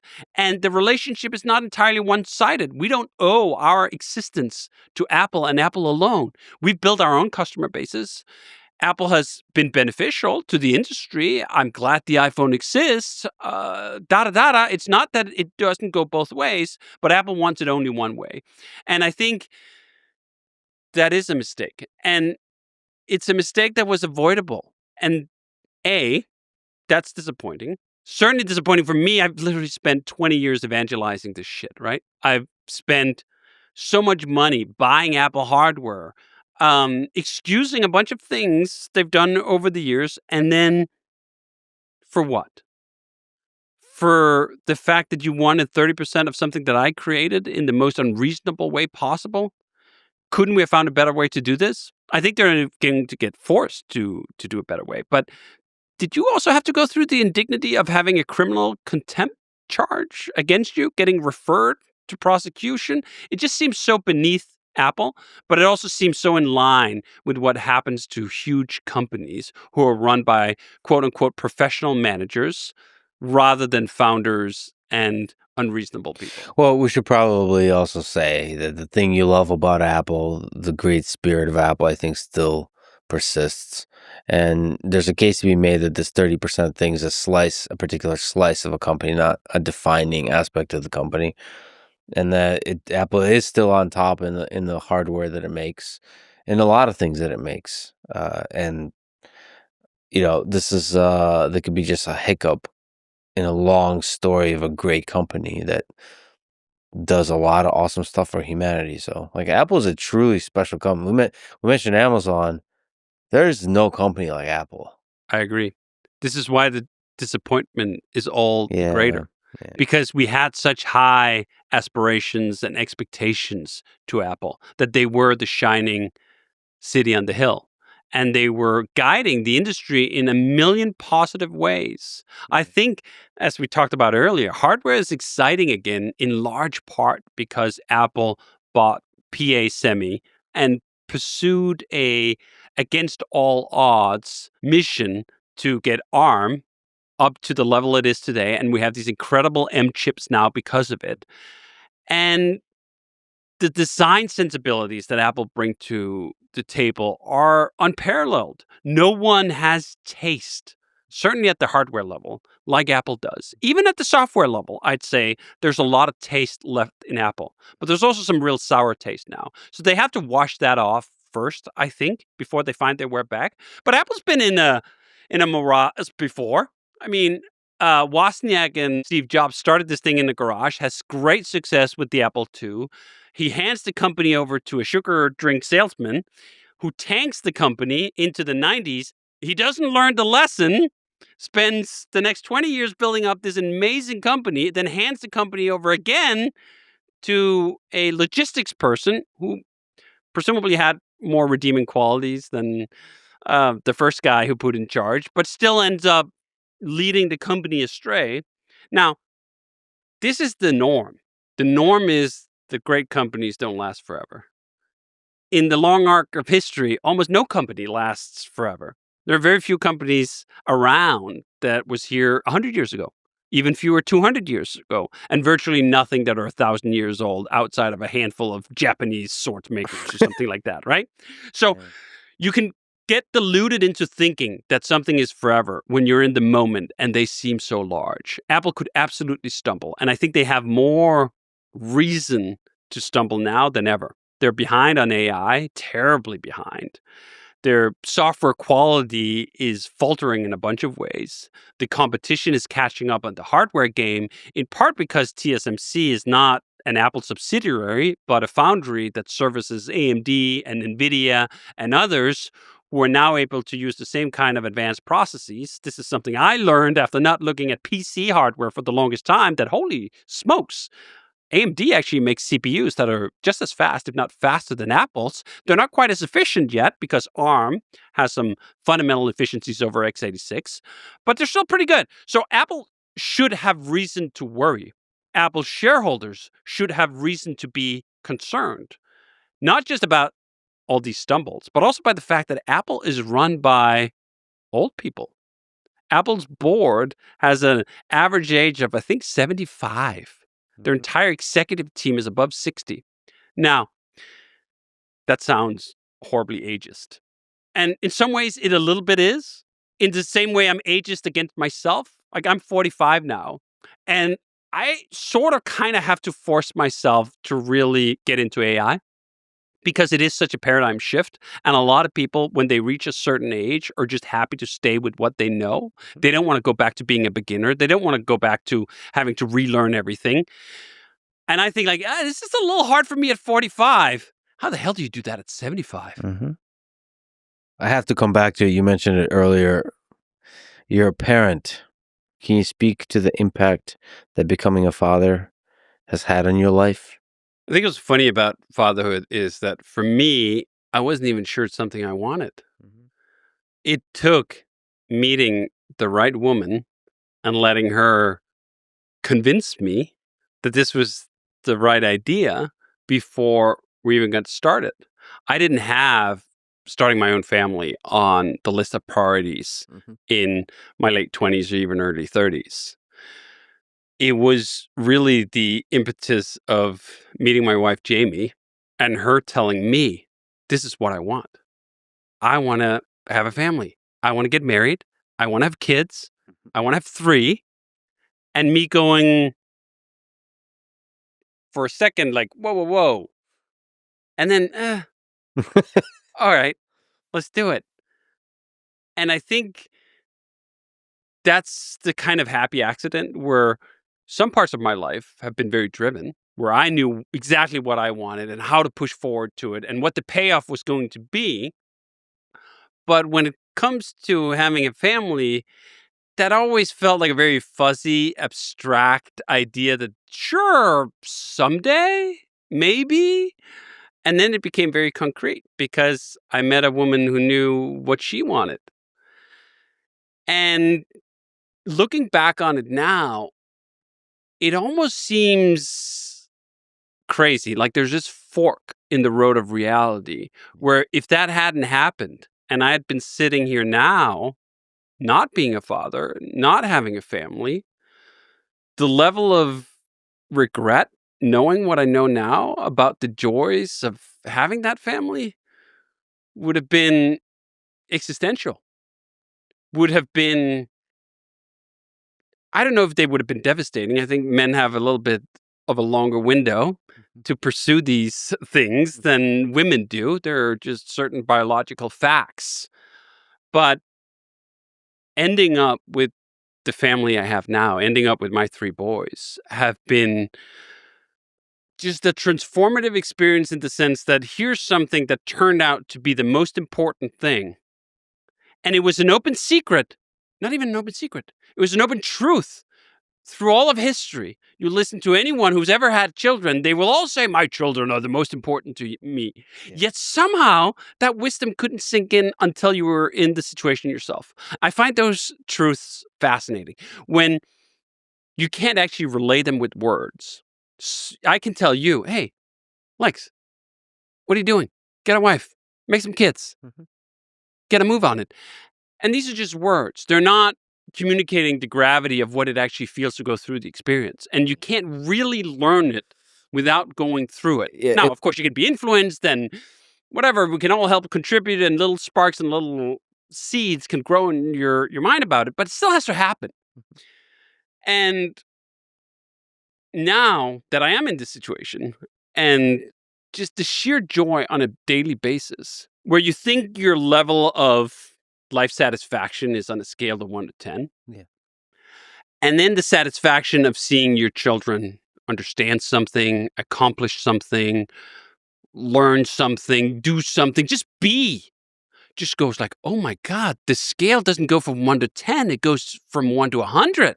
And I've been playing down here in the 1 to 10 range all this time. And there's a 1 to 100.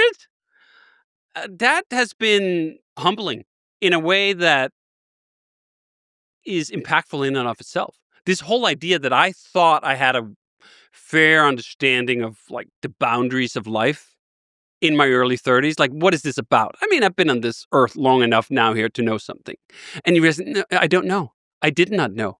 I did not know that the scale was much broader.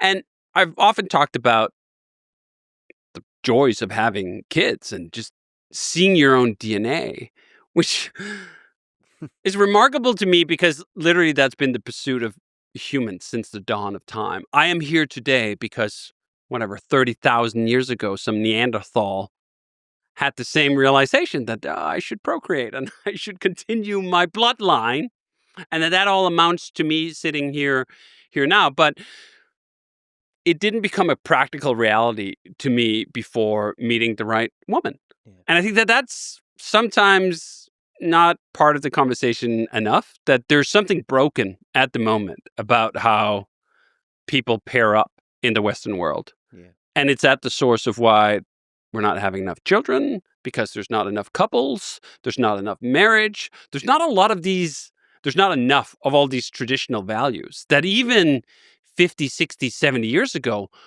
was just taken for granted. We're in this grand experiment of what happens if we just remove a bunch of institutions. What happens if we no longer value marriage as something to aspire to? What happened if parenthood is now seen in some camps as almost something like weird or against your own self-expression? It's a grand experiment that I'm kind of curious how it turns out. I'd prefer to watch it as a movie, like The Children of Men. Of like, that was a good show.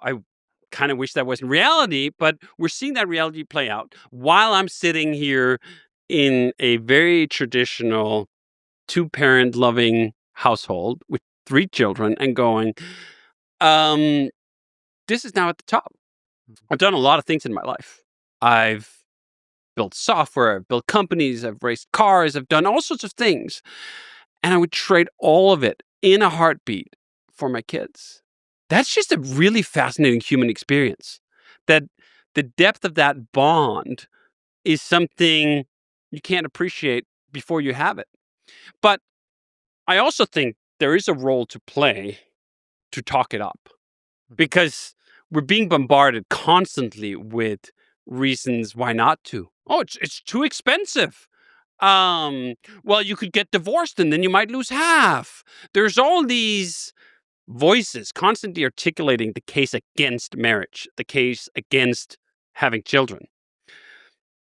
That those of us who've chosen to do the traditional thing, to get married and to have children, have an obligation to kind of talk it up a little bit, which would have seemed ridiculous, again, 50 years ago, that you'd have to talk up something so fundamental as that. But I have become kind of obligated in that sense to do just that, to talk it up, to say, do you know what? You can look at everything that I've done, and if you like some of those parts, realize that to me, in this situation, the kids, the family, the wife is more important than all of it. And it sounds like a cliche because you've heard it 1,000 times before. And by becoming a cliche, maybe you start believing it's not true, that it's just something people say. But it is reality. I know almost no parents that I have personal relationships with that don't consider their children to be the most important thing in their life. So there's a lot of interesting things you said. So one, it does seem to be, I know a lot of parents, perhaps more interestingly, I know a lot of super successful people who are parents who really love their kids and who say that the kids even help them to be more successful. Now, the interesting thing, speaking to what you're saying, is it does seem for us humans, it's easier to articulate the negatives because they're sort of concrete, pragmatic. It costs more, it takes some time. They can be crying all over the place. They're, tiny narcissists running around or whatever. Which is all true. But yeah, pooping everywhere, that kind of stuff.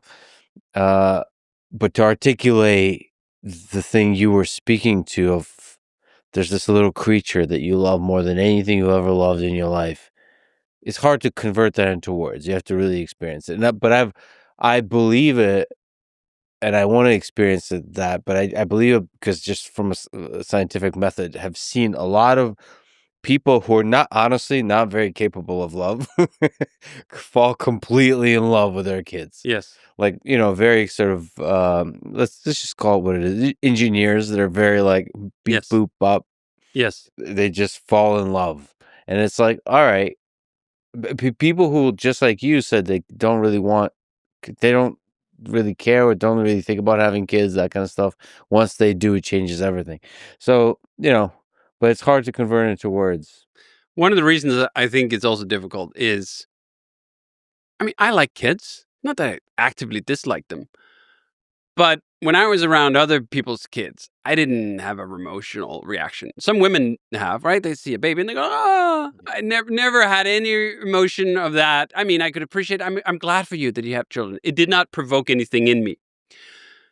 The emotions that are provoked in me when I look at my own children, this doesn't exist in the same universe. So you don't have a complete parallel, or at least a lot of men, or at least me, I didn't have sort of a framework to put it into. What would it be like to have my own child? And then you experience it, it's like and it happens so quickly too. This is what I found fascinating. It happens before that little human is even able to return any words to you. That the love you develop to an infant, it happens quite quickly, not necessarily immediately. I don't know. Different people have different experiences, but it took me a little bit. But then once it just hit like kick of a horse. And I love that it's also just such a universal experience that You can be the most successful person in the world. You can be the poorest person in the world. You can be somewhere in the middle. And we share this experience that being a parent, for most of them, turns out to be the most important thing in their life. But, it is really nice to do that kind of experience with the right partner. But I think because I'm such an empath, the cost of having the wrong partner is high for me. But then I also realized, man, I have a friend of mine who's divorced happily, and he still loves the shit out of his kids, and it's still beautiful. It's a mess, but there's all of that love is still there, and it's you just have to make it work. It's just that I don't know, that kind of divorce would destroy me. You should listen to The School of Life. He has this great bit on YouTube. You will marry the wrong person. If you accept up front that you will marry the wrong person, that every potential person you can marry is going to be the wrong person on some dimension. They're going to annoy you. They're going to be not what you hoped in certain dimensions. The romantic ideal that everything is just perfect all the time is not very conducive to the reality of hitching up and making babies. Because I think, as you just accounted, even when it turns to shit, I find that most of the people I personally know, where things have fallen apart and have turned to shit, never in a million years would they go I regret it. Mm-hmm. I would rather my children did not exist because a relationship turned sour. I mean, I think you should try very hard. And I think this is also one of those things where we didn't fully understand those fences. And when we pulled them up and celebrated how easy it is to get divorced, for example, that wasn't going to have some negative consequences. I'm not saying you shouldn't have divorces. I'm not saying return to times past. I'm saying, though, that civilization over thousands of years developed certain technologies for ensuring the continuation of its own institutions and its own life that perhaps we didn't fully appreciate. I mean, again, this is something Jordan Peterson and others are far more articulate to speak about, and that I've learned a lot to just analyze my own situation. Why is it that this incredible burden it is to be responsible for someone else's life that you brought into this world is also the most rewarding part of existence? That's just curious. Mm-hmm. Before I heard Peterson articulate the value of taking on the greatest burden you know how to carry, I always thought about burdens as a negative things. Why would I want the burden of a child? I might screw it up. I might be a bad parent. They might have bad all this stuff, right? All the reasons why you shouldn't, and so few voices articulating why you should. Yeah, but I should also add on top of that thing you mentioned, currently, perhaps in the West, the matchmaking process is broken. It's broken, and technology made it worse. Yes. It's fascinating. This whole thing that hasn't been solved. So hiring great teams, that's probably been solved the best out of matchmaking. Finding great people to hire. Right. Second, finding great friends. That's also hasn't been solved. And it's breaking down. It's breaking down. And third is matchmaking for relationships. That's the worst. And in fact, technology made it even worse. Yes. It's fascinating. It is. It's a great example, again, of how all the greatest intentions still led us straight to hell. I really enjoy Louis Perry's analysis of the sexual revolution not being an unqualified good, which was something I hadn't thought about at all before she articulated it, that of course women should be able to have freedom and self-determination and abortions and all of these things. And Louise Perry is not arguing against that either, of course, but there are second-order effects that we don't appreciate at the time, and we may not have ready-made solutions for. And that's just interesting. You make life better in a million different ways, and somehow we end up more miserable. Why is that? Why is it that humans find meaning in hardship? And I think some of that is that it's a difficult question to answer through science. And again, Peterson articulates well this idea that you have to find some of it through art, some of it through authors, some of it through different, I was just about to say modes of knowing before I stop myself because that sounds like woo bullshit. But there are different ways to acquire those deep lessons that sort of paper is not going to tell you. I mean, this is really the point. Also applies to religion, for example. If you remove from society the software of religion, Yes. you better have a good replacement. And we've had a bunch of bad replacements, especially over the last few decades. Religion is one of those things I've struggled with a lot because I'm not religious, but I sort of wish I was. I can now fully appreciate the enormous value having an operating system like that brings, not just at the individual level, but rather at a societal level. And it's not clear at all what the answer is. I think we've tried a lot of dead ends when it came to replacements, and people have been filling that void in a million different ways that seem worse than all the religions, despite their faults in a myriad of ways, have been able to deliver. Yeah, religion is like the Cobalt code. It's just Yes. It's the institutions where we don't fully understand the rules and why they're there and what's going to happen if we remove them. Yeah. Some of them, seems obvious to me, are just bullshit of the time. Oh, you shouldn't eat whatever, shellfish, because in that region of the world, there was something, something, something. Okay, fine. But there's a bunch of other things that are pivotal to keeping society functioning for the long term, and we don't fully understand which is which. What's the bullshit and what's the load-bearing pillars of society?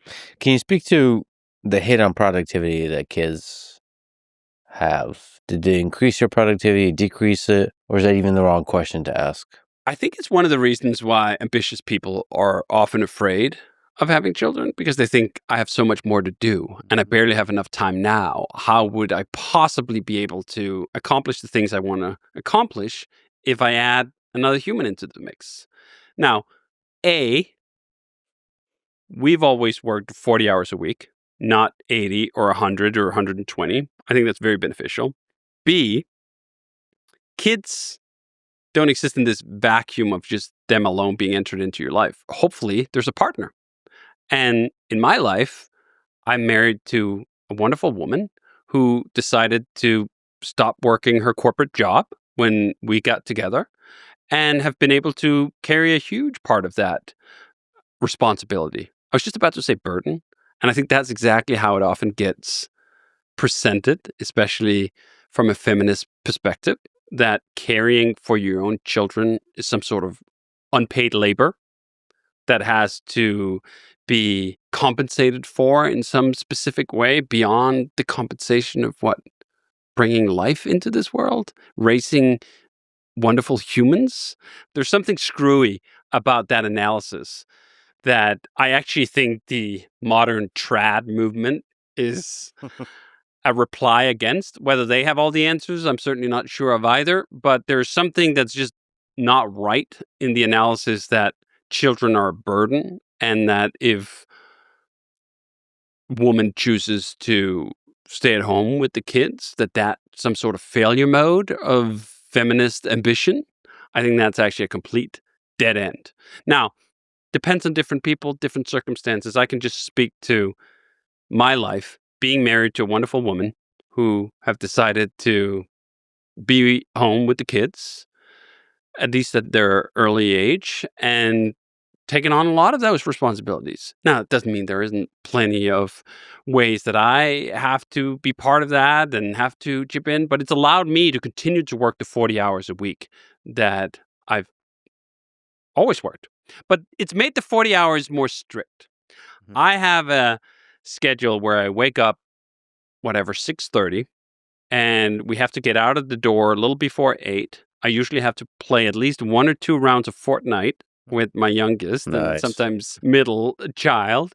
Then take the kids to school, get in, start work at, 8:39. Then work until 5:30, sometimes 6 o'clock, but then it's dinner. And I have to be there for that. And then I have to read to the kids. And by the time that's done, I don't want to go back to work. So my work time really is 9 to 5, 9 to 6. depending of whatever is going on. Sometimes there's emergencies and you have to tend to them, but it's made it more structured. And I found some benefit in that. And I found some productivity in that I can't goof around quite as much. That the day will end at around 5:36. That's just, if I didn't accomplish what I wanted to do today, if I get to that time, it's done. I'm over. I have to try again tomorrow. Whereas before having a family and before having kids, I could just like not do it and just make it up in the evening. So in that way, it's made me more structured, but it hasn't really changed my volume of work all that much. I still work about the same amount of hours. And that's, by the way, enough. This is one of the key points we make in It Doesn't Have to Be Crazy at Work, the latest book we wrote, is that there's enough time. 40 hours a week is actually a ton if you don't piss it away. Most people do piss it away. They piss it away in meetings. They piss it away on just stuff that doesn't matter, when even 3 hours, 4 hours of concentrated, uninterrupted time every day would move the goals they truly care about way down the field. I think kids do make you more productive in that way for people who need it, especially people like me. They create their urgency. Like if you have to be done by 5, it's a maybe counterintuitive notion, but for people like me who like to work, you can really fill the day with fluff of work. And if you have to be done by 5, you're going to have to do the deep work and get it done, like really focused, singular work. And then you're just going to cut off all the bullshit. It keeps you honest. It keeps you honest, because you can squander one day, you can squander 2 days. But if I squander a whole week, I feel terrible. Now, that's just some drive I have in me where I feel content and full of meaning if I actually do stuff that matters. If I can look back upon the week and go like, that was a nice week. Really, we moved forward. Maybe we didn't get done, but we moved forward and everything got better. And I think kids really help just time box things in that way. And a lot of people need that, because I find just so much of the celebration of overwork to be so tiresome. Oh, I work 60 hours or 80 hours, 100 hours a week. And just like, first of all, no, you don't. No, you don't. Like, those 80 hours are full of all sorts of fluff that you label work, but that I would laugh at, and that most people laugh at, that you would laugh at if you actually did the analysis of where's that time going. Most of the important stuff that have to be done is done in these uninterrupted chunks of 2 hours here, or 4 hours there, or 5 hours there. The hard part is making sure you get them in the whole piece. So don't give me that. There's time enough. And also, what's so important that it ranks above continuing your lineage? I think there's just some ancient honor in the fact that, again, this DNA that's sitting on this chair traveled 30,000 years to get here. And you're going to squander all that away just so you can send a few more emails?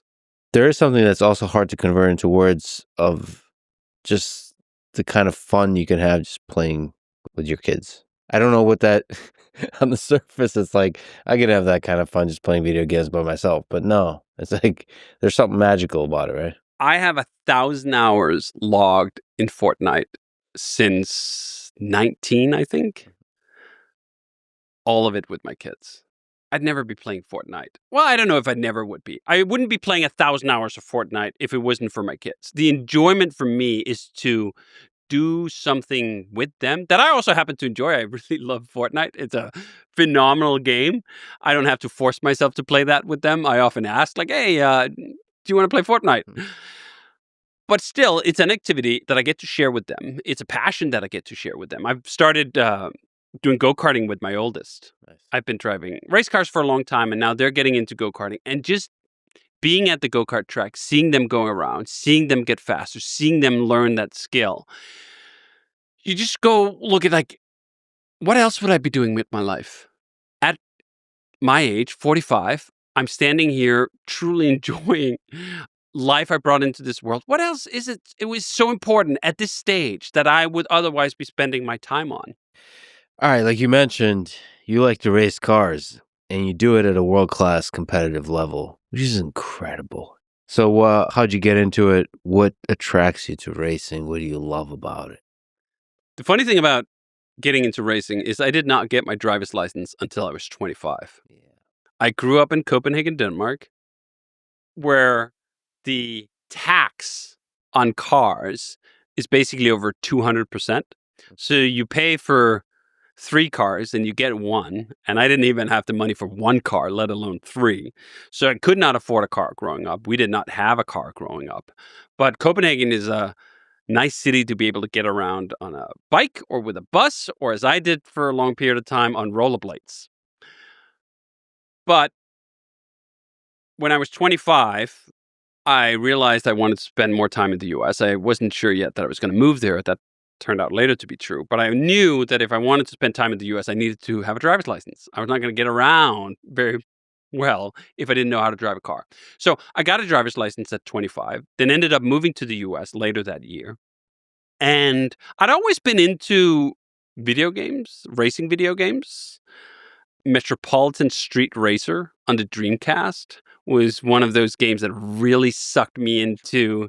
It was the precursor to Project Gotham, which was the precursor to essentially Forza Horizon, I think. Oh, okay. I think that's how Interesting. the lineage goes. Just a great game. I actually just fired it up on an emulator a few weeks ago, and it still sort of kind of holds up because it has enough real car dynamics that it smells a little bit like driving a real car. It's not just like an arcade racer like Sega Rally or something like that. But I'd always been into that. Then I got my driver's license at 25 and moved to the US. And then 2 years later, a friend that I'd met in Chicago took me to the Chicago Autobahn Country Club, which is this great track about 45 minutes from Chicago. And I sat in a race car and I drove a race car for the first time. And I had the same kind of pseudo-religious experience I did as when I started working on Ruby, where I did maybe 20 laps in this, basically a Mazda race car from, I think, like the 90s or something. Like a pretty cheap race car, but a real race car. Single-seater, manual gearbox, but exposed slick wheels, all the stuff. And after having had that experience, first of all, it was just the most amazing thing ever. Like the physical sensation of driving a race car is really unique. And I think if you've driven a car fast, you have maybe a 2% taste of it. The exposure to the elements that you get in a single seat race car, especially one like that, where your head is actually out in the elements, you can see the individual wheels and sensation of speed is just so much higher, is at a completely different level. So can you actually speak to that? So even at that Mazda, so you can feel what? Can you feel like the track reverberating? Feel the grip? Not only can you see the bumps because you're literally looking straight at the wheels, you can feel all the bumps because you're running a slick tire. It's a really stiff setup. It's nothing like taking a fast street car out on a racetrack and driving a little bit around. So can you feel like the slipping? You can feel the slipping. Traction. That's a huge part of the satisfaction of driving a race car. Is driving it at the edge of adhesion, as we call it, where the car is actually sliding a little bit. A couple of percent of slip angle is the fastest way to drive a race car. You don't want to slide too much. That looks great, lots of smoke, but it's not fast. How you want to drive it is just at the limit of adhesion, where you're rotating the car as much as your tires can manage, and then slightly more than that, and playing at it, keeping it just at that level, because when you're at the level of, or at the limit of adhesion, you're essentially just a tiny movement away from spinning out. I mean, it doesn't take much. Then the car starts rotating. Once it starts rotating, you lose grip and you're going for the wall. That balance of danger and skill is what's so intoxicating. And it's so much better than racing video games too, because the criticality is taking up 2 notches. I often think about people who really like gambling, where I think, like, aren't you just playing poker? No, the point is not poker. Poker is maybe part of it, but the point is that I could lose my house, right? Like, that's the addiction that some people get to gambling, that there's something real on the line. When you're in a race car, there's something very real on the line. If you get it wrong, at the very least, you're going to spin out and probably hit a wall, and it's going to be expensive. At the very worst, you're not getting out alive. And even if modern race cars have gotten way safer than they used to be, there is that element of danger that's real, that there are people who still get seriously hurt or even killed in a race car. It's mercifully rare compared to what it used to be when those maniacs in the 60s would do Formula One and whatever, 13% of the grid wouldn't make it to the end of the year because they'd just die in a fiery, flaming fireball. But there's still some of it there. And I think that sense that there's something on the line really contributes to it. But it's more than that. There's just a physical sensation. There's activation of all your forces. There's the flow. And I think that really cements like why I got addicted, because I love that flow I got out of programming. But getting flow out of programming is a very inconsistent process. I can't just sit down in front of a keyboard and go like, all right, let's get the flow going. It doesn't happen like that. The problem has to be just right. It has to meet my skills at just the right moment. It's a bit of a lottery. In a race car, it's not a lottery at all. You sit down in that car, you turn the ignition, you go out on track, and I get flow virtually guaranteed. Because I need at least 100% of my brain processing power to be able to go at the speed I go without crashing. So there's no time to think about dinner tonight or the meeting next week or product launch. It's completely zen in actually the literal sense of the word. I think of someone who's really good at meditation. That's probably kind of state they get into, where it's just clear you're in the now. There's nothing but you and the next corner. That's a really addictive experience. So after I've had that, I couldn't get enough. I kept going to the track every opportunity I got. Every single weekend for about 4 years, I would go to the track. And by the end of that time, I'd finally worked up enough skill and enough success with the company that I could afford to go, quote unquote, real racing. So I started doing that. I started driving these Porsches. And then as soon as I got into quote unquote real competition, I was like, I wonder how far you can take this. And it didn't take that long before I decided, you know what? I can take this all the way. My great hero in racing is Tom Christensen, fellow Dane, the Mr. Le Mans, as they call him. The greatest endurance race in the world, the 24 Hours of Le Mans, has been won more times than any other by Tom Christensen. He won the race 9 times. So Tom just really turned me on to Le Mans. I'd been watching Le Mans since, I think, the 80s. I have my earliest memories of watching that on TV. The race has been going since, I think, 20s. But in the 80s, I got kind of into it. And then in the late 90s, early 2000s, when Tom started winning, I, like pretty much every other Dane, started watching the race almost religiously. So I thought, you know what? I want to get to Le Mans.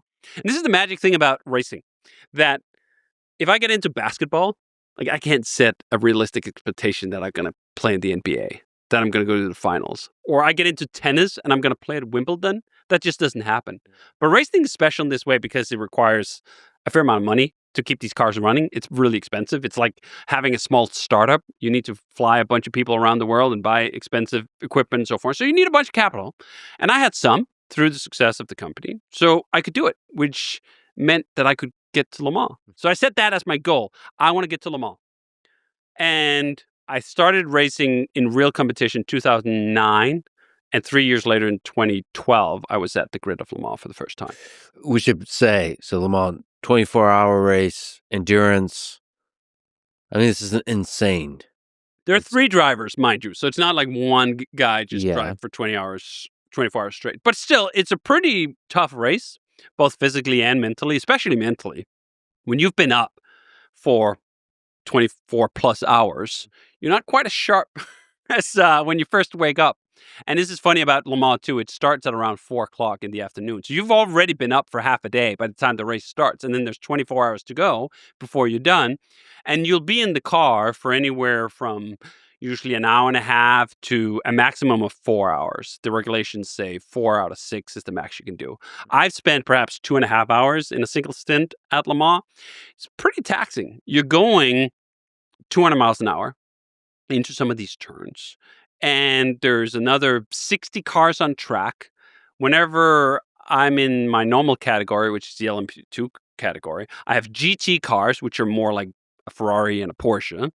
that I have to overtake. And then I have these hypercars, which is the top class, that are overtaking me. So you got a lot going on. And you got to stay sharp for 2.5 hours straight to do that. That is just a guaranteed way to get incredible flow for long, long stretches of time. That's why you get addicted to it. That was why I got addicted. You got to talk me through this video of you in these LMP2s. Oh, yes. This is such a cool. This is so cool. Yeah, this was probably my favorite battle of my career. Sure. And Heinemeier Hansson has beat past and fight. Yeah, so this is me driving against Nico Müller at the Shanghai International Circuit. You're on the outside here. I'm on the outside in the How cool blue and is white. this? And we go a whole track around with basically a piece of paper between us. See, down this back straight, I get so close to him because I want to force him over on the other side of the track such that he can't just box me in. And we've been fighting already at this point for basically 40 minutes straight. Mhm. I've been managing to keep this professional driver behind me for 40 minutes. And he finally passes me, but we just keep the battle on for the whole time. And it really just shows both these kinds of cars, the Le Mans prototypes. We don't actually ever touch. We get within about an inch. Yeah. And keep going around What a the cool Shanghai exchange. circuit too. How did you get so good? Like what? I mean, that's a fascinating story, right? That you are able to get so good. I'm pretty good for the kind of driver I am, which is called a gentleman driver, which means I'm not a professional driver. And like many good gentleman drivers, when we're at our really best, we can be quite competitive with even professional drivers who've been doing this their whole life. The difference between us and the professionals is the professionals can do it every time, or more or less every time. So I can't be this good all the time. When everything is just right, I can be competitive with professional drivers. But that's not how you win championships. That's not how you get paid by factories to drive. You got to be good every time you go out. So that's a huge difference. But some of it was also just, I really put my mind to it. By the time I realized race cars is what I want to do as my serious hobby, I put in thousands of hours. Have you crashed? What's the worst crash? I've had a lot of crashes, but thankfully, knock on wood, I haven't had any crashes where I've gotten really seriously hurt. Have you like wrecked the car? Oh, yes. Oh, yes. I've wrecked many a car. So what's that feel like? Just you wreck a car, like how do you get... It feels like total shit if you're in a real race and other people depend on you. It's not even so much the car, although it's also sometimes that these cars are expensive to repair and that sucks and it feels so wasteful in a way when you crash some of these cars. But the sense that you're letting a team down. Endurance racing is a team sport. Not only do you have your mechanics, you usually have co-drivers. So when I crash, I just feel like, damn it, I could have avoided this. Yeah, but also you could have died. Do you know what's funny? I never think about that. I don't think you can. Because I think the moment you start thinking about being able to die, you can't do it. You can't go fast. Well, I'm sure, not to go all Carl Jung and Freud here, but I'm sure that's always present in the back of your mind somewhere. You're not just bringing it to the surface. It is in the sense that it's part of the appeal. It's part of the sense that there's something on the line, that this isn't just virtual. I can't just hit reset, restart, reboot. If I crash this car, we're going to be out, or we're going to be disadvantaged, or it's going to get destroyed, or I might get hurt. I've gotten lightly hurt a few times. I actually had the year we won 24 Hours of Le Mans in our class, I'd been training in this Formula 3.5 car. It's a really fast car. It's a really nice exercise to do, but it doesn't have power steering. So some of these race cars, especially the open seaters, they don't have power steering, which means that the steering wheel is basically directly connected to the front wheels.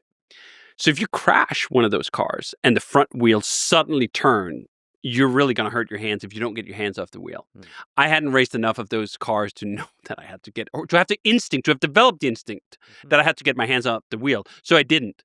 And I really hurt my hand. And this was just, I think, a month before the 24 Hours of Le Mans. So I thought, oh man, I'm going to have to miss it this year. I had not a cast, it was just seriously sprained. And then somehow, miraculously, like a week before the event, I was like, oh yeah, actually it's okay now. So got to do it. And that would have been grave regret if I would have seen my team go on to win the race and I would have to sit on the sidelines. But I really have been quite fortunate in the sense that most of my crashes have just been expensive or sporting inconvenient. They've never been something where I got seriously hurt. But I've seen plenty of people who have. In fact, my co-driver this year, and for several years, Petro Fittipaldi, drove a race car at Spa. Spa is one of the great race tracks of all time, and it has this iconic corner called Eau Rouge, which is probably the most famous corner in all of motorsports. That has a great compression before you climb uphill. It's an extremely fast, very difficult corner.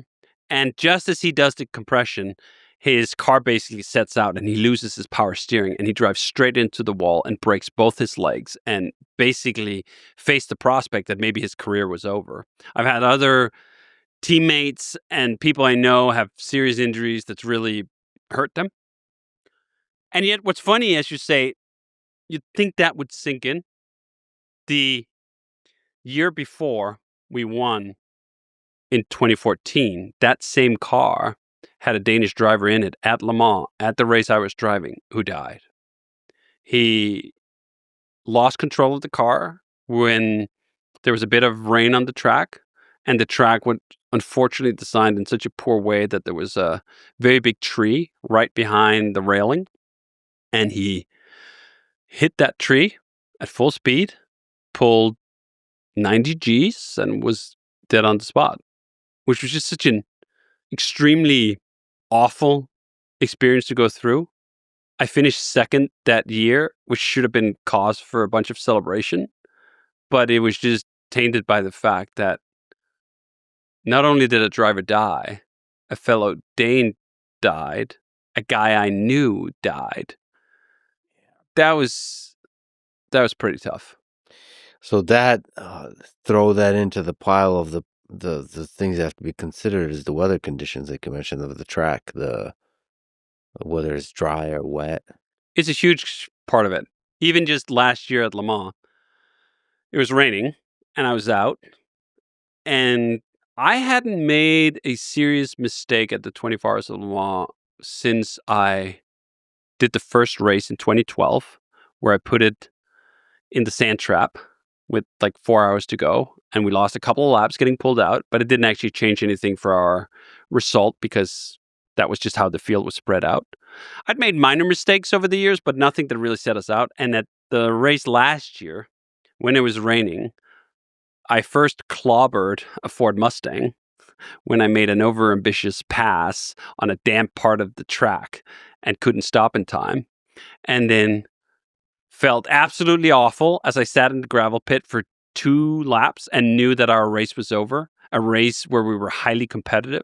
You're not blessed with a competitive car, a competitive team, and a competitive setup every year. I know how rare that is. So to know that we had had a chance that year and I sort of squandered it felt really bad. But that got compounded when I got back on track, barely made it another stint, and then put it in the gravel trap again when it started raining on the entrance into Porsche. So this is part of why racing is so addicting too, because the highs are very, very high. When you win a race like the 24 Hours of Le Mans, it feels just incredible. There's so much emotion. But if you fuck it up, the lows are very, very low. What are the things you're paying attention to when you're driving? What are the parameters? What are you loading in? Are you feeling the grip? Are you basically increasing the speed and seeing what, like a constant feedback system effect it has on the grip? Are you trying to manage that and try to find that optimal slip angle? Are you looking around using your eyes? Are you smelling things? Are you listening? Are you feeling the wind? Are you looking at the field too? Like how'd you not hit that guy at all? You get close within inches, right? So you have to pay attention to that too. It's really interesting about that specific battle where we're literally a few inches apart. I can't fully explain it, but humans can develop an incredible sense of space where I can't see the edge of the back of my car, but I can know exactly where it is. I can have a mental model in my head that gives me the exact dimensions of this car such that I can run within a few inches of a competitor car or within a few inches of the wall and not hit either when things go well. The car is about 2 meters wide and it's quite long, 5 meters. And you can't see everything. The mirrors are actually kind of shit. There's no rearview mirror in these cars. You can't see out the back. You can only see through your two side mirrors. But you form this intuitive mental model when you get good enough at this. But what I actually pay attention to most is I run a program. What I try to do when I go to a racetrack is I try to load up the best program I know how for every single corner. What's my brake point? What's my acceleration point? What's my brake trailing curve? And I try to pick up that program in part just by finding it myself and how fast I can go, but even more so than that, by copying my professional competitors, or not competitors, co-drivers. So I usually always race with a pro, and modern race cars produce an absolute enormous amount of data. And you can analyze all that data after each outing. You can see an exact trace of how much you pushed the brake pedal, how much you did in terms of steering inputs, when you got on the gas. You can see every millisecond you're losing is evident in those charts. So what I try to do is I try to look at the chart, and then I try to load that in, and that's what I got to do. Oh, in this corner 17, I have to be 10 bar lighter on the brake. So I try to load that program in, and then I try to repeat it. Now, then there are all the things that changes. Your tires change quite a lot. These tires are made to only last 40 minutes in many cases. Sometimes at Le Mans, we can go longer, but at some racetracks, they'll last as little as 40 minutes before they really fall off. So you got to manage that the grip is constantly changing. So your program have to suddenly fit those changing circumstances. And then in endurance racing, you're constantly interacting with other cars because you're passing slower classes or you're getting passed by a faster class. So that's part of the equation. And then you're trying to dance the car around the limit of adhesion. So you got all those factors playing at the same time. But above all else for me is to try to become a robot. Like, how can I repeat this set of steps exactly as I'm supposed to for 2.5 hours straight without making 100 milliseconds worth of mistakes? Yeah, low latency algorithm. That's really a huge part of it, actually. Your latency is enormously important in terms of being able to catch when the car starts slipping. You get this sensation in your body that the G-forces are a little off, the slip angle is a little off, and then you have to counter steer. And obviously, the best race car drivers just feel like an intuition. I have some intuition. I don't have all of it, so I do occasionally spin my car, but that's the challenge. From everything you've studied and understand, what does it take to achieve mastery in racing? Like, what does it take to become the best race car driver in the world? Obsession is part of it. When I read and hear about Senna and the other greats, they were just singularly focused. Max Verstappen is the current champion of the world, and he is the same kind. Max has been fascinating to watch. I mean, he's a phenomenal race car driver, but he also literally does nothing else. When he's not at the racetrack, he's driving sim racing.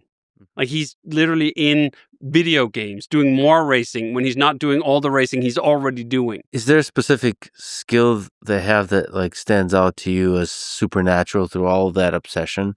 Like, what is it? A bunch of factors, or are they actually able to, like you said, develop a sense? Is it they're able to get to the very edge of the slip? They're able to develop very fine-tuned sensibilities for when the car is sliding. They can feel just these tiny moments or movements in the chassis that transports up, usually through their ass. That's why you call it like a butt meter that goes up, and you feel like the car is loose, or you feel like you're just about to lock up. You can really hone that tuning. Then the other thing is you have to have really good reaction time.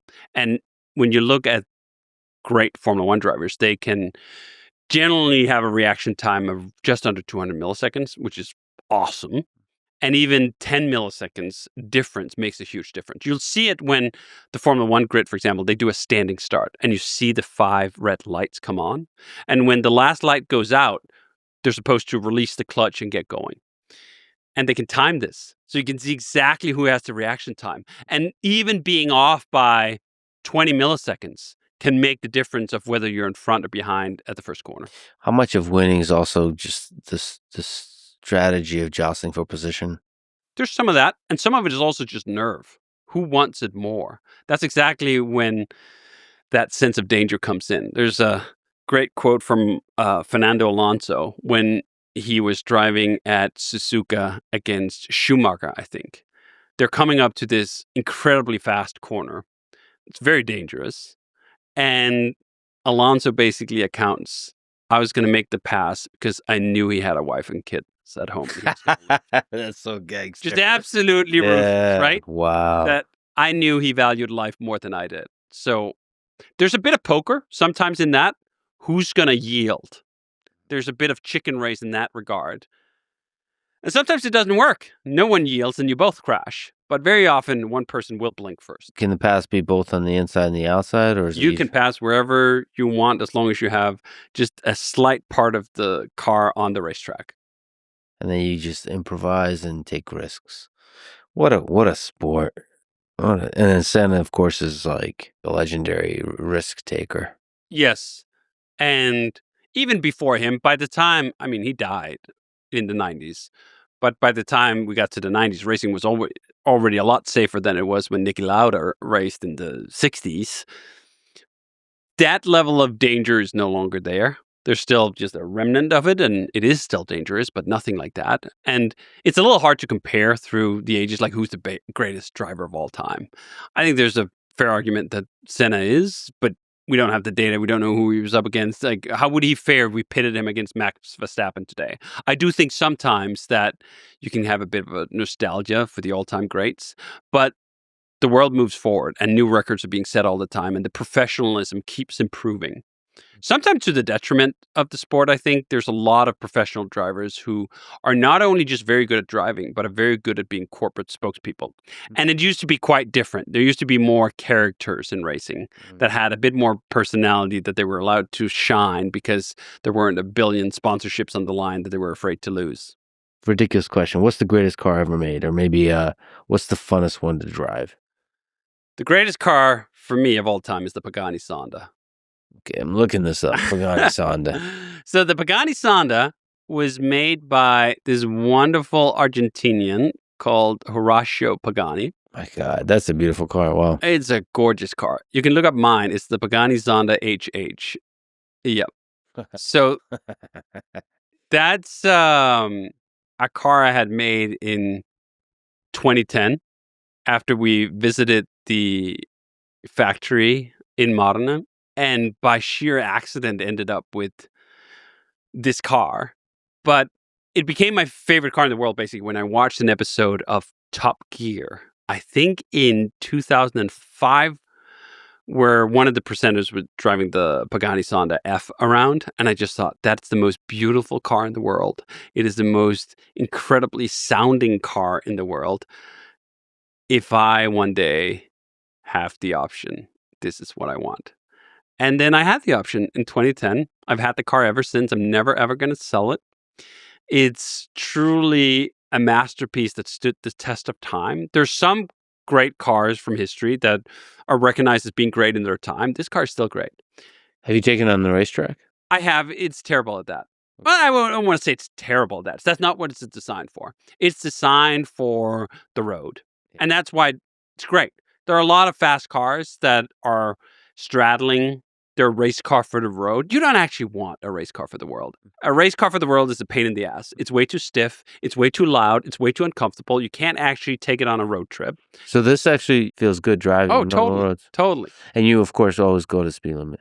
Always. Okay. This is why I love having this car in Spain, because they're a little more relaxed. Not entirely relaxed, but more relaxed than they are in a lot of places. In Denmark, I kid you not, if you are on the highway and you go more than twice the speed limit, they confiscate your car and keep it.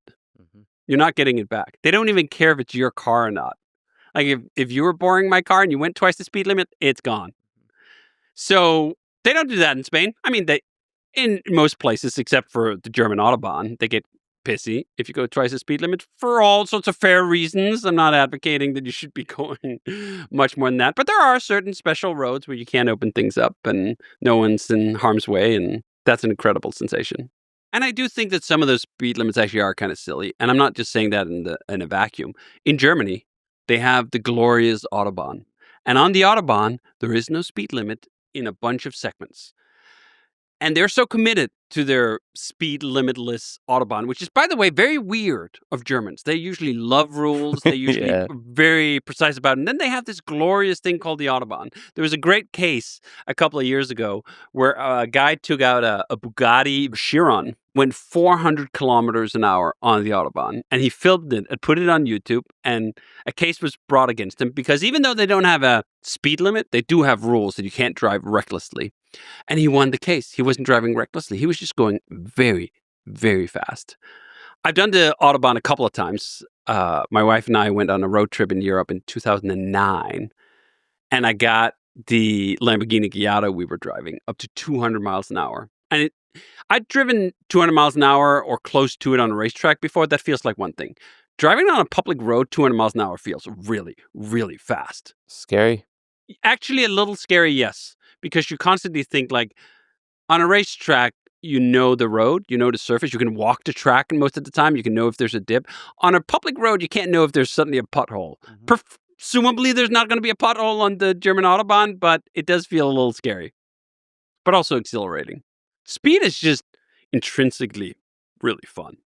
I don't know anyone I've taken out in a fast car. Well, actually, I do know a few people. Most people I take out in a fast car, they grin. Just, it's a human reaction to grin when you go really fast. Do you know what the fastest you've ever gone? I was probably at Le Mans. I think when the LMP2s were at their maximum power and had 600 horsepower and really sticky tires, we were going 340 kilometers an hour, which is just over 200 miles an hour, a bit over 200 miles an hour. That does feel fast. And it's really interesting with speed is that the difference between going, let's say, 150 and 160 doesn't feel that much, actually, those 10 miles an hour. But the difference between going 190 and 200 feels crazy faster, which as a percentage change is actually less than going from 150 to 160. But there's some sense of exponentiality once you get up to those limits, where it's just on a complete different level. Yeah, because to me, like 110, 120 feels fast. 200. That's crazy. It really is crazy. I got to ask you about the details of your programming setup, the IDE, all that kind of stuff. Let's paint the picture of the perfect programming setup. Do you have a programming setup that you enjoy? Are you very flexible? Like how many monitors?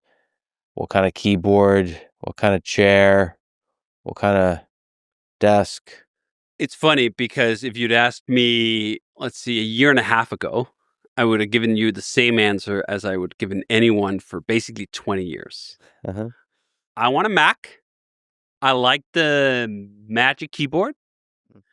I like the single monitor. Apple makes an awesome 6K 32-inch XDR screen that I still haven't found anyone who've beaten, that I still use, even though I switched away from Apple computers. I still use their monitor because it's just fantastic. But I've always been a single screen kind of guy.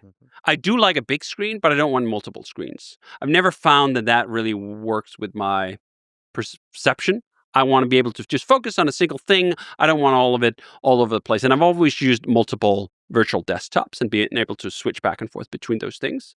But the setup I have today is Linux.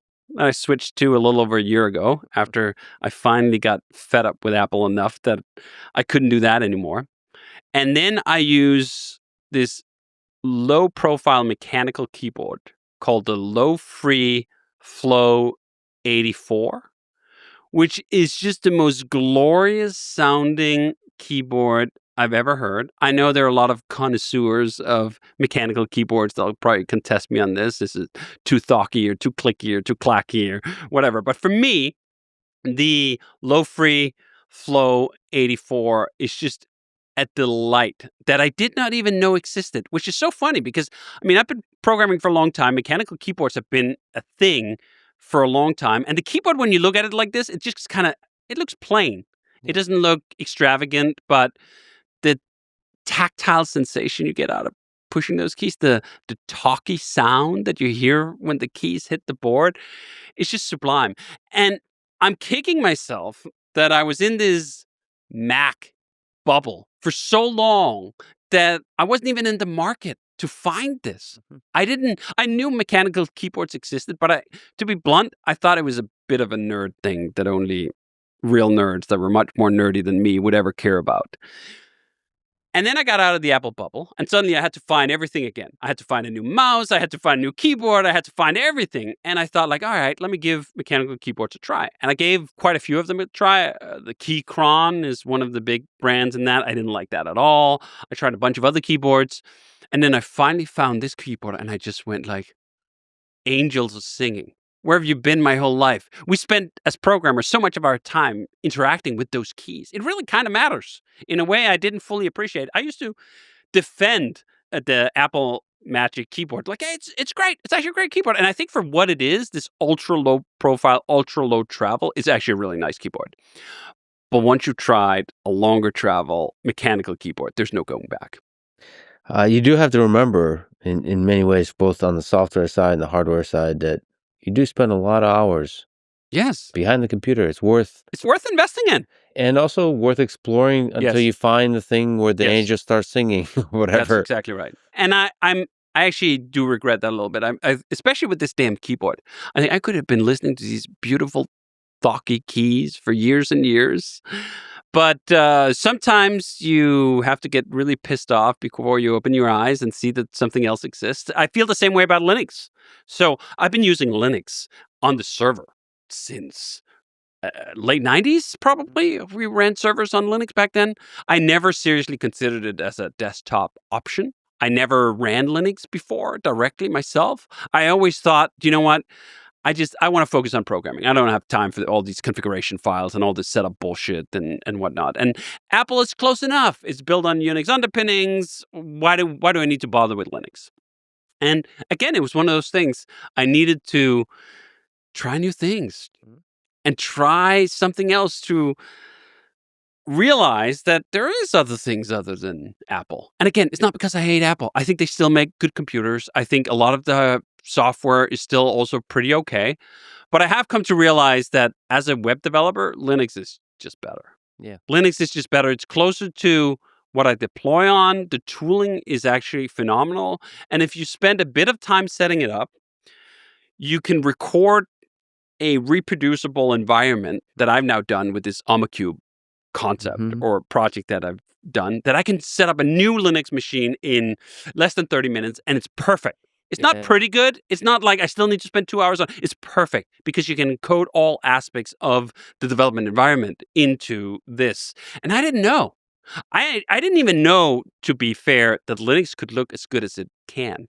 If you look at a stock Ubuntu or Fedora or boot, I mean, not that it's ugly, but I'd pick the Mac any day of the week. You look at Omacube.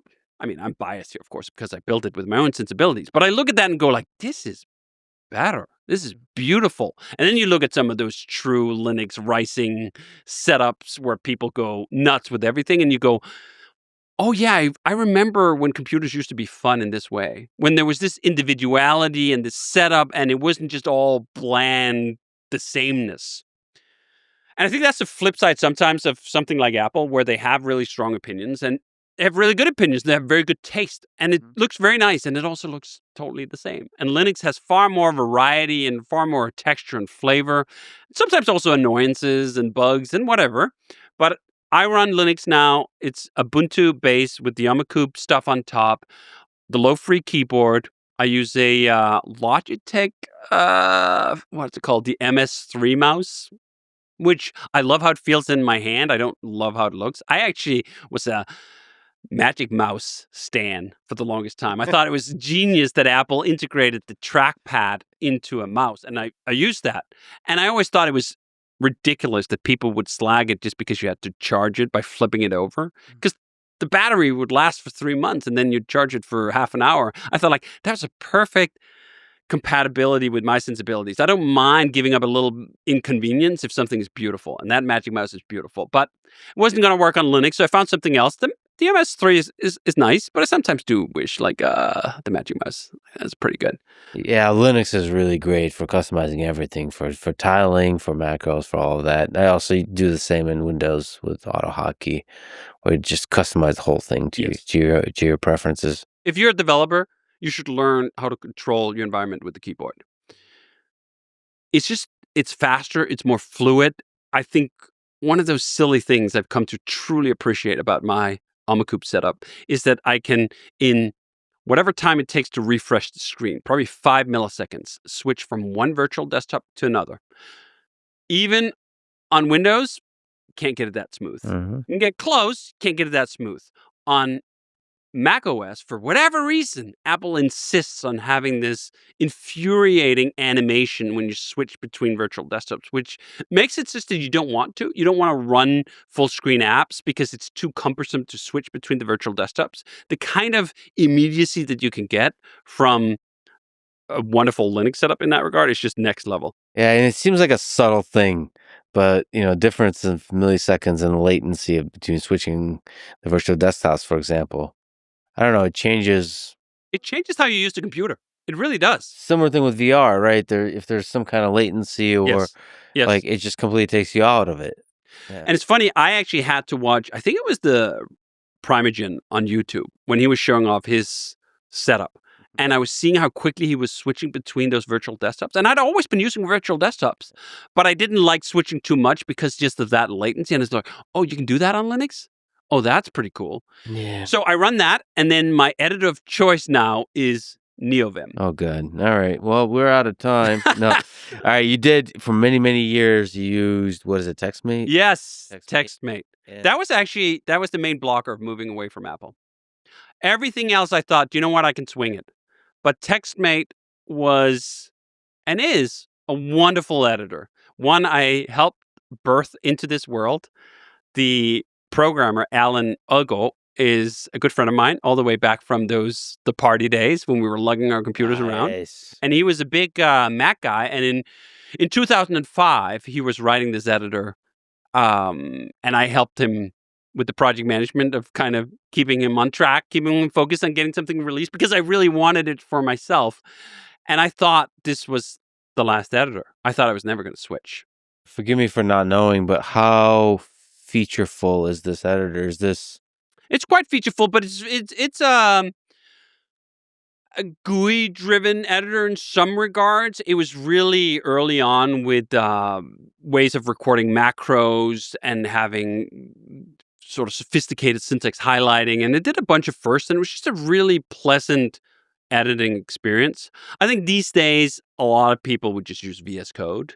VS Code exists in the same universe as TextMate in some ways, and actually I think is compatible with the original TextMate bundles, the original TextMate format. So it really trailed a path there, but it also just didn't evolve. Mm-hmm. Now, a lot of people saw a huge problem with that. They were like, oh, it needs to have more features, it needs to have all these things. I was like, I'm happy with this text editor that hasn't changed at all, basically, when Alan stopped working on it for a decade or more. I don't need anything else.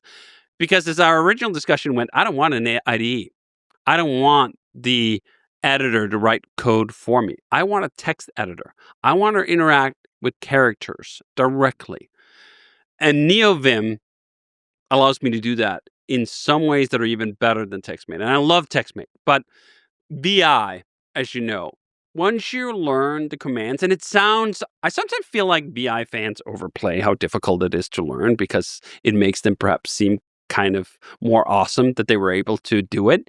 It's not that difficult.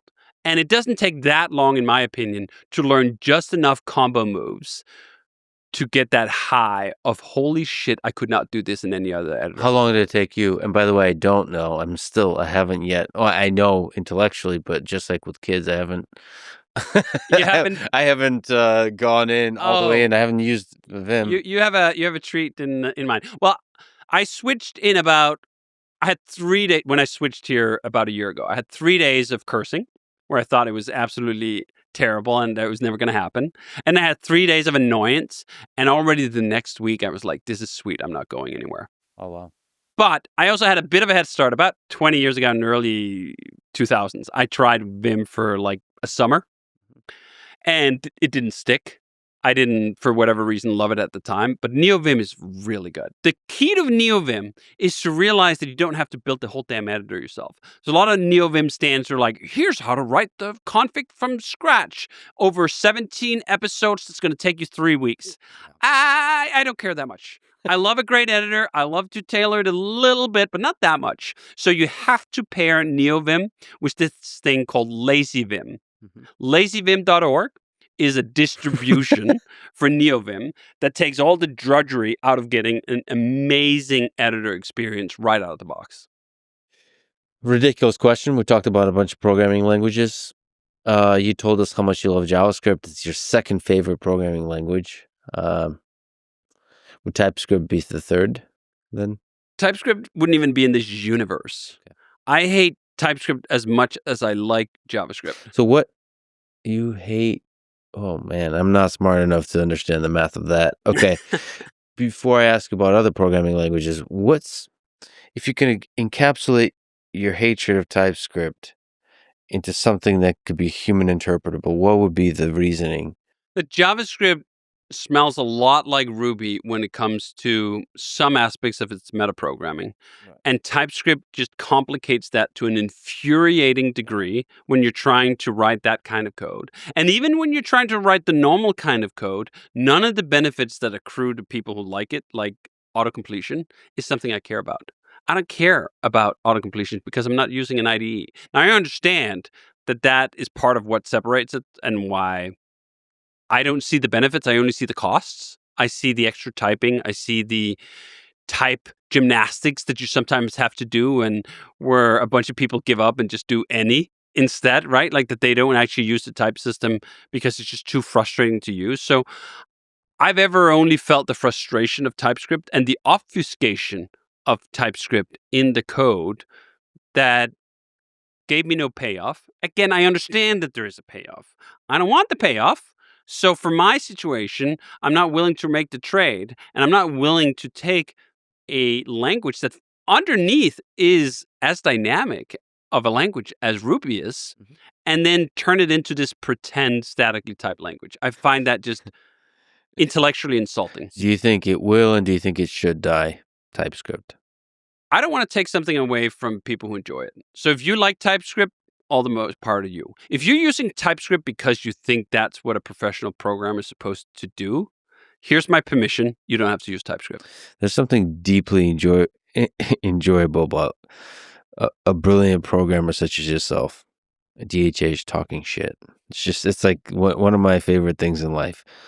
What are the top 3 programming languages everyone should learn? If you're talking to a beginner, I would 100% start with Ruby. It is magic for beginners in terms of just understanding the core concepts of conditionals and loops and whatever, because it makes it so easy. Even if you're just making a shell program that's outputting to the terminal, getting hello world running in Ruby is basically puts, P-U-T-S, space, start quotes, hello world, end quotes, you're done. Right? There's no fluff. There's nothing to wrap it into. There are other languages that does that, especially in the Perl or Python would be rather similar, but Go would not, Java would not. There's a lot of other languages that have a lot more ceremony and boilerplate. Ruby has none of it. So it's a wonderful starting language. There's a book called Learn to Program by Pine that uses Ruby essentially to just teach basic programming principles that I've seen heavily recommended. So that's a great language. How quickly would you go to Rails? It depends on what you want to do. If you want to build web applications, go to Rails right away. Learn Ruby along with Rails, because I think what really helps power through learning programming is to build programs that you want, right? If you're just learning it in the abstract, it's difficult to motivate yourself to actually do it well. Some people learn languages just for the fun of them. Most people do not. Most people learn it because they have a mission. They want to build a program. They want to become a programmer. So you got to use it for something real. And I actually find that it's easier to learn programming that way too, because it drives your learning process. You can't just learn the whole thing up front. You can't just sit down and read the language specification and then go like, ooh, like Neo. Now I know Kung Fu. Now I know Ruby. It doesn't download that way. You actually have to type it out in anger on a real program. Yeah, for sure. So I would start there. But then number 2, I probably would be JavaScript. Because JavaScript just is the language you need to know if you want to work with the web. And the web is the greatest application platform of all time. If you're making business software, collaboration software, all this kind of stuff. If you're making video games, you should probably go off and learn C++ or C or something else like that. But if you're in the realm of web applications, you got to learn JavaScript. Regardless of what else you learn, you got to learn JavaScript. So if you're learning Ruby, what does Ruby not have in terms of programming concepts that you would need other languages for? I don't know if there's any concepts missing, but it doesn't have the speed or the low-level access of memory manipulation Sure. that you would need to build a 3D gaming engine, for example. No one's going to build that in Ruby. You could build quite low-level stuff when it comes to web technologies in Ruby, but at some point you're going to hit the limit and you should use something else. I'm not someone who prescribes just Ruby for everything. Just once you reach the level of abstraction that's involved with web applications, Ruby is superb. But if you're writing, for example, a HTTP proxy, Go. It's great for that. We've written quite a few HTTP proxies lately at the company for various reasons, including our cloud exit and so forth. And Kevin, one of the programs I'm working with, he writes all of that in Go. Go just have the primitives and it has the pace and the speed to do that really well. I highly recommend it. If you're writing an HTTP general proxy, do it in Go. Great language for that. Mhm. Don't write your business logic in Go. I know people do, but I don't see the point in that. So what would you say the three? So Go Ruby plus Rails, JavaScript. Yeah, if you're willing or interested in working with the web, I'd probably pick those three: Go, Ruby, and JavaScript. Go Ruby and JavaScript. Okay. Functional languages. Someone's talking about OCaml. They are always going to show up. It must be some kind of OCaml industrial complex or something like this, but they always say mention OCaml. I love that there are people who love functional languages to that degree. Those people are not me. I don't care at all. Like, I care about functional principles when they help me in these isolated cases where that's just better than everything else. But at heart, I'm an object-oriented guy. That's just how I think about programs. That's how I like to think about programs. That's how I carve up a big problem space into a domain language. Objects are my jam. Yeah, me too. So I programmed in Lisp a bunch for like AI applications for basic, so Othello chess engines, that kind of stuff. And I did try OCaml just to force myself to program just a very basic game of life. Yeah. A little simulation. It's much, Lisp is just parentheses everywhere. It's actually not readable at all. That's the problem I've had with Lisp. OCaml is very, very intuitive, very readable. That's nice. I really should pick up a language like that at some point. I've been programming long enough that it's a little embarrassing that I haven't actually done anything real in anger in a fully functionally programmed language. Yeah, but like I have to figure out, I'm sure there's an answer to this. What can I do that will be useful for me, like that I Yes. actually want to build? Yes. That's my problem. That a functional language is better suited for. That's right. Because I really want to experience the language properly. That's right. Yeah, because at this point, I'm very object-oriented, brained. Yes. Yeah. And that's my problem too. I don't care as much about these low-level problems in computer science. I care about the high level. I care about writing software. I care about the abstraction layer that really floats well with web applications and business logic. And I've come to accept that about myself, even though, as we talked about when I was a kid, I really wanted to become a games programmer. Mm-hmm. And then I saw what it took to write a collision detection engine. And I go like, yeah, that's not me at all. I'm never going to be into vector matrix manipulation or any of that stuff. It's way too much math. And I'm more of a writing person than I am of a math person. I mean, just in the way you were speaking today, you have like a poetic, literary approach to programming. Yes. Yeah, it's interesting. That's actually exactly right. So I did actually a keynote at RailsConf 10 years ago where I called myself a software writer. I mean, I'm not the first person to say that. Software writer has been in the vernacular for a long time, but the modern identity that most programmers adopt when they're trying to be serious is software engineer. And I reject that label. I'm not an engineer. Occasionally I dabble in some engineering, but the vast majority of the time I'm a software writer. I write software for human consumption and for my own delight. Mhm.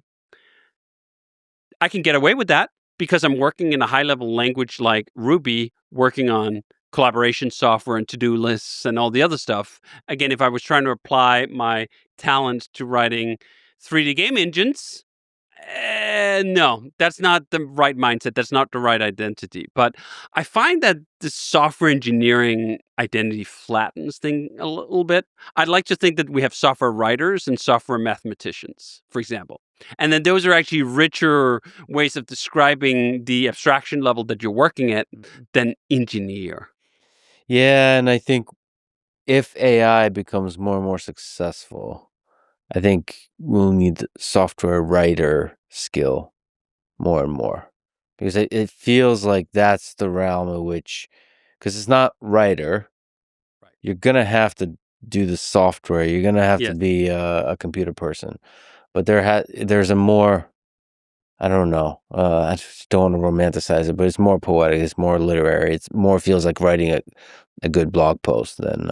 I actually wish that AI had a bit higher standards for writing. I find the fact that it accepts my slobby, incomplete sentences a little offensive. I wish there was like a strict mode for AI where it would snap my fingers if I was just feeding it keywords and like, speak proper, do pronunciation, do punctuation. Because I love that. I love crafting a just right sentence that hasn't been boiled down, that it has no meat on it, has no character in it. It's succinct. It's not overly flowery. It's just right. That writing phase to me is just addictive. And I find that when programming is the best, it's almost equivalent exactly to that. You also have to solve a problem. You're not just communicating a solution. You have to actually figure out what are you trying to say. But even writing has that. Half the time when I start writing a blog post, I don't know exactly which arguments I'm going to use. They develop as part of the writing process. And that's how writing software happens too. You know roughly the kind of problem you're trying to solve. You don't know exactly how you're going to solve it. And as you start typing, the solution emerges. And actually, as far as I understand, you and Jason are working on a new book. It's in the early days of that kind of topic. I think he said he tweeted that it's going to be titled something like "We don't know what we're doing" or "Up front" or something like that. That kind of topic, and you figure out along the way. That's a big part of it. Trying to give more people the permission to trust their own instincts and their own gut, and realizing that developing that supercomputer in your stomach is actually the work of a career, and that you should not discard those feelings in preference to or not even complicated, to analytics, to intellectualism. Very often when we look at the big decisions we've had to make, they've come from the gut, where you cannot fully articulate, like, why do I think this is the right thing? Well, because I've been in this business for 20 years and I've seen a bunch of things and I've talked to a bunch of people, and that is percolating into this being the right answer. A lot of people are very skeptical about that in business or unable to trust it because it feels like they can't rationalize. Why are we doing something? Well, because I feel like it, damn it. That's a great privilege of being a bootstrapped independent founder who don't owe their business to someone else and doesn't have to produce a return, because I feel like a lot of the bullshit really creeps in when you're trying to rationalize to other people why you do the things you do and why you take the decisions that you do. If you don't have anyone to answer to, you are free to follow your gut. And that's a hell of enjoyable way to work. And it's also in very often the correct way to work. Your gut knows a lot. Like, you can't articulate it, but it's spot on more times than not. Yeah, having to make a plan can be a paralyzing thing. I suppose there's different kinds of brains. And first of all, I can't wait to read that book if it materializes. I often feel like in the more interesting things I do in my life, I really don't know what I'm doing up front. And I think there's a lot of people around me that care for me that really want me to know what I'm doing. They're like, "What's the plan? Why are you doing this crazy thing?" And if I had to wait until I have a plan, I'm not going to do it. They have different brains on this kind of stuff. Some people really are planners, and it maybe energizes them. But I think most creative pursuits, most really interesting, most novel pursuits are like, you kind of have to just take the leap and then just figure out as you go. My favorite essay in REWORK is the last one, and it's entitled Inspiration is Perishable. And I think that captures a lot of it, that if you take the time to do a detailed plan, you may very well have lost the inspiration by the time you're done. If you follow the inspiration in that moment and trust your gut, trust your own competence that you will figure it out, you're going to get so much more back. You're going to go on the adventure you otherwise wouldn't have, whether that's just a business decision or a life decision. You have to seize that inspiration. There's a great set of children's books written by this Japanese author about chasing an idea and trying to get a hold of it. And it's beautifully illustrated as an idea, something that's floating around, as something you have to catch and latch onto, that I really feel captures this notion that inspiration is perishable. It'll disappear.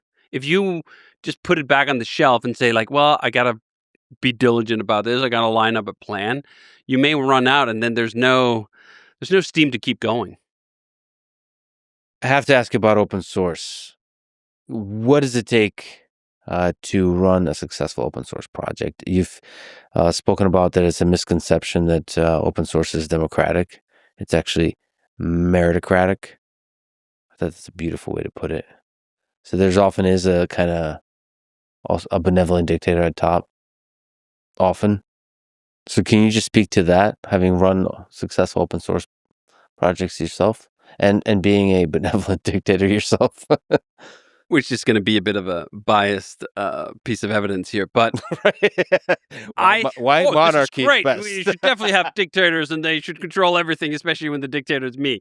Now, well, I think I learned very early on that a quick way to burn out in open source is to treat it as a business, as though your users are customers, as though they have claims of legitimacy on your time and your attention and your direction. Mm-hmm. Because I faced this almost immediately with Ruby on Rails. As soon as it was released, there were a million people who had all sorts of opinions about where I ought to take it. And not just opinions, but actually demands. Unless you implement an Oracle database adapter, this is always going to be a toy. Mm-hmm. It was actually more or less that exact demand that prompted me to have a slide at one of the early Rails conferences that just said, fuck you. Yeah, I saw that. I'm not going to do what you tell me to.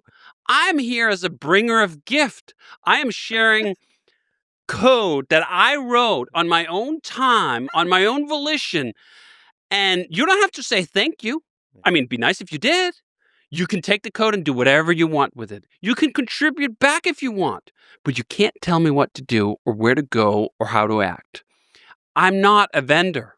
This is a fundamental misconception that users of open source occasionally step into because they're used to buying software from companies who really care about their business.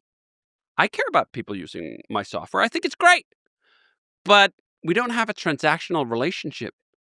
I don't get something back when you tell me what to do, except grief. And I don't want it, so you can keep it. So my open source philosophy from the start has been, I got to do this primarily for me. I love when other people find use in my open source. It's not my primary motivation.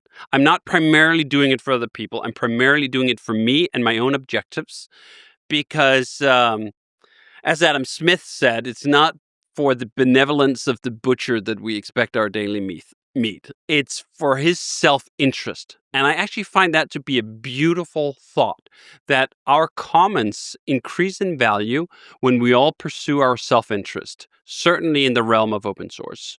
This is also why I reject this notion that open source is in some sort of crisis, that there's a funding crisis, that we have to spend more. No, we don't. Open source has never been doing better. Open source has never controlled more domains in software than it has right now. There is no crisis. There's a misconception from some people making open source and from a lot of people using open source that open source is primarily like commercial software, something you buy and something where you can then make demands as a customer and that the customer is always right. The customer's not always right. Not even in business, but certainly not in open source. In open source, the customer as it is a receiver of gifts. We are having a gift exchange. I show up and give you my code. If you like it, you can use it. And if you have some code that fits in with where I'm going with this, I would love to get those gifts back. And we can keep trading like that. I give you more gifts. You give me some of your gifts. Together, we pool all the gifts such that someone showing up brand new just get a mountain of gifts.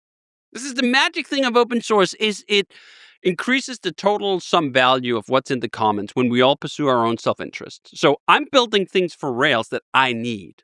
And you know what? You want me to do that. You do not want me to build things that I don't need on behalf of other people because I'll do a crap job. I build much better software when I can evaluate the quality of that software by my own use. I need this feature. I'm going to build a good version of that feature, and I'm going to build just enough just for me. So I'm not going to bloat it. I'm not trying to attract a customer here. I'm not trying to see some angle. I'm just building what I need. And if you go into open source with that mentality that you're building for you and everything else is a bonus, I think you have all the ingredients to go to distance. I think the people who burn out in open source is when they go in thinking, I'm making all these gifts. I don't really need them myself, but I'm like hoping someone else does, and maybe they'll also give me some money. That's a losing proposition. It never basically works. If you want money for your software, you should just sell it. We have a perfectly fine model of commercial software that people can make that kind and then they can sell it. But I find a lot of confusion, let's just call it that politely, in open source contributors who want to have their cake and eat it too. They like the mode of working with open source. They maybe even like the status that comes from open source, but they also would like to earn a living from making that open source. And therefore, they occasionally end up with the kind of grievances that someone who feels underappreciated at work will develop when others aren't doing enough to recognize their great gifts. And then they might walk away. I wish I had more insight into their mind state of the individual people that are running these projects. Like if they're feeling sad or they need more money or they're it's just such a dark box. It can be. I mean, of course, there's some communication, but I just sadly see too often they just kind of walk away. Right. And I think that's actually also part of the beauty of open source. Just walk You away. are not obligated to do this code forever. Yeah. You're obligated to do this for as long as you want to do it. Mm-hmm. That's basically your own obligation. But there is I know, okay, so you might criticize this and push back. You did write a blog post on forever until the end of the internet with Todoist. There is a beautiful aspect, and you found a good balance there.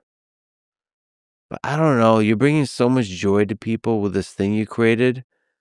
It's not an obligation, but there's a real beauty to taking care of this thing you've created. There is. And not forgetting. I think what the open source creator is not seeing enough. I mean, there's like how many lives you're making better. There's certain pieces of software that I just quietly use a lot. Yes. And like they bring my life joy, and I wish I could communicate that well. There's ways to donate, but it's inefficient. It's usually hard to donate. It is. There's some ways for some people that made it easier. GitHub donations is one way of doing it. I donate to a few people, even though I don't love the paradigm. I also accept that we can have multiple paradigms. I accept that I can do open source for one set of motivations and other people can do open source for other motivations. We don't all have to do it the same way. But I do want to counter the misconception that open source is somehow in a crisis unless we all start paying for open source. That model already exists. It's commercial software. It works very well, and plenty of great companies have been built off the back of it, and the expectations are very clear. I pay you this amount, and I get this software. Open source, once you start mixing money into it, gets real muddy real fast. And a lot of it is just from those misaligned expectations. That if you feel like you're starving artists as an open source developer, and you are owed X amount of money because your software is popular, you're delusional.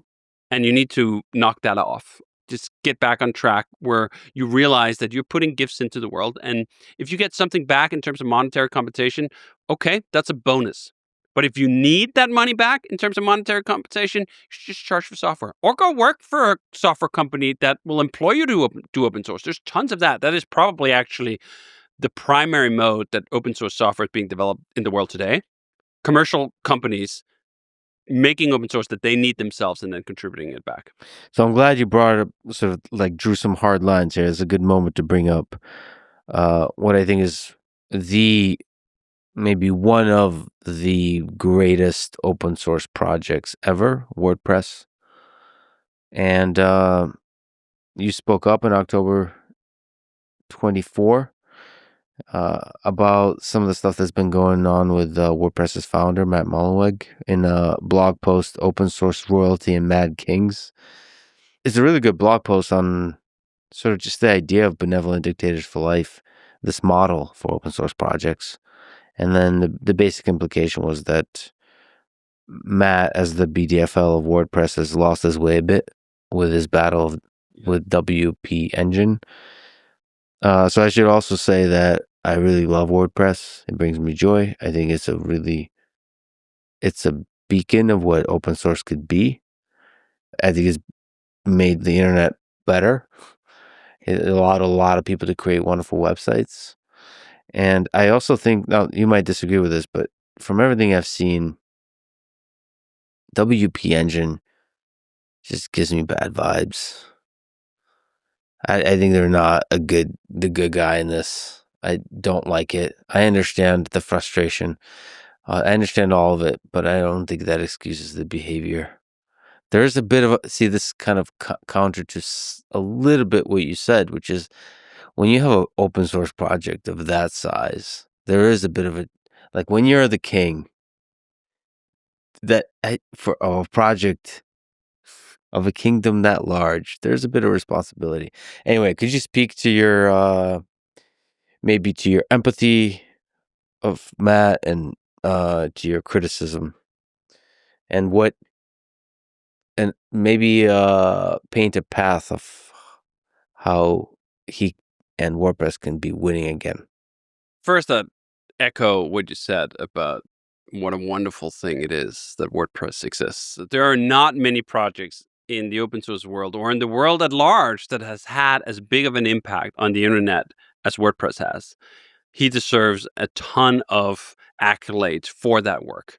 So that was my engagement, essentially, my premise. Do you know what? I had tremendous respect for what Matt has built with WordPress, what that entire ecosystem has built around itself. It's a true marvel. But there's some principles that are larger than my personal sympathies to the characters involved. I agree. The Silver Lake private equity company that's involved with WP Engine is not my natural ally. I'm not the natural ally of private equity doing some game with WP Engine. That's not my interest in the case. My interest is essentially a set of principles. And the principles are, if you release something as open source, people are free to use it as they see fit, and they are free to donate code or resources or money back to the community as they see fit. You may disagree about whether they've done enough, whether they should do more, but you can't show up after you've given the gift of free software to the world and then say, now that you've used that gift, you actually owe me a huge slice of your business because you got too successful using the thing I gave you for free. You don't get to take a gift back. That's why we have open source licenses. They stipulate exactly what the obligations are on both sides of the equation. The users of open source don't get to demand what the makers of open source do and how they act. And the makers of open source don't get to suddenly show up with a ransom note to the users and say, actually, you owe me for all sorts of use. I'm 100% allergic to that kind of interaction. And I think Matt, unfortunately, for whatever reason, got so wrapped up in what he was owed that he failed to realize what he was destroying. WordPress and Automatic already makes a ton of money. This is part of the wonder of WordPress. This is a project that generates hundreds of millions of dollars. And Matt didn't feel like he was getting enough of that. That's not a good argument, bro. You can't just violate the spirit and the letter of these open source licensees and just start showing up with demand letters, even to characters that are not particularly sympathetic. This goes to the root of my interpretation of open source in general. The GPL is a particular license that actually demands code from people who use it under certain circumstances. I've never liked the GPL. I don't want your shitty code if you don't want to give it to me. What am I going to do with that? Some code dump that I'm not on board with that part of Stallman's vision at all. I love the MIT license. To me, that is the perfect license because it is mercifully short. I think it's 2 paragraphs, 3 paragraphs, really short. And it basically says, here's some software. It comes with no warranty. You can't sue me. You can't demand anything, but you can do whatever the hell you want with it. Have a nice life. That's a perfect open source interaction, in my opinion. And that license needs to be upheld. These licenses in general, even the GPL, even if I don't like it, we have to abide by them. Because if we just set aside those licenses when we, in a moment's notice, feel like something's slightly unfair, we've lost everything. We've lost the entire framework that allowed open source to prosper and allowed open source to become such an integral part of commerce, too. I mean, back when open source was initially finding its feet, it was at war with commercial software. Stallman is at war with commercial software and always has been. Bill Gates was in return at war with open source for the longest time. The open source licenses and the clarity that they provide allowed us to end that war. Today, commercial software and open source software can peacefully coexist. I make commercial software. I sell Basecamp. I sell Hey. And then I also make a bunch of open source software that I give away for free as gifts. That can't happen if we start violating these contracts. No commercial company is going to go, let me base my next project off this piece of open source if I'm also running the liability that some mad maker is going to show up 7 years in and demand I give them $50 million.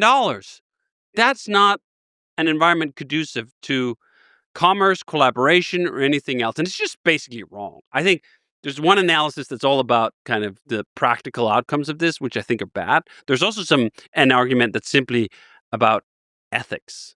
This is not right. You can't just show up afterwards and demand something. This is not too dissimilar, in my opinion, to the whole Apple thing we talked about earlier. Apple just showing up and feeling like they're entitled to 30% of everyone's business. No, that's not right. That's not fair.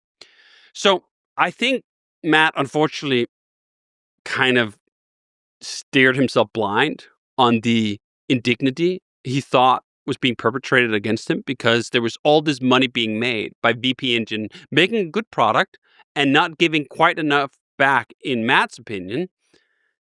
Tough cookie. I think maybe I'm reading too much into it, but there might be some personal stuff too, which they weren't not only not giving enough, but probably implicitly promising that they will give, and then taking advantage of him in that way in his mind.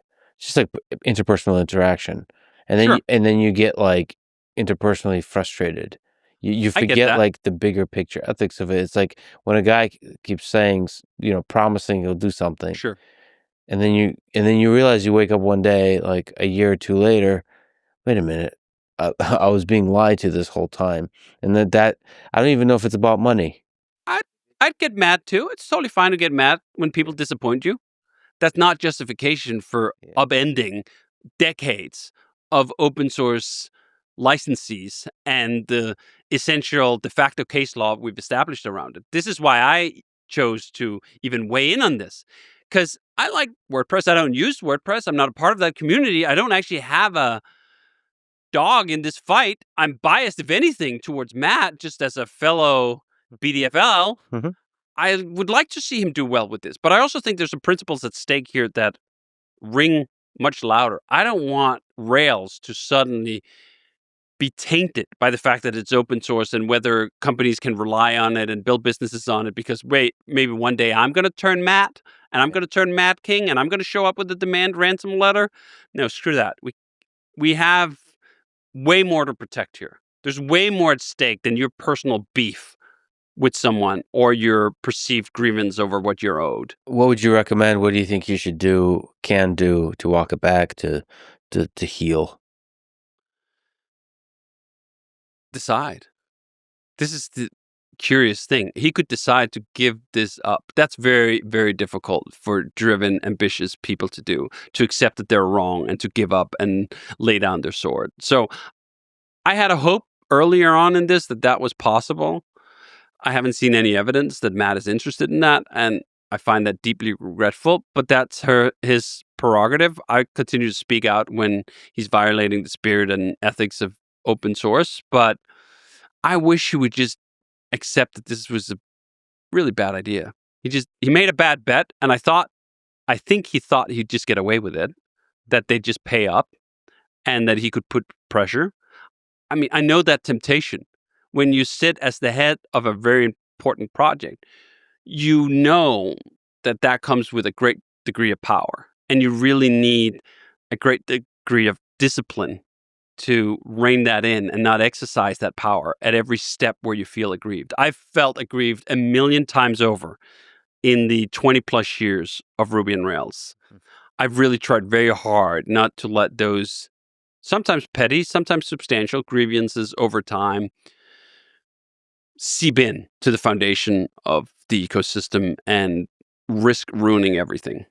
As the king of the Rails kingdom, has the power gotten to your head over the years? I'm sure it has. I mean, who wouldn't? Do you pace around in your chamber? I do, occasionally. And I do marvel at both what's been built, what's been possible. Over 1 million applications have been made with Ruby on Rails by one estimate that I've seen. Businesses like Shopify and GitHub and a million others have been built on top of something that I started. That's very gratifying. But you really have to be careful not to smell your own exhaust too much. And you have to be just as careful not to listen too much to the haters and not to listen too much to the superfans either. That you assess the value and the sort of principles of what you're working towards on its own merits, on your own scoreboard. I try to block that out and then just go, well, I'm working on Rails because I love to write Ruby. I love to use Ruby to make web applications. That's my North Star, and I'll continue to do that, and I'll continue to share all of the open source gifts that I uncover along the ways.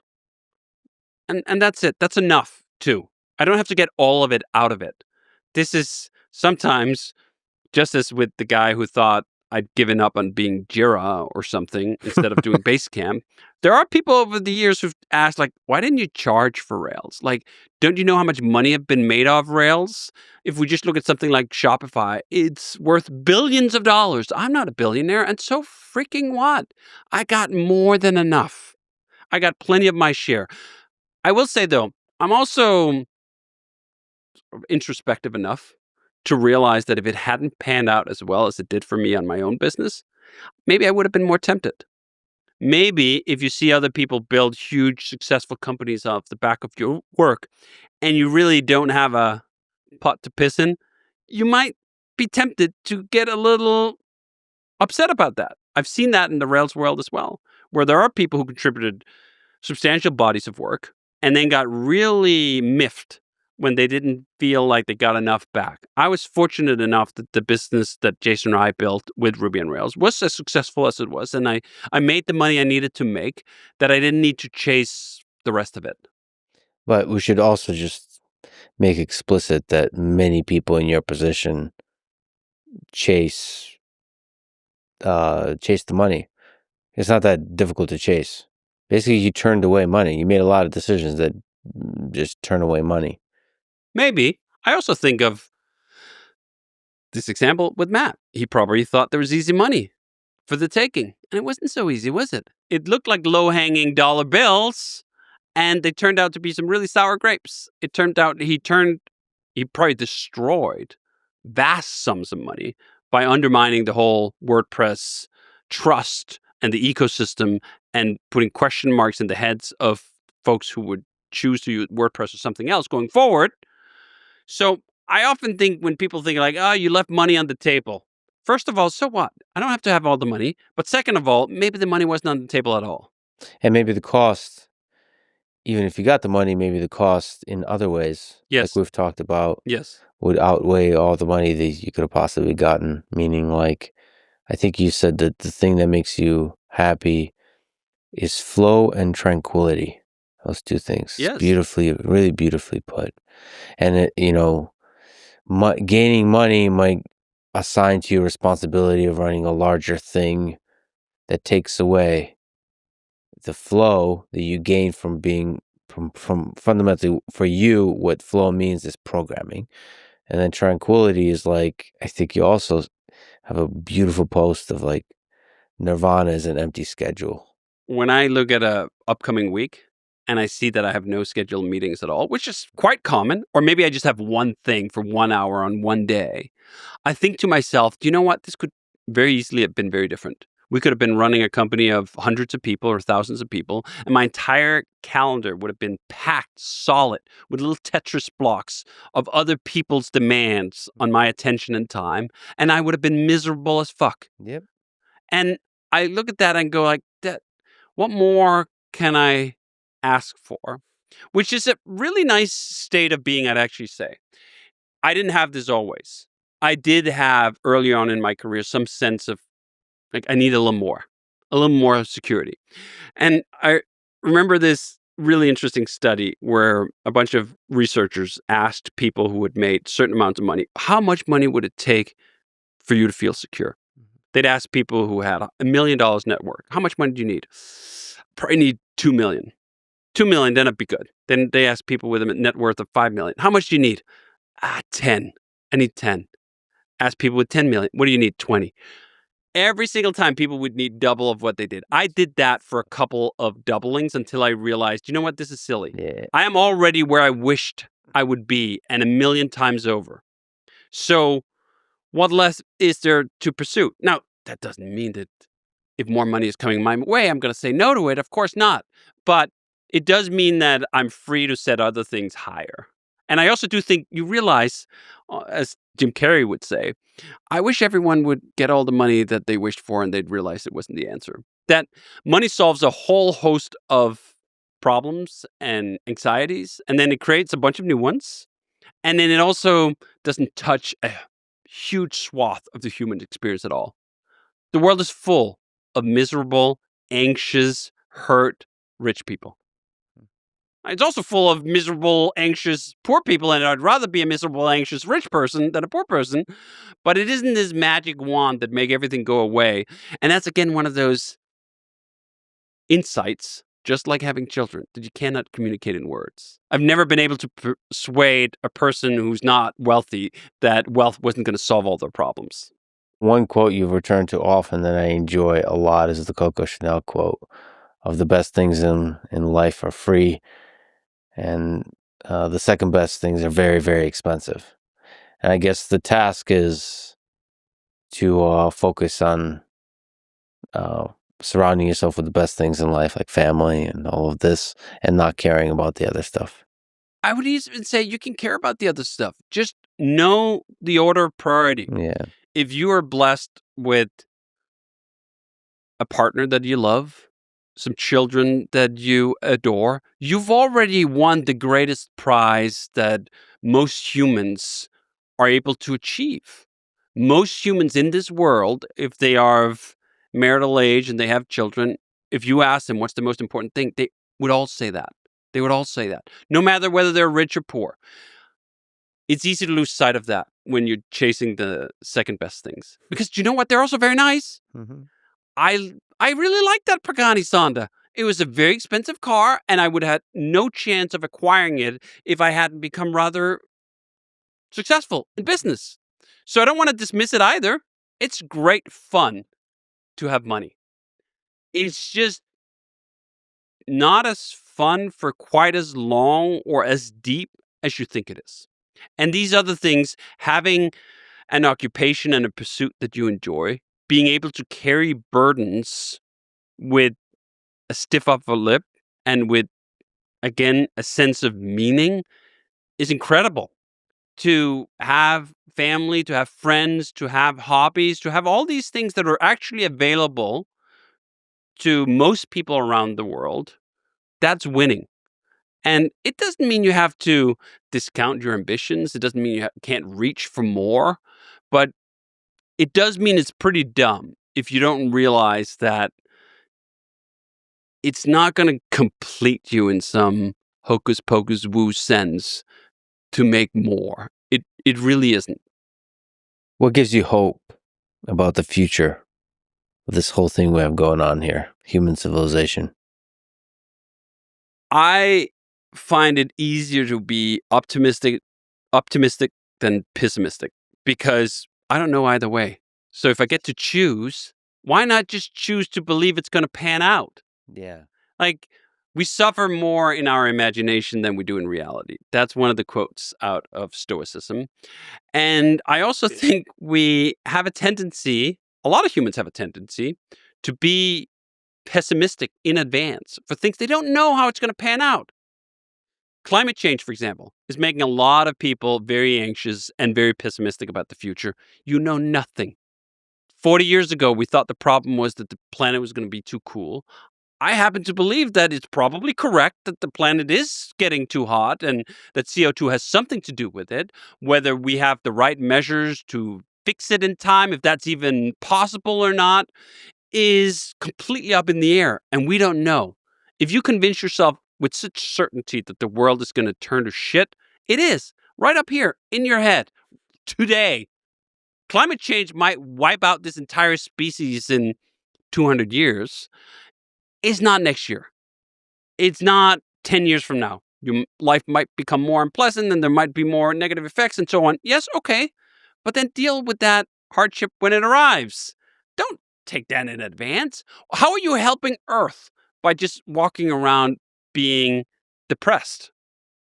I think our whole conversation today is also an indication it's just two humans talking. There's billions of us. And there is something about us that wants to solve problems and build cool stuff. Yes. And so we're going to build our way out of whatever shit we get ourselves into. This is what humans do.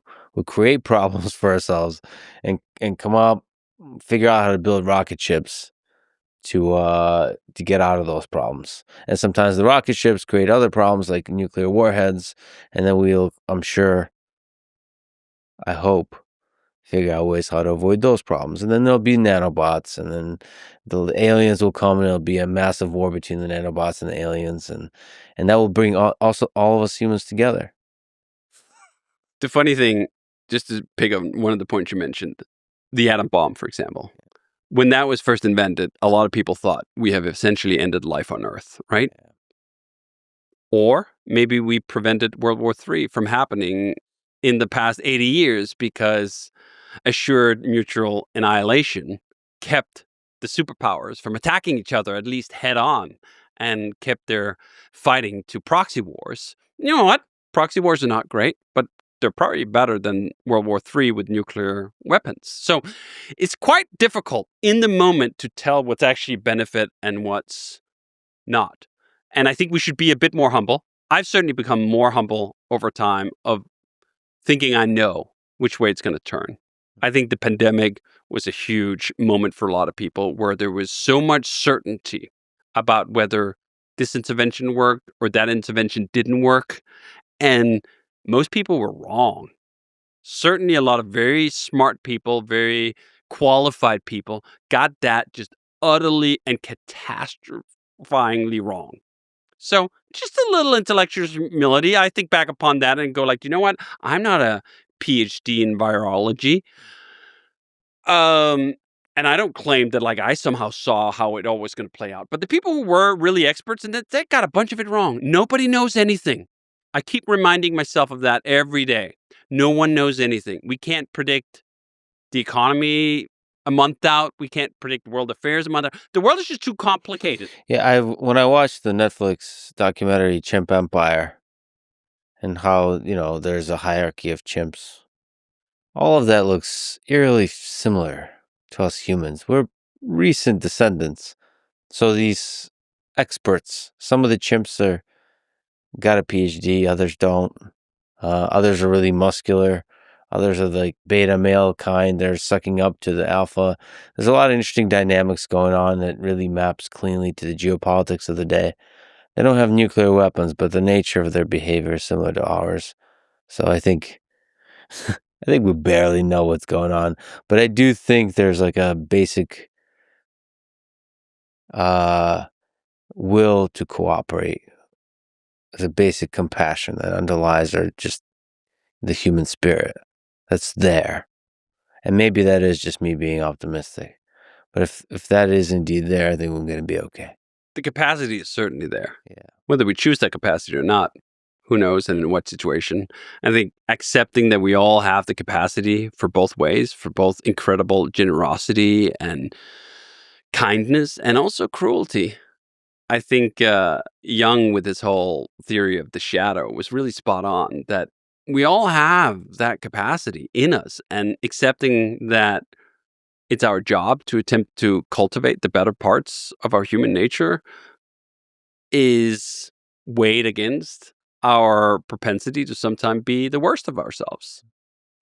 I'm excited to find out what's going to happen. It's so awesome to be human. I don't want to die. I kind of want to be alive for a while to see all the cool shit we do.